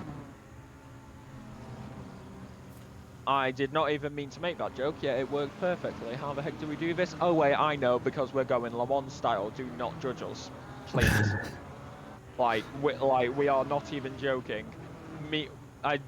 Adam's just embraced it, but before Jay has left us now because he's going to bed, and we cannot blame him. Honestly, how I'm still awake, I have no idea, and how I have so much energy still, I have no idea. But me and Boy Blue and Jay before this stream started, we were like, yeah, no, we're going Le Mans style for this. This is the difference. You guys are. I'm fully awake. Yeah, you're actually doing a great job. It's 9:02, so I'm fine. Yeah, you're having a fun time, but no, like legit, me and Jay told Boy, we're like, yeah, no, it's early for us. We're doing this Le Mans style, and then Adam could have decided if he wanted to go with the Le Mans style or the Boy Blue style, and he's decided to go for the Le Mans style. So you've got 2 Le Mans style commentators with one person who is actually very interested. Hey in man, doing their job. there's always going to be someone that's going to bring it back together. I'm the Anthony Davidson in the booth of the WEC. But so what's funny is speaking of that, talking with the Madhouse guys over with the run with Ryan Yee, they have unlapped themselves from they have again from the leader, and they're now sitting P4 after starting P double digits. They've made up 27 spots. I'm gonna be real honest. They're not out of this for the race win. They're not. Oh yeah, no. No. Like just 2 hours, 4 minutes, 14 seconds remaining. That's a lot of fours. Like, that's the thing. We've still got 2 hours left. Yeah, I have done so many. Still in this inside the top 10 realistically. I have done so many endurance races where Ryan and Jeff start from the back and lap me multiple times. It's infuriating. Yeah. It's truly infuriating. I in another community that does multi-class endurance race, not multi-class. They do multiple split endurance racing, kind of like LFM, but I've raced in multiple of their series, and one time I got put in with a couple of guys that were very fast over in Europe, and it was 1.8. I was super dialed into the Honda, and I was fast. It was after I finished that season. It was my first season SRA, and I raced in D1. It's like my biggest claim to fame that I got a silver podium in D1. I think I finished like 12th, and I was like, I got a podium. But in that same series, racing and endurance wise, I think Ryan and Jeff started behind us every single race and finished ahead of us in every single race. They're very, very fast, very consistent, and they know how to set up a car. They know what they're doing. Absolutely, they're so dialed into that McLaren. Yeah, I don't think I've seen them drive anything else. Question mark. They will for fun, but I think when it comes down to like endurance racing, they're always in the McLaren. Somebody in Twitch chat just saying, I know I'm part of MHR, but got to support my boys at Soren. Saw-N. So you know Soren, who is in Saw? That was Kerry. That's actually their livery designer, Arjun. That is Arjun. Yep, Kerry well Arjun. And it's a Porsche, but I don't know where they went. Arjun, who deserves a shout out just for multiple endurance races, doing almost all of them commentary wise. Done. The Spa 12 hours. I think Arjun did all 12 hours of that race. Was sensational. There's a pretty good shot of the livery there. Gary Lynn coming in for the Soren Racing team. Yeah, it looks good. Track not quite fully dry yet, but we're close. I feel like we're going to be getting to greasy very soon. Oh yeah, it's gonna go soon. With so many cars on track, I'm surprised it's taking so long. I mean, that's the thing though, like many people also forget this. It may not be talking about the full track because that's very evident down in turn 1 goes Colin Dunham. And the way that you look at it, this track is on a hill, so the uphill sections may not be as wet, but the bottom of the hills may be a little bit more wet. So that's probably what's keeping this track dry. Then again, I highly doubt that's simulated. Yeah, I was gonna say that feels like something that's too Kunos complicated. I feel like Kunos absolutely would put that into their sim. Well, because I don't know how much either of you have watched like Eris's streams and videos and stuff. There was one where he did a track walk of Kyalami, and he showed in the video how that they had simulated the water runoff, and like he showed the drains around the track and the water running off into the drains. Like you could literally see the water running off into the drains. That's pretty wild. So I wouldn't be surprised if they did that. Like they're so insane in a weird way. It's like, I love ACC. It's such an amazing sim, but there's so many silly little things that don't make sense that it is still in the sim at this point. That them going super hard on something like how the track actually drains makes sense to me. Yeah, I mean, that's the way it is. And this is the thing. I'm a console player, so I don't know this, but I think that's what also creates like a debate online of like people who are like, oh, what's the best sim race?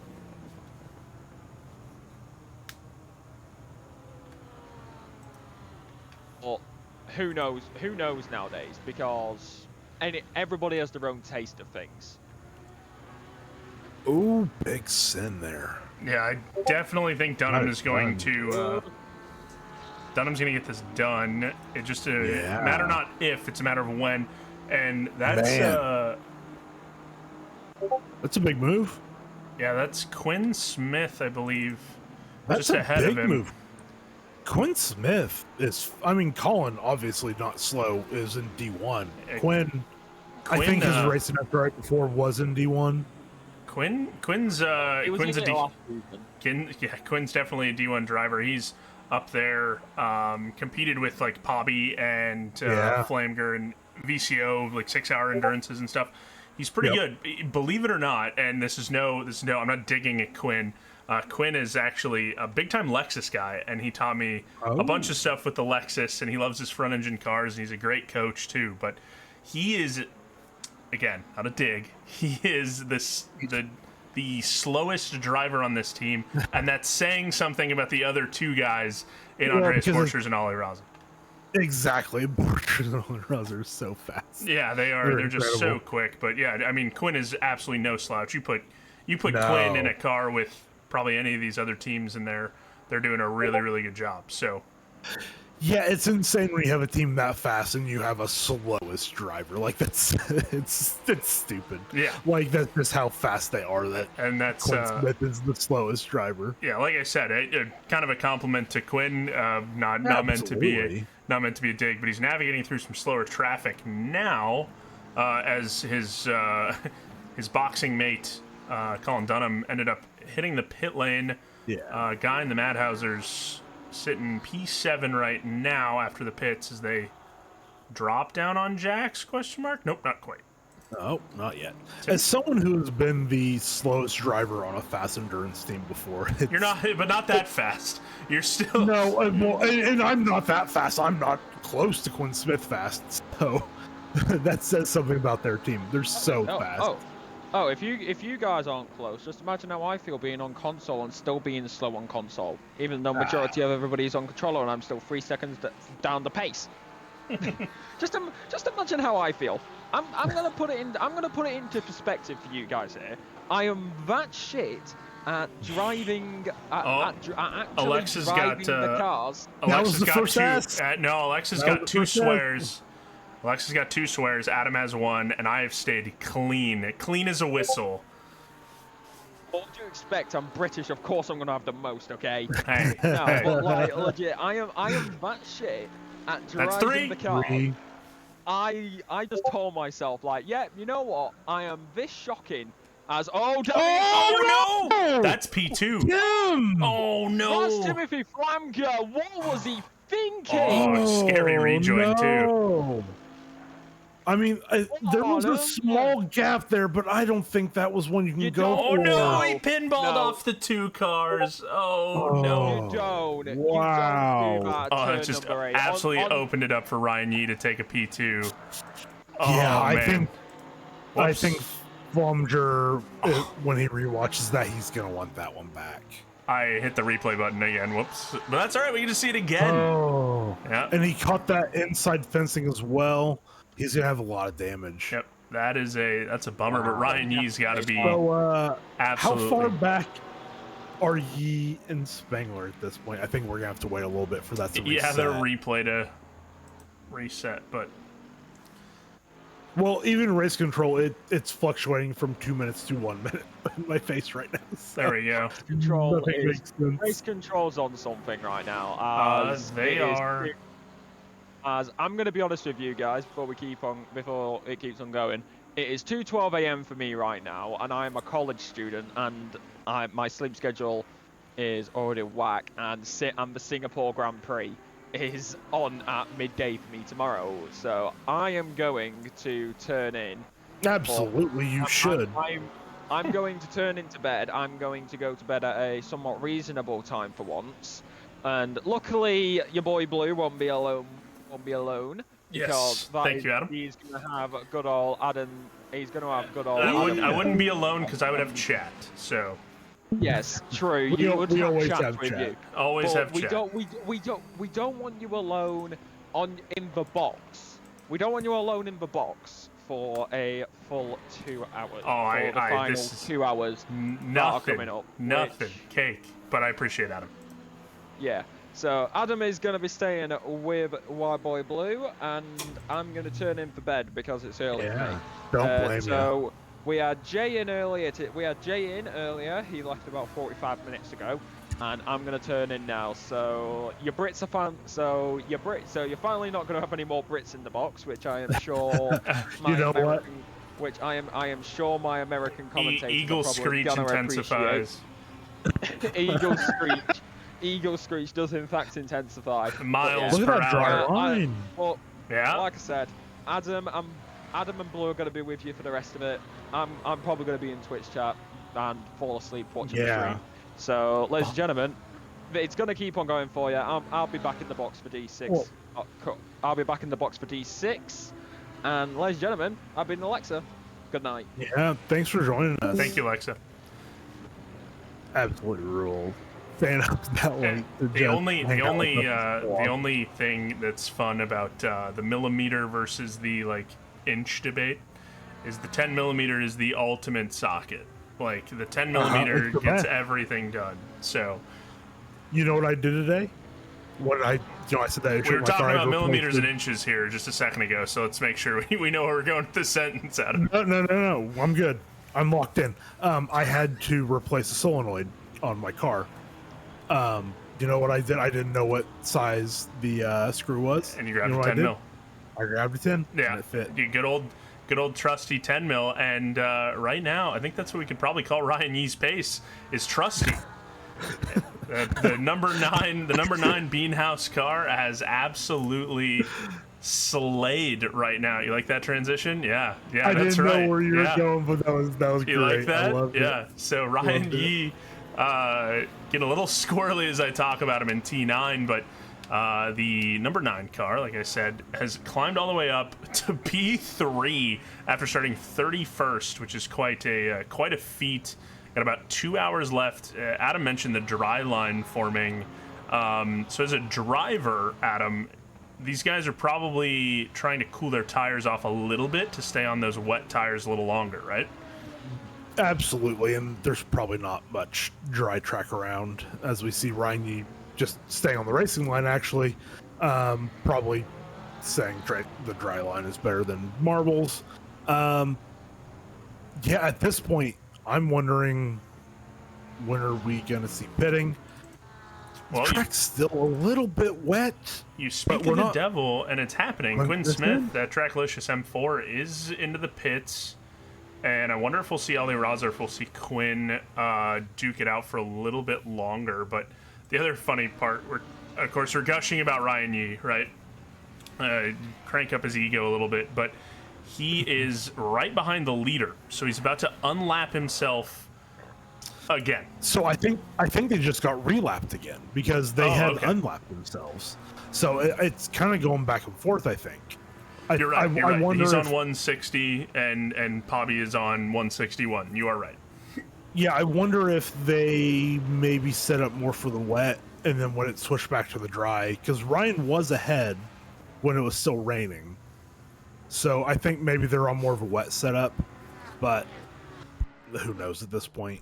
Yeah, a lot of guys just do dry setups with wet tires. They maybe change the TC and the brake bias a little bit. I was talking with actually the Badman's number 10, Douglas Mitchell, ahead of the race today, and what he was going to do with the Lexus, and that's actually exactly what he was doing. So, also a big shout out to Mr. Talbane for the follow, and along with Bearded Dragon 2483. Thank you so much for joining Sim Racing Alliance. This is race 1 of the special endurance events that we've got going on. Race 2 will be at Brands Hatch on November 2nd. I am, as Alexa said earlier, if you missed it, I am your my boy Blue. I am joined in the booth with Adam Santana, a couple of drivers. What was your main car, Adam? I've bounced around a little bit. I started when I first switched to PC from racing on the Xbox. So when I was on the Xbox, I was an Audi guy in ACC. And then when I hopped to PC, I was initially a Lamborghini guy. And then I switched to the McLaren because I started doing some endurance racing with some people I had become friends with. So I did that for a couple months, and then we moved to the Aston, and we locked in on the Aston so hard and just started killing it in endurance racing. Not like the top guys in this race, but relatively speaking, we were killing it in the Aston. So from there, I went to the Honda, and then from the Honda, I love the BMW M4, the big Chungus, and the Ferrari 296. Those are probably my two favorites. I am personally racing in this series. I'm not racing today because I was supposed to not be here. I was supposed to be at IMSA watching racing. Not this late in the day, but I was supposed to be there. So my team is not racing, but we are in the Mustang, which I have not driven much of. But I'm very excited. I'm teamed up with Zhao Sodre, my old Grid Thieves Motorsports conglomerate mate, who is racing in the team series. So this season, so I'm super excited to get back in the car. It'll be my first.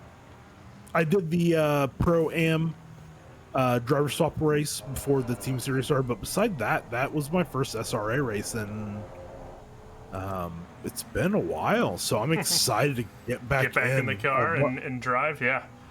Yeah, I love this community is so great, and the racing is so much fun, so I'm so happy to have an endurance series. And honestly, just having an endurance series on this side of the world, endurance racing in ACC is this time slot, right? Yeah, it's so Europe. I mean, ACC in general is so Europe-based, but endurance racing is almost 100% Europe-based. So having a U.S. Or not U.S. North America. A North America, South America series for people on this side of the world is awesome. I love it so much. I love that this series is doing that. And for the first race of the series to have 40-plus cars show up is awesome. Yeah, 60. I think it was like 50 some odd signed up. Of course, to compete in this series, you have to complete 2 qualifying laps. Each of your drivers have to. So if you don't, then you don't get to participate. That's probably what happened to Adam. Yeah. We didn't think we were going to be racing. So if we would have done our qualifying laps, we could have potentially jumped back in. But I think I have like 10 laps at the Red Bull Ring in a GT3 car. So I had to buy the track. Have it? Yeah, I didn't even own it. I had to buy it. I bought it last night. So yeah, it was. I love this track though. The Red Bull Ring is. Alexa was talking about it early on. The F1 prestige that Austria has. It's such a fast track, even in GT3 cars. I mean, these guys are doing sub-minute and a half. So it's just it's a fun. It doesn't have a whole lot of complexities to it, but at the same time, it is really hard to be fast here, especially in these cars. Yeah, you have to extend so much on the exits, and like we just saw there with Justin cutting hard on some corners. It is not easy to drive because you have to be so exact and precise. Especially right here, you can't cut too hard on turn one because if you take that, you're going out into the wall. It's a tough track. It's one of those things where you look at the layout and it seems simple. Yeah, but it's not. Yeah, it's kind of what I was getting at. You look at it, and on paper, it looks pretty. It's a couple straights, couple corners, but I mean, you get into it and you have that middle section, that's sector 2, where we see 426 currently stuck right now. But you have this middle section, which is kind of odd double apexes that kind of flow into one another. Oh. That was Stephanie Fisher's team getting a little loosey-goosey there. Ooh. So that BMW has caused a little bit of issue. There's Justin McKechnie, we were just on board with. He's getting hunted down by Mikhail Charles, who is currently P9 after some bad luck for the 868 Mustang, getting that stop-go 30, I think, speeding in the pit lane. That was rough. Yeah. Was up in the top 3. It's rough. I mean, anyone soloing 6 hours. I think personally, the longest I could do is 4. Yeah, my limit is 4 as well. I did 4 hours of the Nürburgring, and I thought I was going to pee my pants. So these guys are troopers. Ilpo, another one that's soloing right now, taking over P2. Yeah, honestly, Ilpo is. We were kind of talking about earlier. This is just a Sunday drive for Ilpo. Like, he earlier this year, he took part in a solo 24-hour race, and I think it made it to 22 hours in, and the server died, and he was still driving. So like, he's a machine, and he's fast. So like, you put both of those together, and I think someone made a comment earlier that he has nothing better to do tonight. So yeah. So yeah, he has the combination locked in. He's so good. He's an incredible driver. I've watched and commentated on races that he's taken and raced against him before, and he's incredible. So this is a car that I've noticed, and it was on one of the reveal streams a couple seasons ago. Sure. The 544. So someone in chat wanted to see the John Crown car, the 544. The one thing I love about this is the custom number, the NASCAR style number on this car. It looks so cool. So cool. Also, I wanted to give a shout out to Escalato for the follow. Appreciate it. Thanks for joining the SRA Nation, baby. Love to see it. Yeah, no, I love every time I've seen this car. Like, that 544 looks so awesome on the side of the car. Yeah, and you got the British going right into the British flag. Yeah, it's very, very cool. Whoever made that, well done. I know it was part of the stream, part of the reveal stream, like I said, a couple seasons ago, but I forgot who made it. Yeah. It was just a really cool car. The gaps around here are really large now. So, but a little bit of a change. We started with Andre Sporschers on pole. It's changed to Peter O'Brien. Ilpo Ruotsalainen has taken over that P2 spot after a bad shunt by the 224 Aston Martin.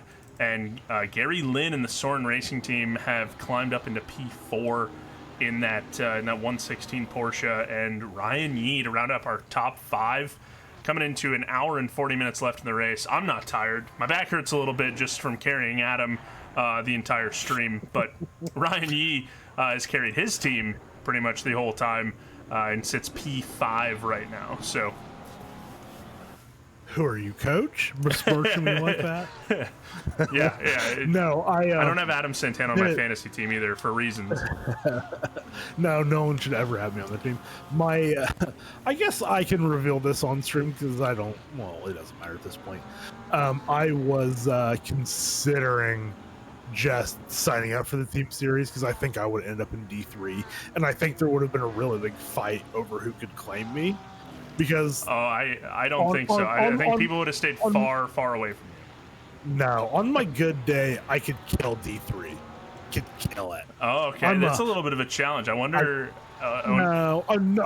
Coming into Brands Hatch, you're going to have some D3 drivers that are going to take that out of context. On my good day. Right now, and I said this on another community's broadcast. There were multiple SRA drivers in the race, and I think 3 of them were D3, and I said they are all faster than I am. So, well, at least you don't admit it. I'm so rusty. The 54 Bentley with the stop and go 30.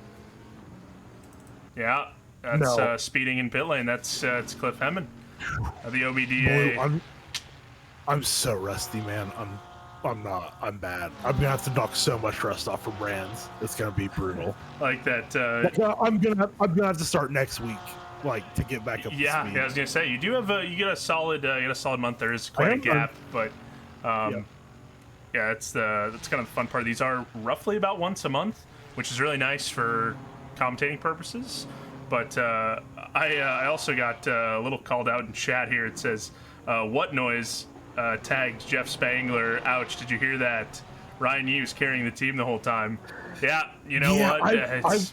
It's tough being the best, and that's what Ryan Yee is. So I almost said something that was like, I'm just gonna let it lie, and I wonder if Jeff will bring it up tomorrow because Jeff is gonna be at IMSA. Oh as well. yeah, So absolutely. No, I wonder if Jeff will bring it up. Bring it up to him. Yeah, Jeff. Of course, Jeff. Fantastic job helping out getting this organized too. So I'll backtrack a little bit. I'll give him a little bit of a shout out. No, you know what? He needs to listen. He couldn't look at a calendar when he scheduled this race. So that is true. Yeah, Jeff crying. I think when they first announced this, and obviously it was fantastic news, and I posted, I was like, man, there's gonna be like 8 or 10 of us that are gonna have to miss the first race because we're gonna be at IMSA. And Jeff was like, oh, I didn't realize that was the same weekend. Yep. It's like, you, Jeff.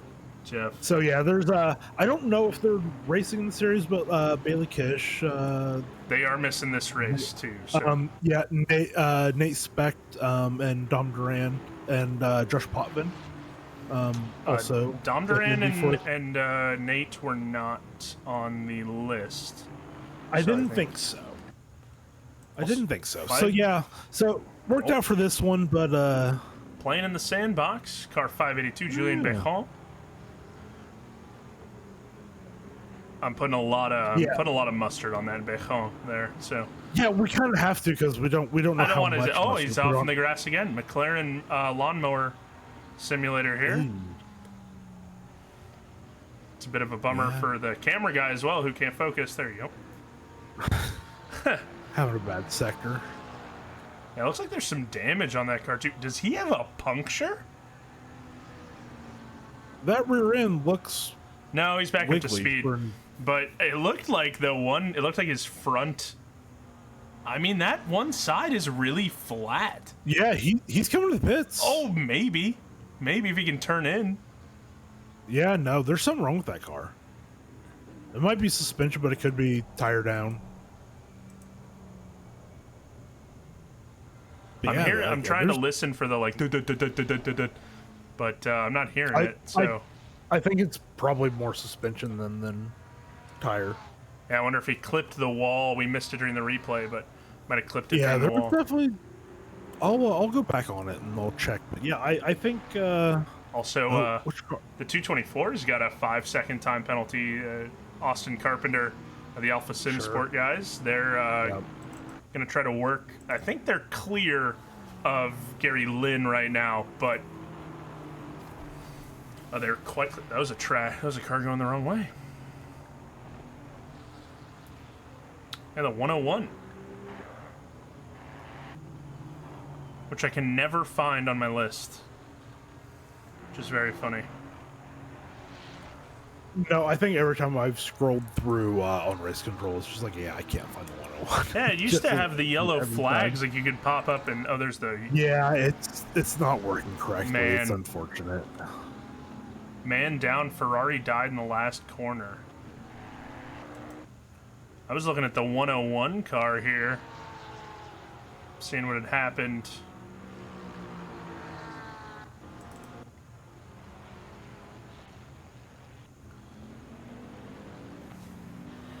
Who is in the 7 car? Since Jess is in chat. So Selena's in, yeah. So yeah, they're swapping back every stint, it looks like. Yeah, because there's no Andrew Rife. Oh, that's Dunham. Whoa, No, it's no, Man Person. Guy Man Person, the ultimate alias here. Let's see what happened to him. Oh, it was him and Smith. Whoa. Oh no, bro. That's Whoa. that was them duking it out. I had no idea that they were that close together. Wow. I'm gonna go into the replay and recheck that and see what happened. Yeah, there. they just both Tokyo drifted it. I just went back 30 seconds, which is kind of a bummer, but I thought I could catch that. Yeah, that was... I really got to get my gap working for the next one. But, yeah, that's... They didn't even... Oh? It might have been netcode? I don't think so. Nope. It was... ACC's they netcode is pretty good. Okay. Nope, they did touch. Yeah, they definitely... It was such a small tap. But yeah, it was... I mean, like Guy Man Person's front right in front of the rear left of the other BMW. The 30, yeah, of Quinn Smith. Yeah, definitely an interesting race for the 30, going from pole and running away early to then the weather kind of catching them out by surprise, dropping them down into... I mean, they've got some really good competition here. Sitting P6 right now. You look at all the drivers that are ahead of them. I mean, they're all pretty deserving drivers. As Selena Boonstra gets out of the way of the 30. It's a good blue flag there. Doug Mitchell would be very proud. Speaking of Doug Mitchell, where's the Badman's car? Michael Jeffries, a triple stint racing. The coach back in. Yep, sitting there in P9 as it stands right now. So a solid top 10 for the Lexus, the toppest Lexus. Toppest is a word. Don't Google it. Going a little wide now, though. Track has reverted back to optimum. It's been optimum for a little bit. The track temp went down, though, from the last time that we saw that it was nice and toasty. Sun's setting. It's getting cooler out. Yeah. Expect times to pick up and tires last a little bit longer. I will say the rain... probably saved everyone from having to trying to maybe double stint a set of tires. So that was a blessing for them. So in practice, so there was a couple test runs done by some guys early in the week. 696 off into T1, but Ilpo is hunting down Austin Carpenter. So I don't want to get off on this battle because it's about to stay on it. Oh, sorry, it's a T3 because they go through Queasy Corner here, but. Talking about the tire tests that were done throughout the week here, and guys were Ooh. I don't want to say whining, but there was a lot of, oh, is Ilpo gonna get it done here? They're bumper to bumper. Wow, Carpenter went really wide. Yeah, Carpenter I think just losing a little bit of grip, or maybe a little scared that Ilpo was gonna dive there. He should be more scared here. Oh, a little defensive. That was quite a move by Carpenter. I don't think I could see Carpenter have really been that worried. I don't think Ilpo was that close. I think it was just a mistake. Yeah, look at it. You see 6 hours of windshield dirt and grime and grodiness accumulated on... It's coming through the sun there. That was kind of funny.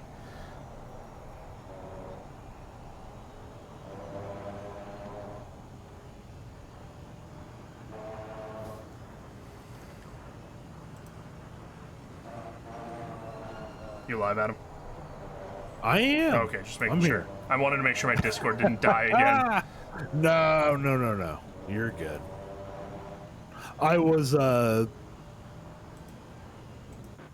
thinking things and not real. Ugh, it's been a long day. You replaced the solenoid on your car, so you get a pass. It wasn't even that. That was easy. That was the easiest part of the day. My dog is snoozing and he's being loud. I'm just like, oh, you're so cute. And I was looking at him, and then I was like, oh yeah, I'm doing things. Oh yeah, that's right. I'm working. Yep. Yeah. No, I'm on the clock. I'm getting paid. Just as paying. I'm just paying me. I don't know. Yeah, no, I'm purely volunteer. Actually, Jess did say that he's gonna have a like a publisher's clearinghouse check mailed to me, is what he said. So I'm gonna get a giant check in the mail, shipped via UPS. But speaking of sending packages, Ilpo's got to make a move and send it in on Austin Carpenter here soon. Christ. Another one. Yep. I can do this all day, dude. I have been doing it all day. Nope. I gotta put my phone down for a second. I was trying to order some food. I just gotta. I don't know if we're picking that up, but just some soft claps. Yeah, that was good. Thank you. Yeah, I loved it. But yeah, they're getting nice and close. Creme de la Corsa, doing it solo. Austin Carpenter, of course, one of two drivers. He's got Timothy Flamger in that other car, in that other seat, I should say. Him and Flamger team up a lot for endurance races, I believe. Or I guess I shouldn't say a lot. I have seen them team up before. That's a lot. I would say if you've seen them team up before, that's a lot. At least, yeah, once is definitely a lot. Also, you take a look at these. I'm looking at these times that these guys have set. The top 7 are separated by 9/10 of a second. That's silly. The top 10, at least based off their last laps, That's still silly. They are very good. Honestly, if you would have said like their best lap of the race was that close, I think their last lap being that close is more silly. So I sincerely apologize. I was looking at the wrong Delta numbers. Oh no. I know. The top 5 are all separated by 9/10.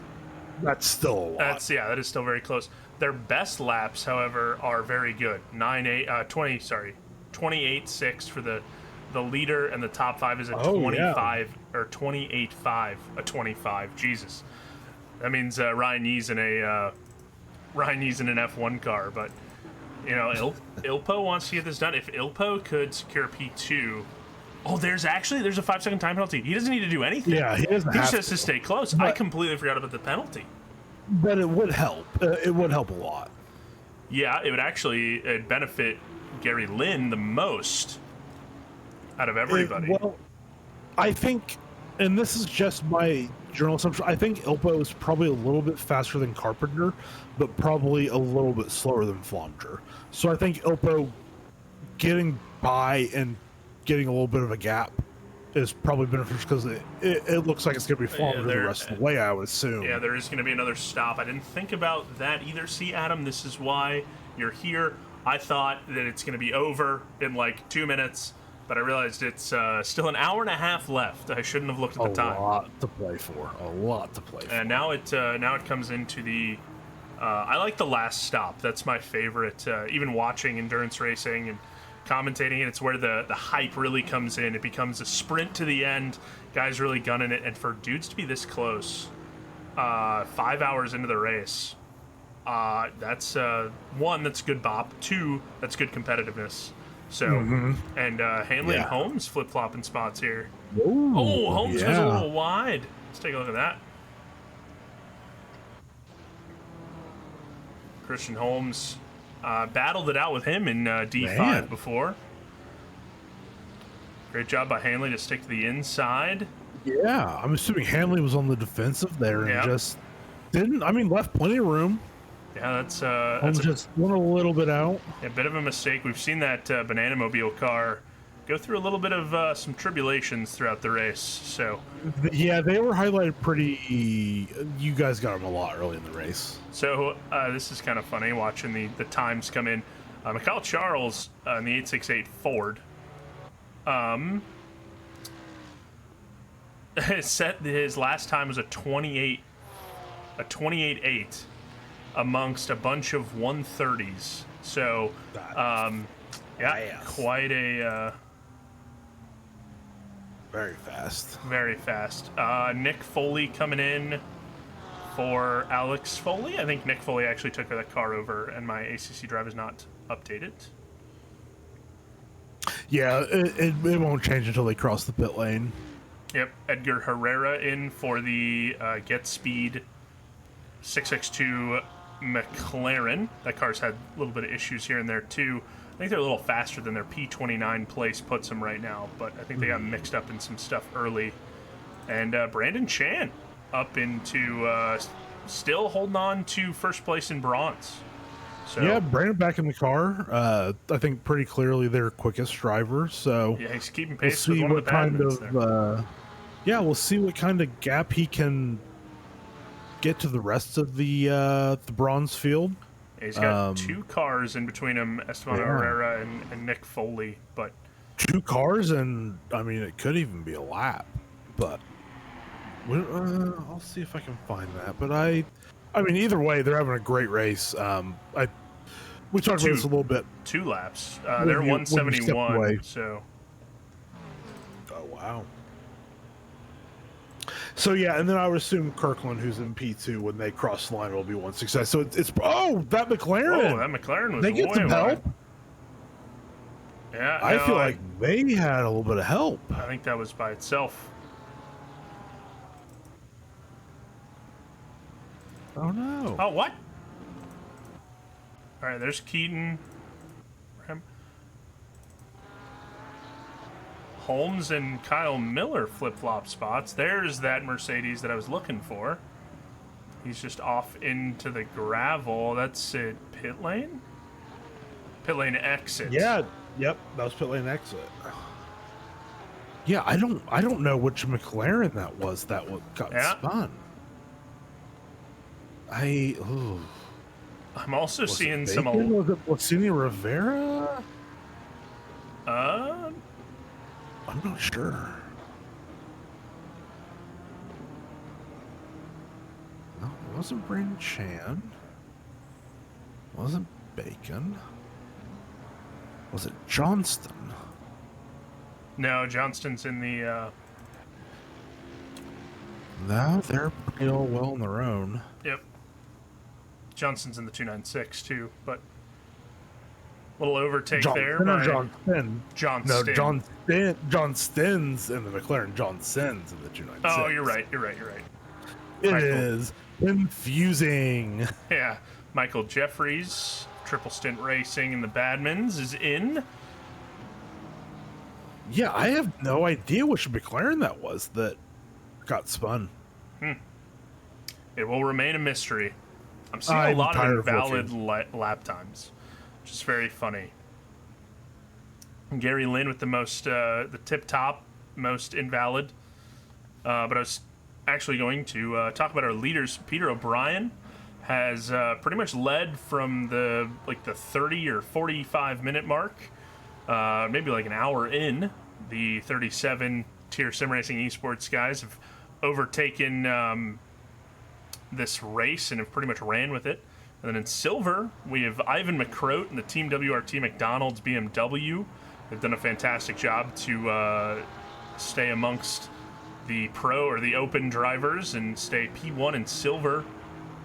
And then, we were talking about him earlier, Brandon Chan coming into pit lane right now, but he is currently the tip-top bronze driver, taking home first place in bronze. We do have 3 categories across all of these drivers, open, silver, and bronze. So, kind of fun, a race within a race here, and it makes things competitive.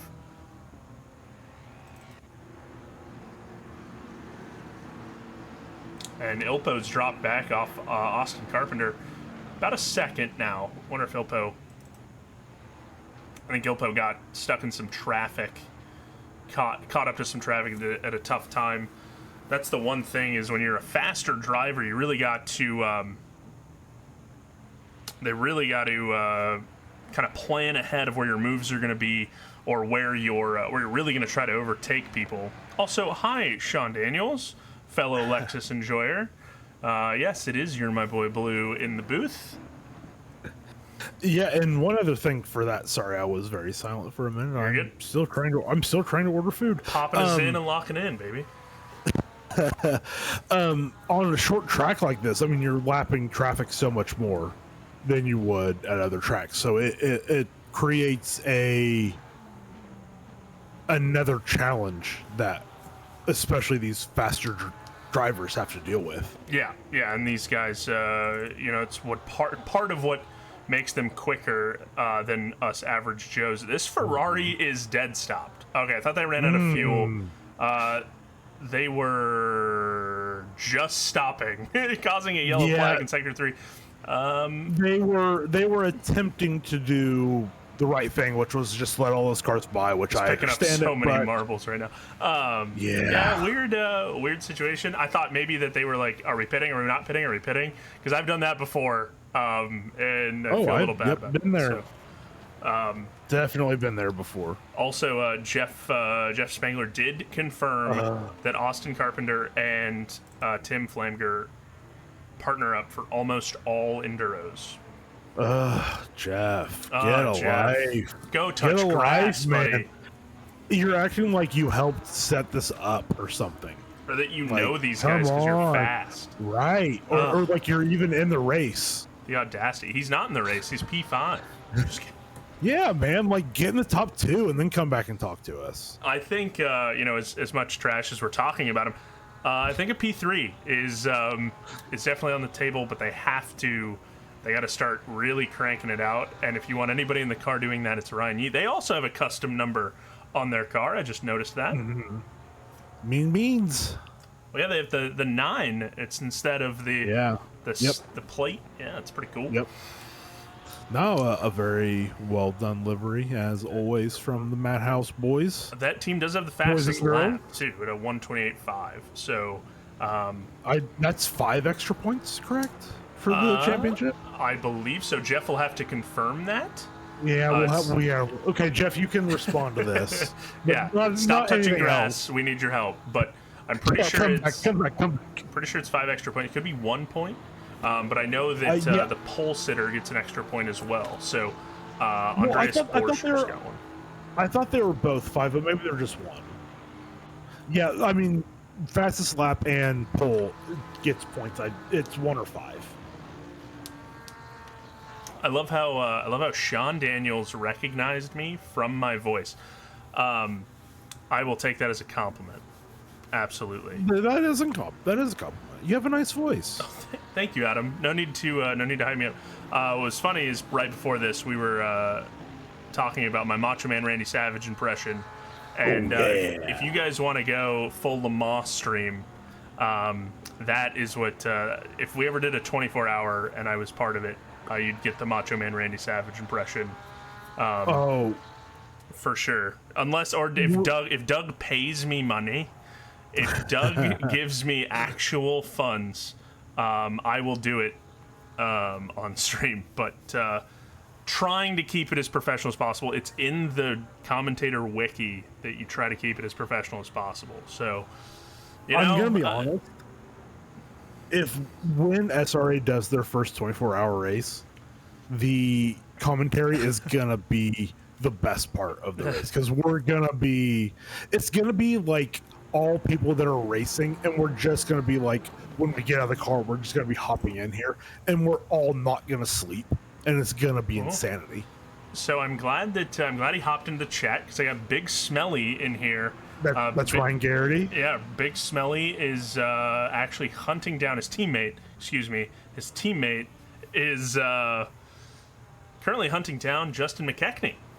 Yeah. McKechnie. McKechnie. Machechki? Justin Ketchmany. Yeah. That's how I like to refer to him. Oh, and to Turner Johnson also participating in our SRA iRacing series. Thursday nights at 9, if anyone's interested. He is currently going to try to make a move. I think this comes at T1. I think I've got this at T1. Yeah. Oh. Yeah, I think you're right. Yeah, I think, let's see if Maybe not. Turner Johnson, Oh, he's yep. going down the inside. Maybe trying to scare McKechnie a little bit. No, the gap is too. That Lexus top-end speed is so good. Let's see if they can keep it close. Going up the hill, they're going to climb. There's a nice little elevation here. Yeah. Get that split stream. Yep. Ooh, get back, tuck back in. Yeah. Tuck back in. He's going to go outside? No, I think he's trying to trick him here. Oh, Turner Johnson's going to commit to the outside line. Try to go around. Oh, he's much Nothing tighter, there. but Yeah. no. Justin's good. No, That's good defense. I think Turner needs to stay tucked in a lot longer there. I think that the initial corner exit. Oh, big sit on the outside. touched. Oh, big contact. That ruins a good battle there, but no harm, no foul. Just a little bit of door rubbing. They're good. A little door banging, nothing bad. I think that Turner is getting much better exits, but that Lexus is so strong. The Lexus top end speed is criminal. The downside is that it's just not turning in nearly as well as the Ferrari, and I think Turner's got to take advantage of that as he swings wide, staying out of the sandbox, coming into that was turn 8, I believe. Here's turn 9. So much grip right now. I mean, just hunting all around the track. But yeah, it's just on those long straights, just nothing doing there. Oh, here we go. Turner gonna try to stay. He's on the grass. No. Dale Earnhardt would be proud, buddy. Oh man, trying to make a pass on the grass. Wow. Stayed there the whole time because he knew that the track would come back to him before the break. Wow, that was pretty funny. That's incredible. I love that. That was awesome. Also, Ilpo and Austin Carter flip-flop spots, but not for long. Ilpo was nose ahead there, and he's going to come out ahead. Oh, that's a blue flag. That's a blue flag. Oh, that is. Yep. So I think there was something else that happened there, but the Dale Earnhardt mentioned, raise hail, praise Dale. Wow, that was awesome. Almost a pass on the grass for Turner Johnson.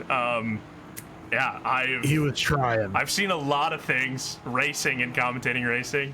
That is actually a first. That's I've not seen one survive, I should say. I've seen many attempted passes on the grass, but I've never seen someone commit. He stayed on the grass for so long. Yeah, that's a highlight of the. I was like, he's gonna come off of it, right? And he just stayed and stayed. No. Also, Panzo Rigatoni saying that I do the Macho Man Randy Savage for free in the voice chat during Multi-Class Madness. That is false. I was paid. I was given the opportunity to stream today. That was my payment. So. Okay, yeah, that's smart. Ryan Garrity giving a shout out to his teammates, Turner and Nico, having a hell of a recovery drive. Did you break the car, Ryan? Is that what happened? Ooh, people want to know, Ryan. Did you break the car? Yeah, I think Ryan Garrity probably sent it in the wall. I actually don't think we've seen Ryan Garrity yet. So haven't been in the car. It wasn't me. Yeah. Good for you. Wasn't my fault. I think we shouted him out earlier, but Ryan Garrity has made at least, I believe, a couple of liveries on the grid. The UNSC for his team. We talked about that earlier. That livery is fantastic. Very well done. Just kind of jumping around here. Matt Kirkland of the Slow Boys Racing. He's currently trying to catch up to Tim Lamb for P30, P31. He's got a little bit of a ways to go. He's down a lap on his bronze teammates. You look at the lead for silver. Ivan McCroat has Brian Anderson in between him. Brian Anderson is about a lap down, a little bit less than a lap down. Excuse me, a little bit more than a lap down in that Lexus. Yeah, where's McCroat? The 369. 10. 369, damn girl, you're fine. Yep, the P10 right now. So they're going through turn 4. Nope. I don't the corners here don't make sense. They're pretty well ahead, but yeah, they're not super far ahead. So yeah, that fight for the silver dub isn't over. Yeah, it could tighten up, especially with the pit and then the driver change, of course. Also, yeah, it's gonna be super interesting to see where it'll be tight. I think it could come down to a strategy call between Anderson and McCrow. I'll give you some info. Oh, I got this. He's got some pit lane reporting. Time since last pit, McCrow 46 minutes now. Anderson 56. Oh yeah, you're looking at the stint time. Yep. So McCrow is gonna be. They're good. The 369 can do it in one more stop. Fine. But Anderson's gonna have to their car's probably gonna have to do a splash and dash at the end. It'll be close. It'll be pretty marginal. Since we're at an hour 11, so Anderson can go another. So turn up. They're at 57 now. So Also, they can do another 8 minutes. So this just in. Turner Johnson gets it done on McKechnie. Oh, good move. Right down Very the inside clean. of T7, I believe that is. Right into, great job there by Turner. Justin. Nicely done. Just not letting him sleep on it, though. That beautiful Denso livery. I love that car. That is very well done. That's amazing. I'm so excited for the new Lexus GT3. You know what? I like GT3.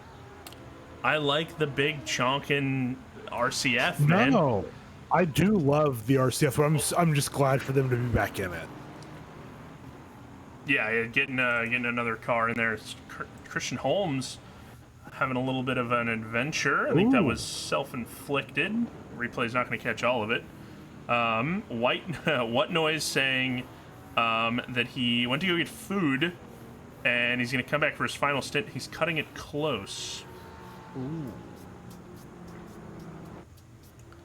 And Ryan Garrity has swapped Brewskis for Theraflu.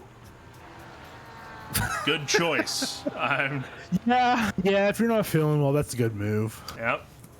If you're not feeling well, or I mean, maybe Ryan likes to really party. You know. Well, I mean, I have been. I mean, I kind of subscribe to silly things like cowboy medicine. So just like drink whiskey. Cowboy medicine, yeah, I like that. You get better just drinking. You get better. Yep. Hi, my name's Adam Santana, and I'm promoting snake oil. Yeah.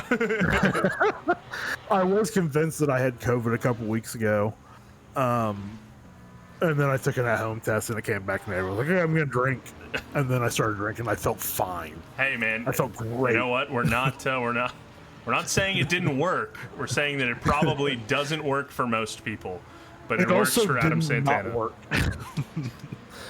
I am a psychopath, so came close to making a hot toddy. I think that's that's a different word because it got blacked out, but Automod, get it? Also, yes, a hot toddy. So yeah, that certainly has been a hot toddy. So yeah, I have not had a hot toddy, but I've been told they are great. They are. They're really. So I don't know. They're gross to me. But I'm not a big whiskey guy. Or is it brandy or whiskey that goes in those? I don't remember. But also, definitely a Dr. Smith says alcohol kills germs. So he's onto something there. So I had a friend in college. He was a senior when I was a freshman. Bourbon, that's what it is. Yeah, bourbon's the best drink in the world. This guy legitimately would clean his kitchen with Everclear because it's almost 100% alcohol. It just kills everything. He also then learned if you boil it and inhale it, you get drunk. That's fun fact. Yeah, that is a fun fact for everybody over the age of 21. That is a very fun fact. Everybody under the age of 21, mute the stream. Yep, pretend you didn't hear that. Yep. He was also legitimately a prince of a nation I will not say. You're the prince. You're the prince of my nation. You know what, Adam? He was royalty of a country. I'm not kidding. This guy was royalty of a country. Oh, we have the Sim Racing Alliance in the chat. RCF is love, RCF is life. That's Man, Daddy Doug. that is that RCF is love and is life, and you looked great driving it today, Doug. The other guys not so much, but you know. Oh, ooh, coach is gonna ban you. Oh, there goes my free set of gloves. Damn.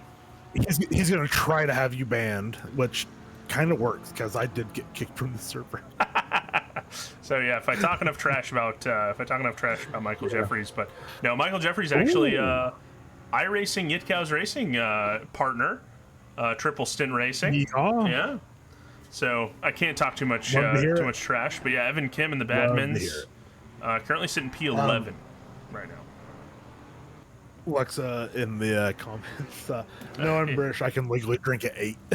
Yeah, that's when I first went to a British colony, or Providence, not a colony, Providence, and I was sub 21, and they're like, "Do you want to drink?" And I'm like, "Oh, I can't drink. I'm 19." And they're like, "No, you can drink. It's 18." I was like, "Oh, okay." Yep. And yeah, there we go. Yeah. One of my good pals, Eric, in chat, Blue likes some GTs. I want to say that says thick. It says thick. It says thick with multiple C's, more than likely. The auto mod is going crazy right now. So, yes, Eric, I do like my GTs thick. Look at that, as Evan Kim. Slip angles, turn 5 there. That was pretty impressive. Oh, also, Ilpo Ruotsalainen has cut that gap to Carpenter to a second. Of course, he just passed Austin Carpenter. Yeah, he was off in the gravel. What happened to Carpenter here? Wow. Yeah, and that's what Ruotsalainen needed to do, was get by. Oh! Huge. It was the Mercedes of Christian Holmes. Oh, man. I wonder if Holmes did the thing that some people do at times in endurance races where they keep working hard on the racing line thinking that they're letting people through. I've done that before. And Christian Holmes has damage, though, too, so it might have been...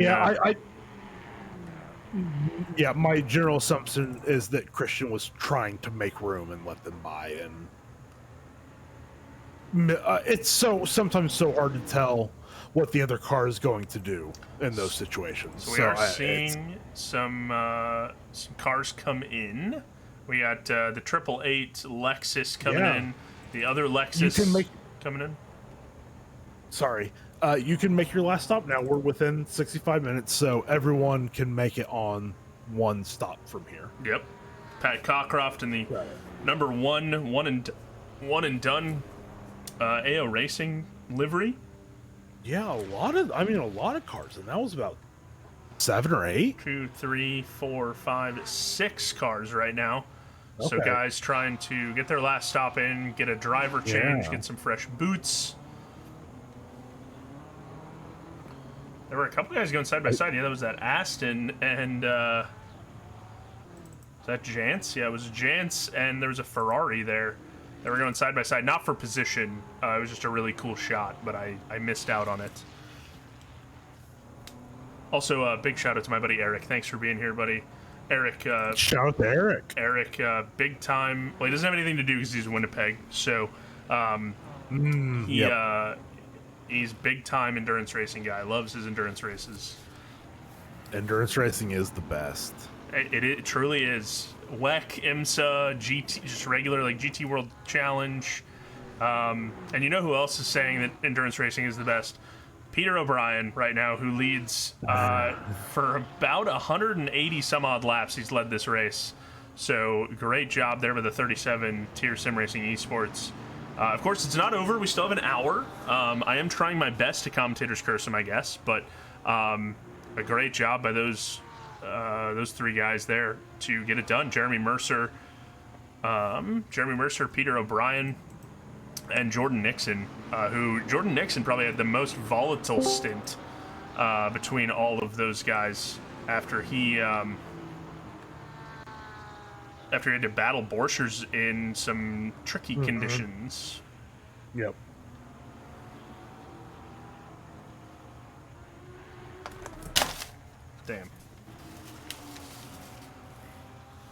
Right, I'm half asleep, but I thought I'd hop in and inform you guys on this. Incident 31, car 101 plus 10 seconds. Offending car makes a bad rejoin and initiates contact with two cars.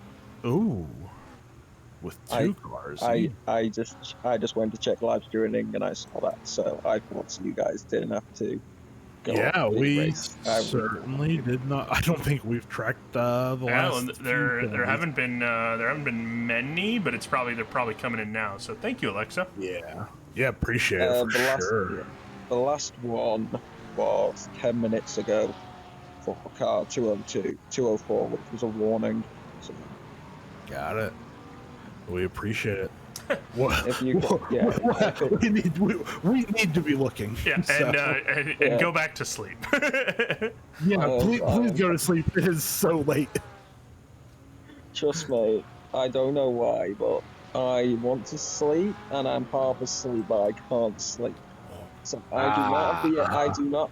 It's one of those moments. I do not have enough energy to actually commentate on what's happening, but I have enough energy to do this. So Well, I just thought I would inform you guys. that And yes, that this works. this is what. And yes, chat. This is what I sound like when I'm half asleep. So Enjoy. now you literally are our Ted now. So Yep. Two Two secs, secs, Ted. Oh.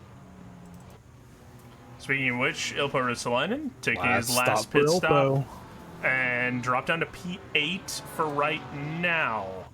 So then, we'll see how this shakes out. This is going to be so interesting to see. and then right in front of him is Guy Manperson, who has not pitted yet. So a little bit of strategery here from the finish flash. Ilp did my favorite thing, in when you translated IndyCar racing, Ilpo was the first to stop last. The Now, first to obviously- stop last. I like that. Yeah, I believe That's that's an a IndyCar Townsend thing? All right. Bellism. Oh, Townsend Bellism. I think it's a Townsend Bellism. Yeah. Oh, good old, you know good what? old Townsend Bell. Ooh, or was it a? Ooh, no. Is that a Paul Tracyism? That I shouldn't say. Oh that. man. Oh, I'm gonna have I to don't do some know which. research. I don't know which one I don't don't want- want to use more, but I know exactly which one I don't want to use more, and it's the Tracyism. yeah, that's fair. That's fair. But yeah, for IndyCar, obviously, because of the frequency of yellow flags, but here we're not worrying about that. No, this is going to be truly interesting. Because, I mean, Pierre O'Brien is at 47 minutes. Austin Carpenter's at 46. Lynn in P3 is almost at the end of the stint, an hour 1.5. Ryan Yee at 48 and Quinn Smith at 51. So I foresee Quinn Smith finishing this race out. It could be Ali Raza, but I'm pretty sure it's going to be Quinn Smith to finish this race out. He's been mighty consistent, but just kind of fell off, I think, with the rain issues. But solid job for a top 5. I think now it's going to come down to, like I was saying earlier, that sprint mentality, that hunger. Yep. Absolutely. And yeah, it'll be interesting because Borchers did a double stint and then Raza did one and then Quinn's now on stint 2. Yeah, So I do wonder if Raza might go back in, but I don't know their physical locations. I know Borchers is in Germany, I Yeah, believe. Borchers is done because Borchers is European. Both Quinn Smith and Raza are North American based. So, Okay. I think they'll still have time, but it could come down to Quinn just finishing it out. Our leader in silver just pit too. So Ivan McCroat in the pit lane. Braden Henderson spinning out, I think, here. Oh. And then for the silver, Curtis Lee and the oh my goodness, I just scrolled past it. In the 888 Lexus and P13, they've made their last stop. Codromo and P4 stayed in the one Porsche. So McCroat's not got this. I think we're gonna have a fight for the silver win, and then for bronze, Lamb in the 17. They are 24 minutes into set, so they're gonna have to at least do a splash and dash at some point here. So we'll see how they handle that. But they are Kirkland, who is behind them, has to make a stop as well. So they're on equal footing with Kirkland. So they, however they have to handle their last stop, whether it's a full stop or just a splash and dash, they're going to be in a good position. So I think the 17, it's still going to be a fight for the 17-6-1-2 for the win, but I think it's going to be the 17. I think they're going to have a big enough gap. Yeah, I think the lap advantage there for the 17 is really what's going to help them out. Also, Gary Lynn coming in, the 116 Porsche of the Sornen Racing team. It was just in chat a couple seconds ago, cheering their boys on, but they just pit as well. Ryan Yee, I think, going for a little bit of an overcut, and he's probably going to prove me wrong as he comes through Sector 3 close to the pit lane here. He's probably going to pit in as I talk about him. Oh, sorry, no, he's in Sector 2, but I think he's probably going to pit. They still have, they're at 52 minutes, so depending on who's going to handle the last stint, I think probably be Spangler. Spanky Spangler may come in. I think I think Spangler. Yeah, I think Spangler did 2. Yee did once. I don't know. I don't have a good grasp on what they've been doing. I think it's only those 2. So it is only those 2, but I can't remember what order they've gone in. Oh, he's staying out. He's staying out. Ryan Yee, the number 9 McLaren, staying out to stay. Honestly, third. I think you're right. I think with the weather, it probably played with how they would go, and I think it's probably they're going to put Jeff back in the car because Jeff started, and then Ryan went in for the second. He answered it in chat. He said it'll be me. Okay, cool. Hey, Love thank to hear you, it. Jeff, for being there. Also, not a Dr. Smith, who I believe has his PhD. If you want to stay up instead, you can check out our Lord and Savior Bendy Brew. Bendy Brew is an official sponsor of SRA. No, I believe no. so. Hashtag Bendy Bros for life by El Jefe Jeffries. Coach. Yeah. That's good. I'm just playing. Bailey is in Indianapolis right now, so I will be seeing Bailey tomorrow. And probably brought his Bendy Brew with him, is my assumption. I honestly, if he hasn't brought one and we're not sipping coffee tomorrow, I don't know what we're doing. I truly don't. Oh, it's Bailey who's coming. That's right. Yeah, he is a very forgettable character. So that doesn't surprise me at all. Jeff being filthy. What time are you getting there? So Jeff, the plan right now is 10 a.m. I need to recheck the schedule. I might show up earlier tomorrow since I was not able to make it today. I need to hit up merch. I want shirts. I at least want 2 shirts. I don't know what shirts I want. Oh, okay. I don't know.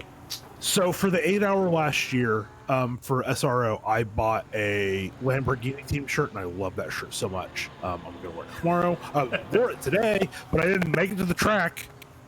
And then I bought an OnlyFans team shirt. Nice, yeah. But there was also the BMW team shirt the Turner that they had last year. No, it was like the full-on Team BMW shirt. Oh, okay. But it was like $80 for the T-shirt. So no surprise.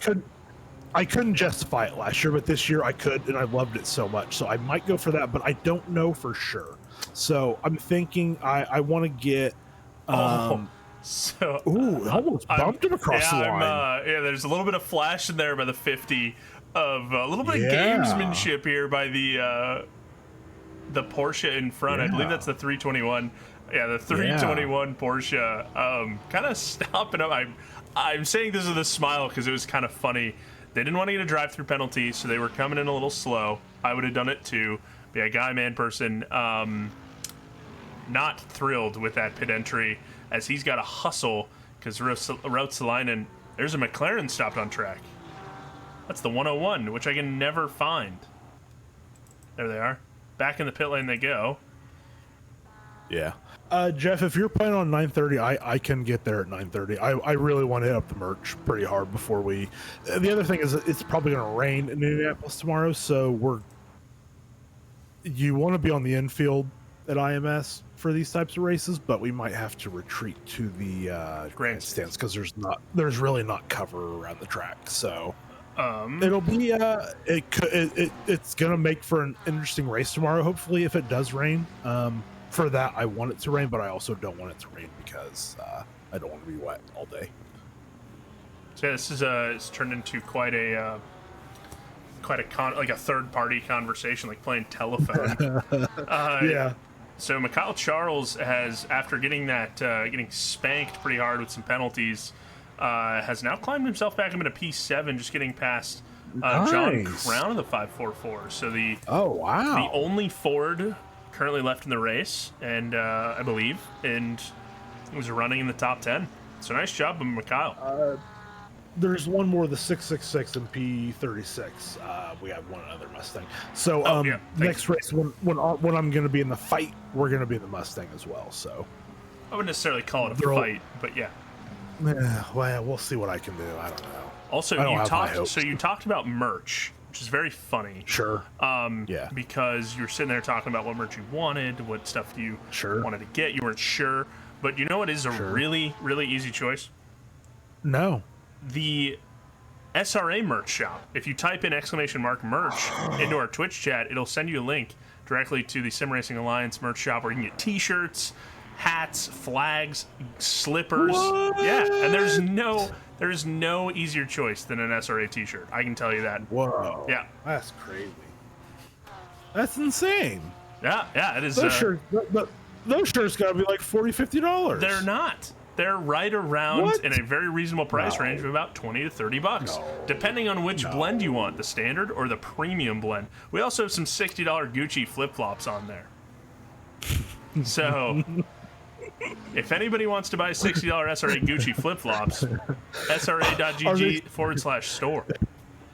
Are they still $69? I think so. They might be taken down. I'm not sure if Doug has them left up or not, but yeah. Thank you, Eric, for !merch. Yeah, check out the SRA store. It helps pay for my Publishers Clearinghouse check that Jess still has to send me, and it helps pay for experiences like this. They're down to a very reasonable $50. Oh, very reasonable $50. Yeah. So there's only one pair. There's one pair in existence. So if you buy them, you are cemented in SRA lore and legend, and you get entered to win a ticket to the cruise fund, or the cruise that they go on. Yeah. No, you get a suite. You get a suite. You get a suite. Yeah. Guaranteed, you get a suite. Yeah. Carpenter's in the pits from P2. Yep. Ryan Yee taking over P2, and just gonna say there's no contest for the biggest winner of the race, which is Ryan Yee's team, the number 9 Beans House. Coming into 29 spots gained. That's so dumb. The biggest loser, unfortunately, there is a winner and a loser. Oh, no. And the biggest loser is the 904 Murphy car, the Mercedes, down 21 spots. That's just bad luck. Yep. That's endurance racing, right? Yep. That's how it goes.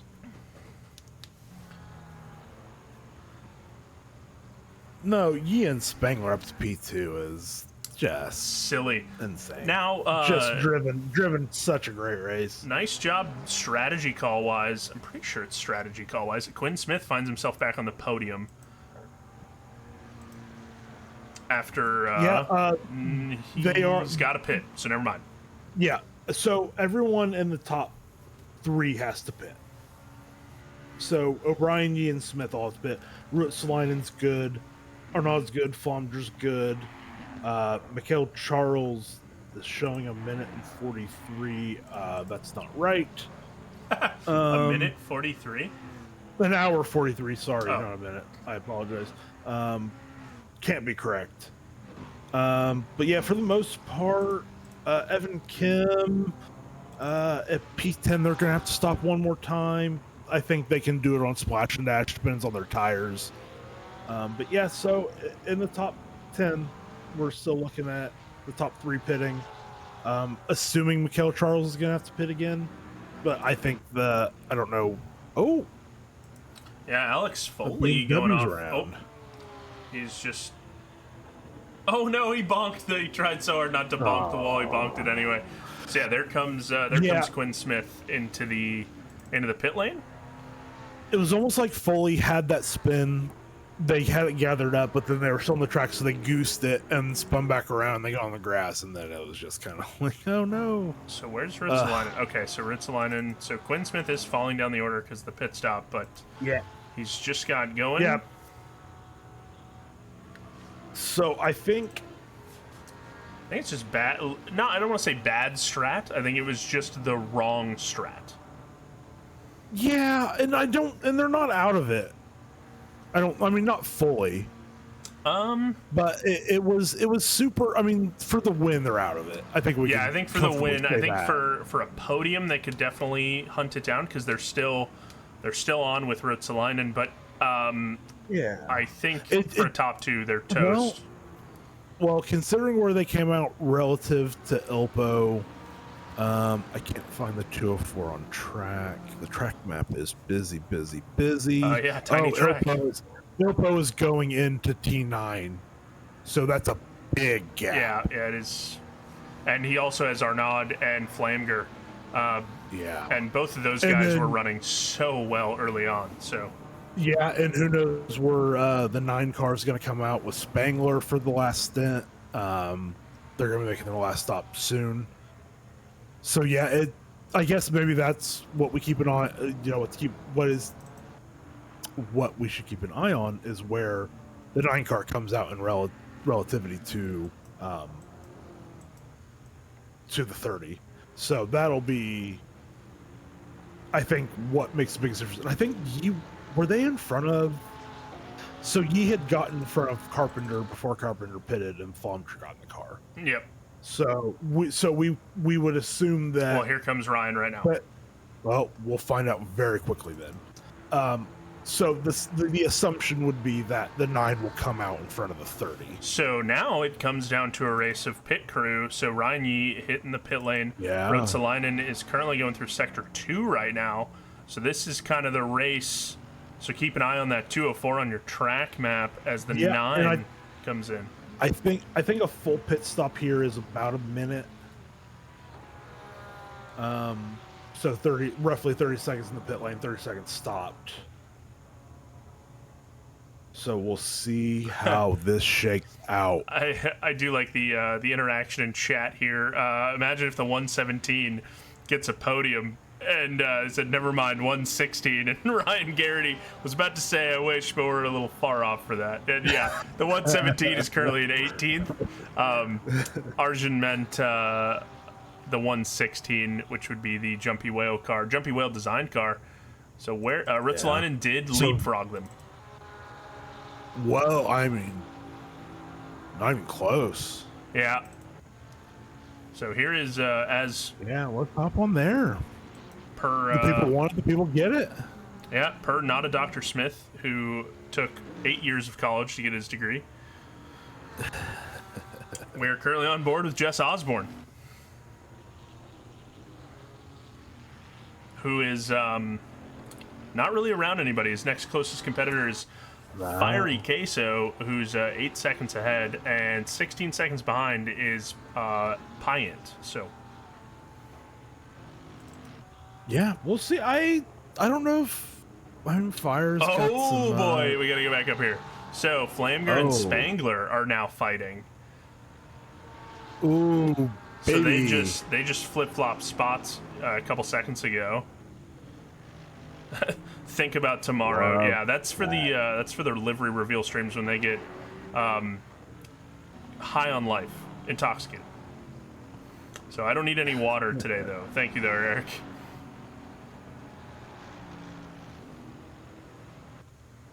Got to toss that legendary shield on the car. That would actually be a good idea. Oh, that Bentley. Is that coming out of... Man, that's the Big Daddy. That's the 54. Yeah. The Big Daddy. I'm calling it like it's a... Oh, no. Did my mouse die? No, plug it in. My mouse isn't rechargeable. I need a AA stat. Uh-oh. I think we'll be all right. Okay. Well, at least we're on a good battle. Tim is all over Jeff. Let's go on board.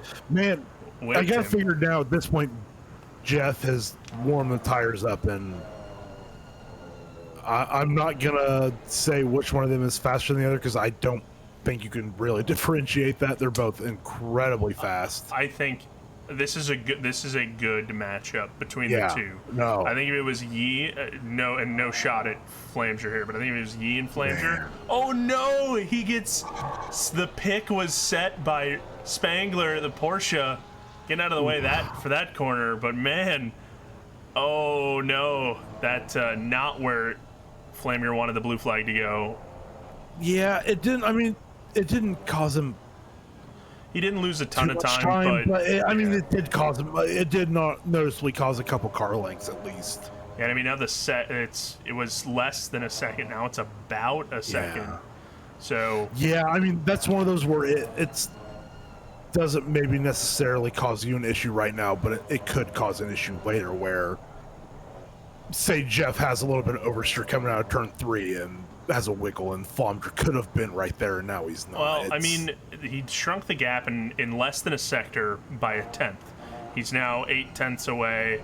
He's got some great. I think the Aston can really close up comparative to the McLaren. So this is gonna get the spicy. Oh yeah, I would love a spicy meatball right now. Yeah, I still have not. I still haven't ordered dinner. I mean, when you have intense action like this, how can you be thinking of food right now? It was legit like an hour and a half ago. I was trying to first order dinner. And I will say one thing: my dog needs to go back outside, and I need to use the bathroom. So I'm going to go now, so I don't miss the final 40 minutes. Of course. Oh, another blue flag. Same corner, too, for Flamger. No luck. Lady Luck is not on board that car right now. Honestly, I think that might have hurt Jeff more than it did Tim. Yeah, because he lost a little bit on the exit there. So, yeah, it's... Not all that noticeably, at least. But, yeah, honestly, this is going to be a battle to the end. I don't think it's going to 40 minutes of... 40 minutes of these guys absolutely jiving. So now it's a sprint race. Of course, we had 5 hours and 20 minutes to decide where everybody's going to be, and now it's time for the real pushes to happen. That's the beauty of endurance racing for sure. Endurance racing is just the best. It's the best. Okay, I will be back in a few minutes. I know you're going to hold down. Yeah, sounds good. But yeah, we have, of course, we have a couple more of these events going on. We've got Brands Hatch, as I've mentioned before. November 2nd is another 6 hours at a very tight technical Brands Hatch. As I'm getting some onboard shots of Koa Dromo for Papa Dromo here. As he got past, he's actually trying to catch up to Curtis Lee, but he's a lap down from Curtis right now. He does have one of the Badmans, Evan Kim, right behind him. But I think the biggest battle right now is going to be between the 9 and the 224. These guys are just going to absolutely duke it out for these last 40 minutes. And this track just breeds good racing. I've really, admittedly, only watched a lot of F1 here. I've done some GT3, some lower level prototype stuff here, and it's always fun, but this GT has been fantastic. I'm so glad they brought Red Bull Ring into the sim. Quite a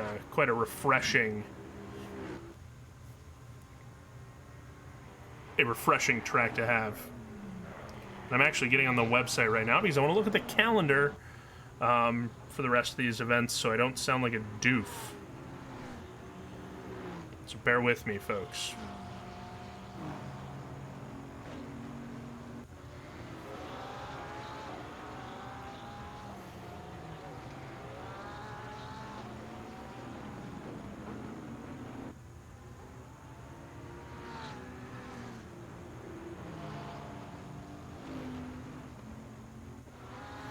So yeah, first round, of course, here's at Red Bull Ring that we're watching right now.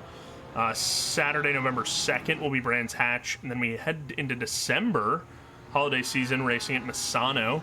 Then we come back from New Year's for round 4, racing at Nürburgring, the GP circuit, not the full Nordschleife. And then Saturday, we love to go around Paul Ricard on February 2nd, just after Valentine's Day. And then on March 29th, we're feeling a little lucky, hitting up the Indianapolis Road Circuit for round 6 and the final round of this endurance series. I plan to be with you all the way through. So, historic Spielberg, Red Bull Ring, or whatever. Yeah, I always kind of forget that it's called Spielberg, because it's just been ingrained into my brain that it's Red Bull Ring, or just straight up Austria. Just because it's the, you know, as the host of the Austrian GP, as we pass the sign there that says Austrian GP.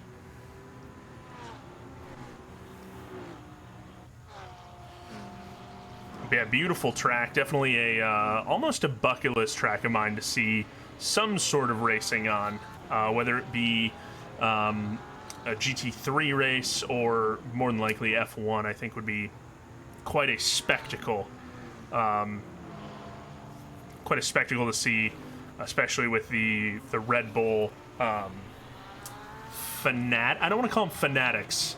The Red Bull fan base would be fun to be around, I think, as long as I'm not wearing a Mercedes hat. So, but Jeff Spangler has cut this lead down Tim Flamger has cut the lead down to way less than a second. There's 7 tenths that separate the 9 from the 224.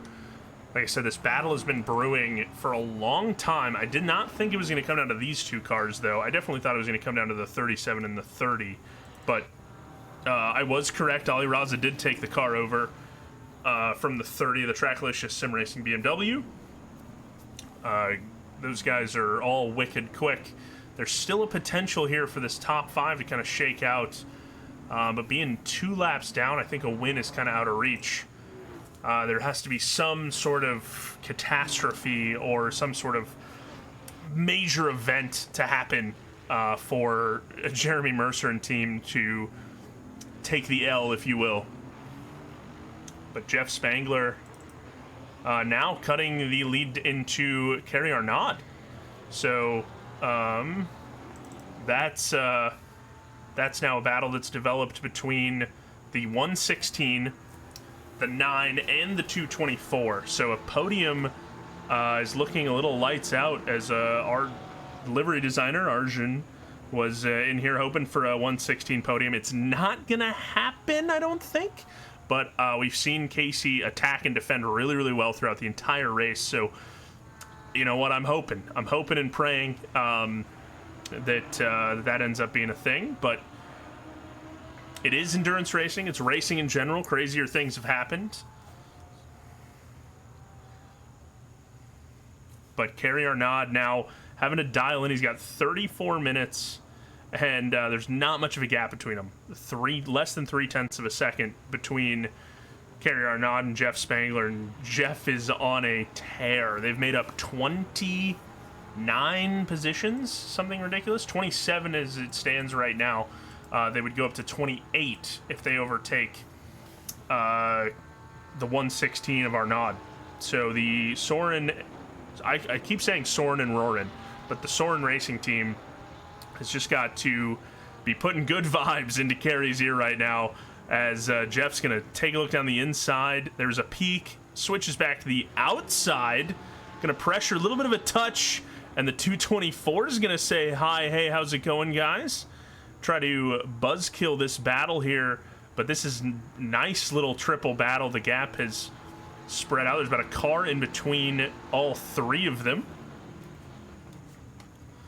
As you take a look on board of the wing section of Kerry Arnaud, that's a scary sight. You got 2 very, very fast guys right behind you. I'm interested to see as they come into your living room there. I'll be very interested to see how well he can defend. 30 minutes left. I don't think it's going to be all out like this for half an hour, but it very well could be. Half an hour is essentially a practice race with SRA.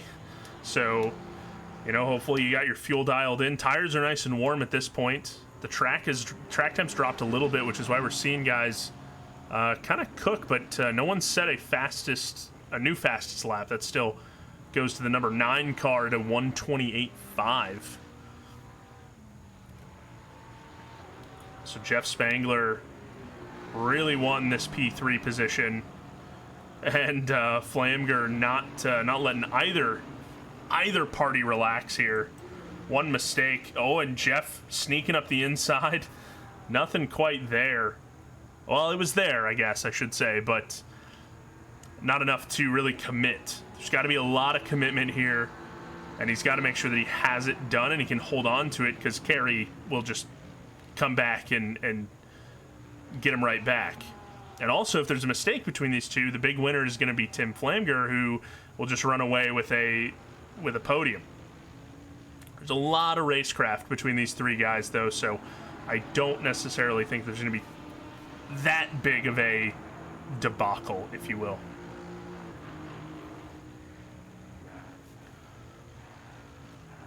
Mikhail Charles pitting from 7th, and C. Dunham, the 50, pitting for Guy Manperson.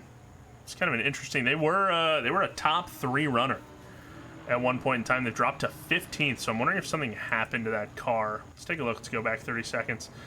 They've been sitting in the pits for 30 seconds, so I'm thinking that since I was glued to this battle, we might have missed that. So I apologize to that team for missing that, but that is a rough go for the 50 as they keep dropping down the order. P17 right now, as they were on pace for a podium, which has opened it up for guys like Ruotsalainen, Flamger, and I think Kerry Arnaud, to be totally honest. Kerry Arnaud was not on my radar to battle this hard for a podium, so he's definitely put his name out there in my sim racing world.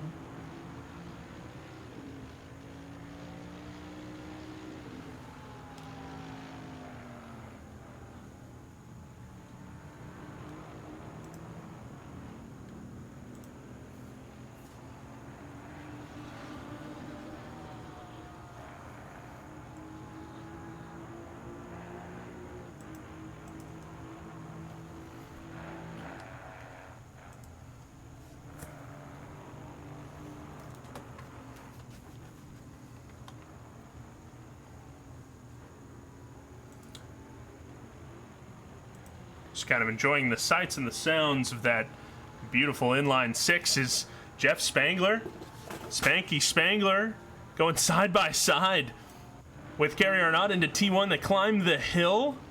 There's a yellow flag as they come across the hill, and Jeff gets it done. Full commitment, like I was talking about, gets it done and gets away, and then opens it up for Flamger to then put on pressure to Kerry to really solidify that P3. Nice driving and great racecraft by the three of them as Flamger now looks on the inside, and Kerry, a little bit of a contact there. Oh, big contact! And he spins Flamger around. I was just applauding their racecraft, and that happens, man. Oh, that's not a good look. Stewards are going to have to take a look at that one, as Flamger has got to be fuming in that Aston Martin right now, as he's just been reefed. Ilpo in second isn't out of reach. This group works together. Ilpo has found another gear. He's actually he's a lap down from the leader right now, the 37 car. So P2's pretty locked up, but I would not say Spangler could compete for that P2. And he was worried about racing in a GT3 instead of a GT4.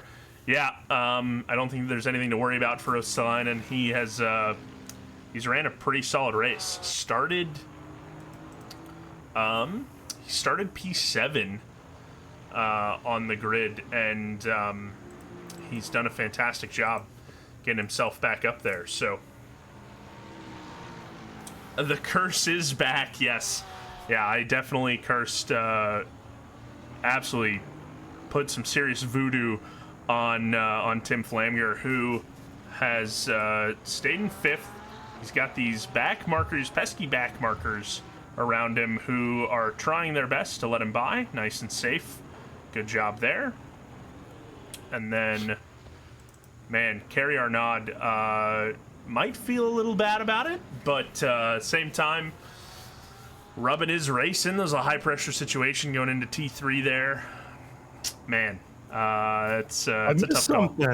Yeah, Kerry Arnaud hit the rear quarter panel of Tim Flamger as Flamger was going in for a run, bonked him, and spun him around. So and as I said it, I was like, man, these guys are racing so well together, making good passes, clean passes, and then that happened. So, kind of funny. Hey, yeah.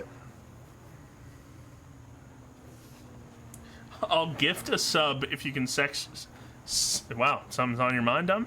Successfully curse Osborne. All right, so where is... I love that voodoo that you do oh so well, Jesse Osborne. So, sorry, Jess Osborne.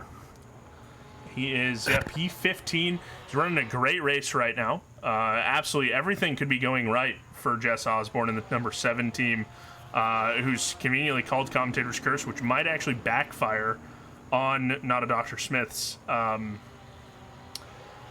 idea to have us crash Jess out, essentially. So yeah, I think so. Also, I'm super fired because I called him Jesse. So yeah, I have a coworker. I have a coworker named Jesse, so it was just like second nature, which is unfortunate. The sausage curb on the side there. Oh, he misses both of them. So yeah, that pretty much sums up. So this will be the last time you ever hear from Blue on stream. So yeah. Get your F's in the chat. It's been great. You know, it was a lot of fun. Did 6 hours of talking to myself. So yeah, it was. No, you're doing awesome. And I'm not saying that because I've been here for like half the race, but truly, like when I was watching before I joined in, you guys were doing an awesome job. It was so much fun. Yep, they set me up with Alexa and Jay Queasy, and it was a good time for sure. Yeah, Kerry Arnaud, probably not too terribly happy with how they're sitting in P4 right now for that Soren Racing team, because the Aston Martin that he passed has a sore rear end after that contact. So. Oh no. Oh yeah, let's go. Not a Dr. Smith gifted a tier 1 sub to Rando Stranger Mrs. Racing. Welcome, Rando Stranger Mrs. Racing just subbed. Absolutely not Dr. Smith. Random Stranger thanks you. Yeah, we love an Random Stranger. Panzo Rigatoni saying Blue should never be in the booth again. You know what? I really appreciate that, Panzo. Panzo, my known mortal enemy.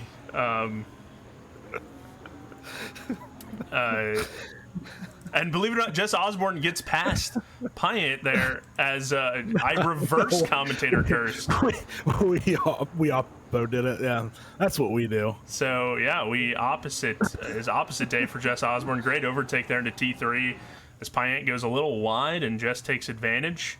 And Alex Foley trying to recover, do a little recovery drive for the Foley Racing squad in that 426 BMW. They're hunting down, currently right now they've got a car ahead, which is P19 of Tyler Thompson. Yeah, so I just caught up and saw that Flamger. A little bit of a bummer. Yeah, and I mean not an egregious incident, but just unfortunate. Yep. Yeah, definitely. Definitely a little rough. Like I said, Flamger probably saying some non-FIA approved words in that cockpit. Yeah. No, he's doing community service. There we've got flip-flopping fastest lap times. So Mercer set a 4.42, and then Guy Manperson, who they had damage and they had a really long pit stop. I think they got wrecked into and I missed it. Wow. They just set a 128.4. Also, Pyant and Felix Pyant and Jess Osborne trying to flip-flop spaces here. Jess Osborne going defensive. Porsche on Porsche. I'm going to hop in the replay and see if I can Yeah, figure out what happened to Guy Manderson because I missed it, but he's setting crazy been around times. top 5 all day. Yeah, down into P18 for the Canadian. Crazy. Yeah, currently. They have a. I think in the replay they have a lap that is about 3 times as long as it should have been. Yep. So something happened. Oh, Flameger got touched. Oh man, that was Barkins right there as Flameger's trying to go through some traffic, and the 105 just barely nicks him, and a great save by Flameger. Oh no! I don't want to watch that again. Oh, I missed it. They disconnected. Oh, that sucks. Yeah, I was locked in on their car, and I got shot to the next closest car. So yeah, Colin Dunham had a disconnect from the server, unfortunately. Also, Felix Pyatt and Jess Osborne, Pyatt put some stamp on there and sent it, as Alexis said earlier, and now put a car in between him and Jess. So nice driving there by the Irishman. Big Daddy and Ryan Barkins coming together now. Big defensive move, almost completely off the track by Big Daddy of the OBDA Bentley. That was quite a. You're not going to do this now. Yeah, he said, "I'm defending all the way to the white line." Yeah, this is my track. It's a DLC. I paid for all of it. I'm going to use all of it. And I just kind of feel a little bit for Tim. You know, ran a fantastic race, had strategy to win. Oh, and there it is, the time penalty for Arnaud. That is the contact in T3 for sure. So, Flameger. Right now they're in the window. So yeah, Flameger's got to. Well, actually, P4 goes to Flameger right now, unless he can really crank it up. Also, Panzer Rigatoni saying, missing you in MCM, need someone to punt. Pick Justin McKechnie. Yeah, not him. That's my pick for who to punt. Or Curtis. Yeah, punt the person who puts it on. Yep, yeah. It's a pretty good idea. Big brain strats. I can't wait to reheat my jalapeno bites and eat some pizza. I'll tell you that, yeah. We had about 20 minutes left in this race. I'm so jealous. Of food? Yeah. Yeah, just of food in general. I just ate a couple onion rings when I was waiting for my dog, who was being so slow. I literally had to go pick him up out of the yard because he was wanting to smell all the smells.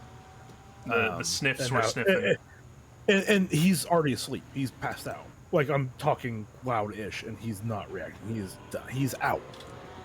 What? He's so selfish. Oh, rip! Ilpo went off! No! Oh, what happened with Ilpo? Oh, a back marker. The Mercedes. No way! Wow. And that's just going to allow Arnaud and Spangler. Spanky comes in with a gift. You know what? I said it earlier. I was like, there's got to be some catastrophe that happens because Ilpo's ran so well, and Rautsalainen, that sends him. He's on a P5 now. Yeah, he has to get back from a very that is a angry bummer. Tim Flameger now. So, and I don't think that pass is going to happen anytime soon. No, that is a huge bummer. He was having such a great race. So I kind of cursed him a little bit because I was saying, like, Ilpo's ran so well for so long, like there's no way that Jeff could catch up to him unless something happened. And that was what it was. Something that was happened. the something. Yep. Man. That's a bummer for Rautsalainen, who solo driving, does not have a teammate, has sat there and used like a camelback or something. I don't know what he does. He consistently does races like this. Holds it. Does it during pit stops? That's got to be he has to be during pit stops. In my old rig, I could slide out and go to the bathroom and get back within 30 seconds. But like now that I have a bucket seat, like not at all. Yeah, no, I'm not quite sure. I can't wiggle my big ass out of the seat and get back in 30 seconds. It's not possible. Also, I believe that's Eduardo. I was playing some games with Eduardo earlier. He's a big team number 1, the one and done Koa and Pat and Rene Oki's. Big fan there. Unarando Stranger Misses Racing. Sorry to hear that for Rootsalainen. That is a bummer. I even practiced how to say his name. I looked it up again on how to say it properly because I would call him Ristalainen all the time, and he's like, "That's not my name," and I apologized. So I looked it up. Rootsalainen. I say it Rootsalainen, which now I know is incorrect, but at least I was within the ballpark. Yeah, I mean, you were there. I was using an I, so you know, I definitely. Our American tongues are not good with the foreign names. Unfortunately, we're very bad at them. Finnish is so fun though, because it like just I don't know. It sounds so wild. Yeah, Blashini got past Kraus, and then that's not for position. So, but Guy Manperson passed Nico Suave to take over 17th while setting the fastest. Oh, didn't set the fastest lap of the race, but still has the fastest lap of the race. Unless Spangler wants to put in something crazy time, but Tim Flamger sits P3 right now with how the delta shakes up.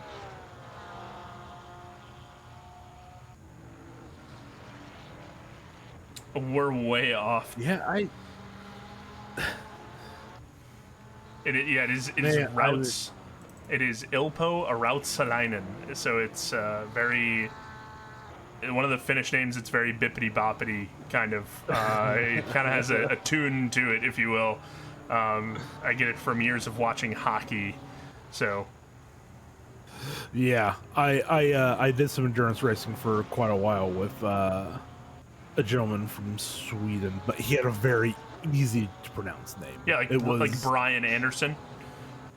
Honestly, it's not that far off. It's. Now Ilpo will have to watch it back, and he'll have to correct me and see if I am wrong. I'm pretty confident in my Rootsalainen, but I'm not sure. So I have commentated races that he's been in before, a race that he's been in before. I don't know if he rewatched it, and I was never corrected. So I'm assuming he just didn't rewatch it because he probably has better things to do. Than, do another 6-hour solo. He's probably going to do another 6-hour solo later tonight. So, right, but he probably has another tomorrow. Like he probably booked up already. Tomorrow, it's going to happen. He's going to do them one after the other. Yeah, it's only 11 p.m. So yeah, I think he's on the West Coast, so he probably has another 6 hours. Yeah, he can do it. Yeah, dude, no problem. But he currently sits P5 right now, and he's hunting down Tim Flamger, who is probably a little up in arms with the P3 Kerry Arnaud. There's probably not a whole lot of love lost between the P4 and P3 right now, but the penalty stands 10 seconds. I gotta tell you, I mean, that gap is not super under 10, but if he can drag Ilpo around with him as well, he can get Ilpo in that, and Arnaud can be P5 instead of P4. Yeah, and Nico Suave making a nice move on Jess Osborne there. So, but Jess Osborne is not letting him sleep, that's for sure. There's no relaxation there. After 6 hours, these guys are nice and close. And where did that team start? They started in 12th. They've gone down 5 spots. So, considering the quality of the field, not bad. Not terrible. Seeing how our biggest winner is up 29 spots. And the biggest loser's only down 20. So. It's not the end of the world, and Murphy had some issues early, I believe. So yeah, and damage now actually. Oh yeah, that's flapping. Yeah, Koa Dromo. There was some love for Koa in chat earlier. Papa Dromo was in here, and he's up. That team is up 11 spots. His dad's so cool. I hope he was watching earlier when I said that he was really cool. Yeah, he was. Because Koa's dad is so cool. Oh, he's awesome. Kevin Lau. I'm not. The 156 car is up 13 spots. That Manti-EMA. Nice. Calvin's certainly no slouch. Yeah, he commended the stewards earlier in chat, saying that they're doing good work and putting in a lot of effort, which is good to see from a driver. Right now he's trying to get past the blue flag, but we take a look at the race update as that McLaren spins around. But race update, last 12 minutes. Jeremy Mercer and team, the Tier Sim Racing Esports guys, have demanded respect in P1 for the open class. They have absolutely taken this by storm. Ian McCroat moves up into P9 overall and first in the silver class, taking that home in the Team WRT McDonald's BMW. And then Trevin Lamb in a random team McLaren, led by Brandon Chen for a lot of this race, but Trevin's done a pretty good job as well. Sits 30th overall and first in bronze. So they've really hung on well. Good for them. Done a good job with Steven Sarver, who's really tried to hunt down that Lamb car, but in a tight bronze field, solid.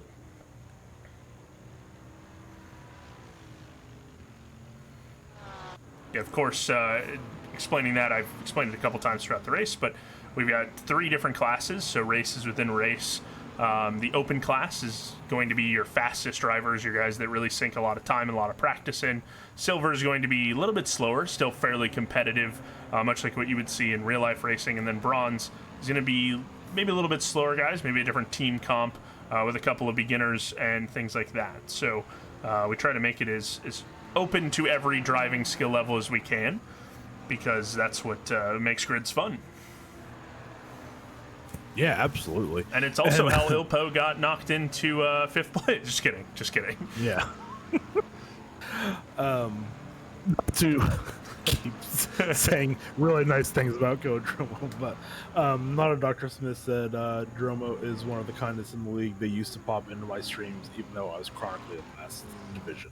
That's love to hear it. And then I believe the person who said I taught him well, let's go, is that absolutely 100%. And Nick Foley commenting on the commentating team. Great stewards and great commentating. Awesome first endurance race for the Foley crew. Well, welcome. It's your first endurance race. This is a great great team great organization, I should say, to do it with. I've commentated for a couple other organizations, and SRA definitely has it down as far as qualifying goes and just overall appearance, and just really hit the nail on the head with how this is done, and they do a good job. So very happy to be here. Happy that you're all here. Yeah, everything that's done on the back end is so incredibly well done, and it makes everything run so smoothly. Yeah, so we head into the last 10 minutes. We'll sit here and gush over Jeff Spangler's efforts, but also Curtis Lee, Al Latufo, Doug Mitchell, those guys. Really, Curtis Lee, Jeff Spangler, and Al Latufo getting things set up and running this. And we're really excited for Brands Hatch, too. That'll be a lot of fun come November. Yeah, not a lot of you don't see a lot of Brands endurance races, so it's going to be an interesting test. It's such a unique circuit. That's an interesting way to put it. It's going to be an interesting test. It's going to be it's going to be a nightmare. It's a lot of, I'm trying to think 6 hours of minute 20. I mean, we're going to see the same lap counts. It's going to be the same lap times, a little bit quicker. Yeah, it's distance-wise not that much different, but I think just because of the lack of runoff at Brands, it's such a more difficult track. It used to be one of my favorites, and I now kind of hate it. Yeah, it's going to give some guys some nightmares. It'll be fun for traffic management. We talked about that earlier. How traffic management was really important in this race. So it's going to be really important in the next one. Also, Guy Manperson, 28.2 fastest lap for that guy in the Madhauser's car. Yeah. Up in the P15. I mean, they're coming back because I think they were 18th when they rejoined. Yeah, so I think they were a little lower, actually. I think they're like 19th, 20th. So they've done a good job. They're salvaging this. Yeah, they're absolutely salvaging this. Yeah, Brands will be... The lap times between the two tracks aren't too far off, but there's not a track on Brands Hatch that is as long as the front straight, even the front straight here. Yeah. The what is it? Paddock Bend, Paddock Hill, whatever it's called. Yeah, that's the longest one, but it's not a very good overtaking place. No, so and I'm thinking it's going to be a big track position race. So wherever you qualify, you got to qualify really well. A big track position race and a big no track cuts. Yeah. For getting drive-throughs, or just knocking pressure out of your tires by dragging on the grass too much. Yeah, or hitting those curbs. That happens here too, though. Yeah. So. Yeah, it's going to be a lot to worry about, and we're not even done with this race, so we have no idea what the weather's going to be like. Yeah. Maybe we'll get an ice storm or something. We got a battle. We got a battle this late into the race. Last 6 minutes, Kevin Lau in the Mantha EMA. Oh, wow. Porsche, and none other than Curtis Lee in the 888, as we were just talking about in the 888 Lexus. Still wanting to hold on to that top 20, be the best of the Lexuses. Sorry, the second best of the Lexuses, as Kelvin, I was calling him Kevin, my bad. Kelvin Lau, looking up the inside of T1, nothing there. He's going to get shut off by Curtis Lee, and this is where the Lexus is going to try to spread its legs. Spread its legs? Ooh, no. I don't think so. I don't think that's quite the right terminology, but Kelvin Lau. Not on a first date. I don't think Porsche's doing that on first date. Kelvin Lau is going to look for the outside. Nothing there. And Curtis is going to stretch the Lexus's legs, which is quite a bit better of a term than spread. So, yes, stretch the legs of the Lexus there. You're 6 hours in. I am okay. 6 hours in, but yeah, that was definitely a Freudian slip. And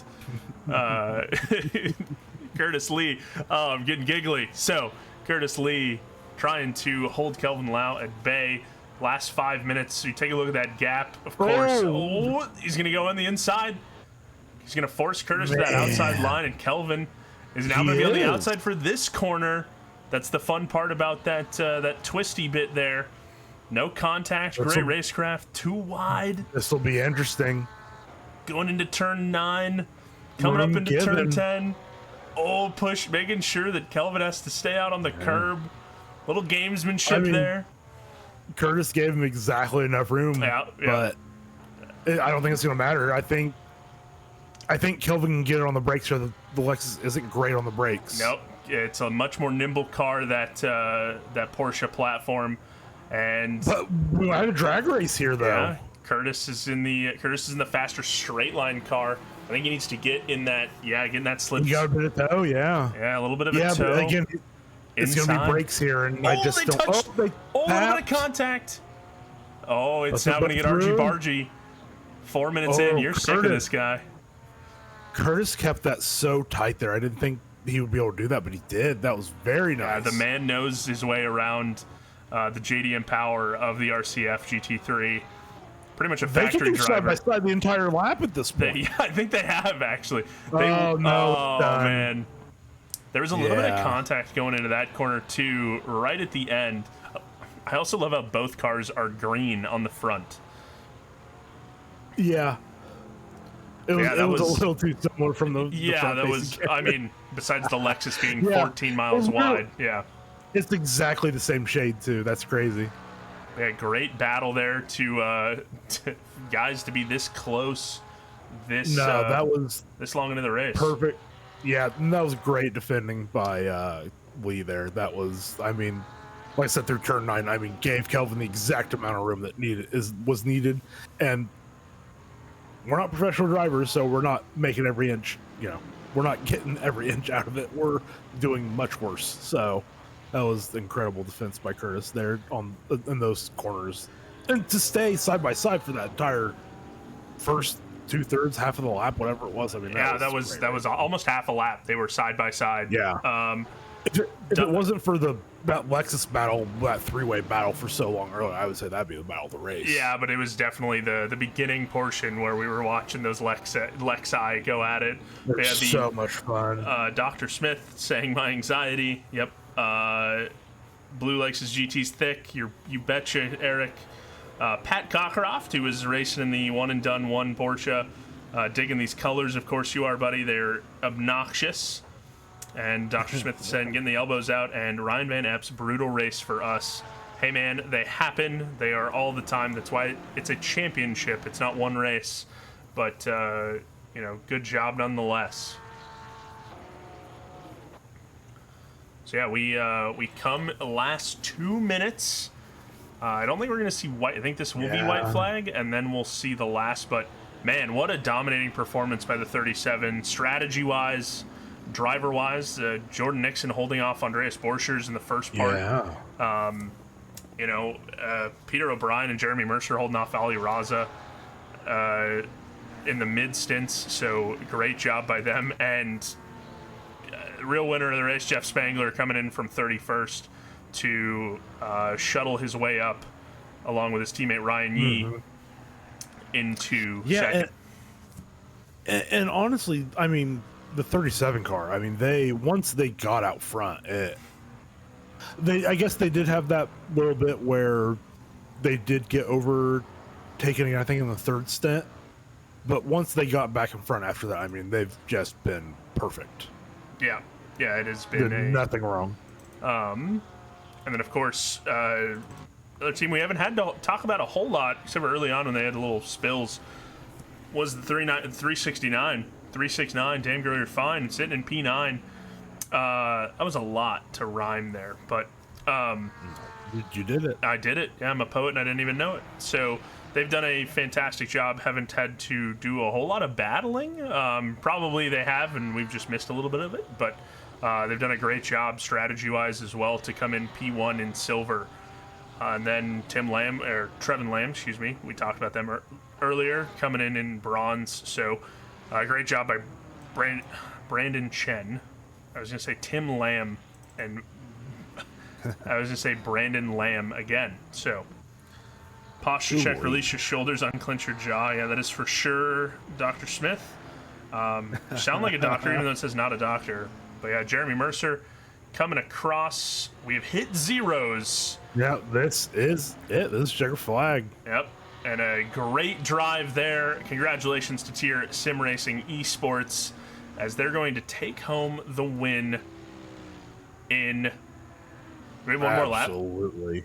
Nope, that was it. Well, checker. I ruined the call out. But great job, Tier Sim Racing Esports. Good job, boys. They take home a win in the first round of the SRA Endurance Series. 6 hours of Spielberg.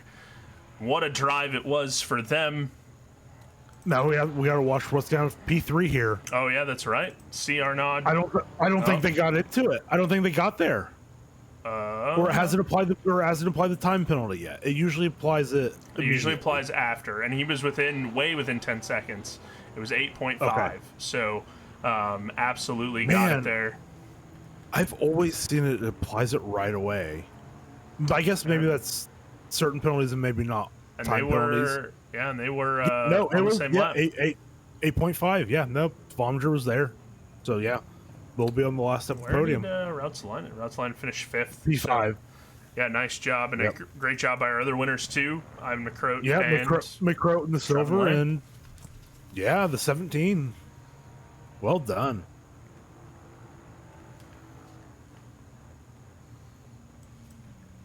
Yeah, this was a weird one where the silver and bronze almost seemed decided pretty early. Yeah, even though I think more so the bronze and the silver, but the open was definitely the open was the one where it was kind of all over the place. But great job by all the drivers of each class. But this is us going to be signing off.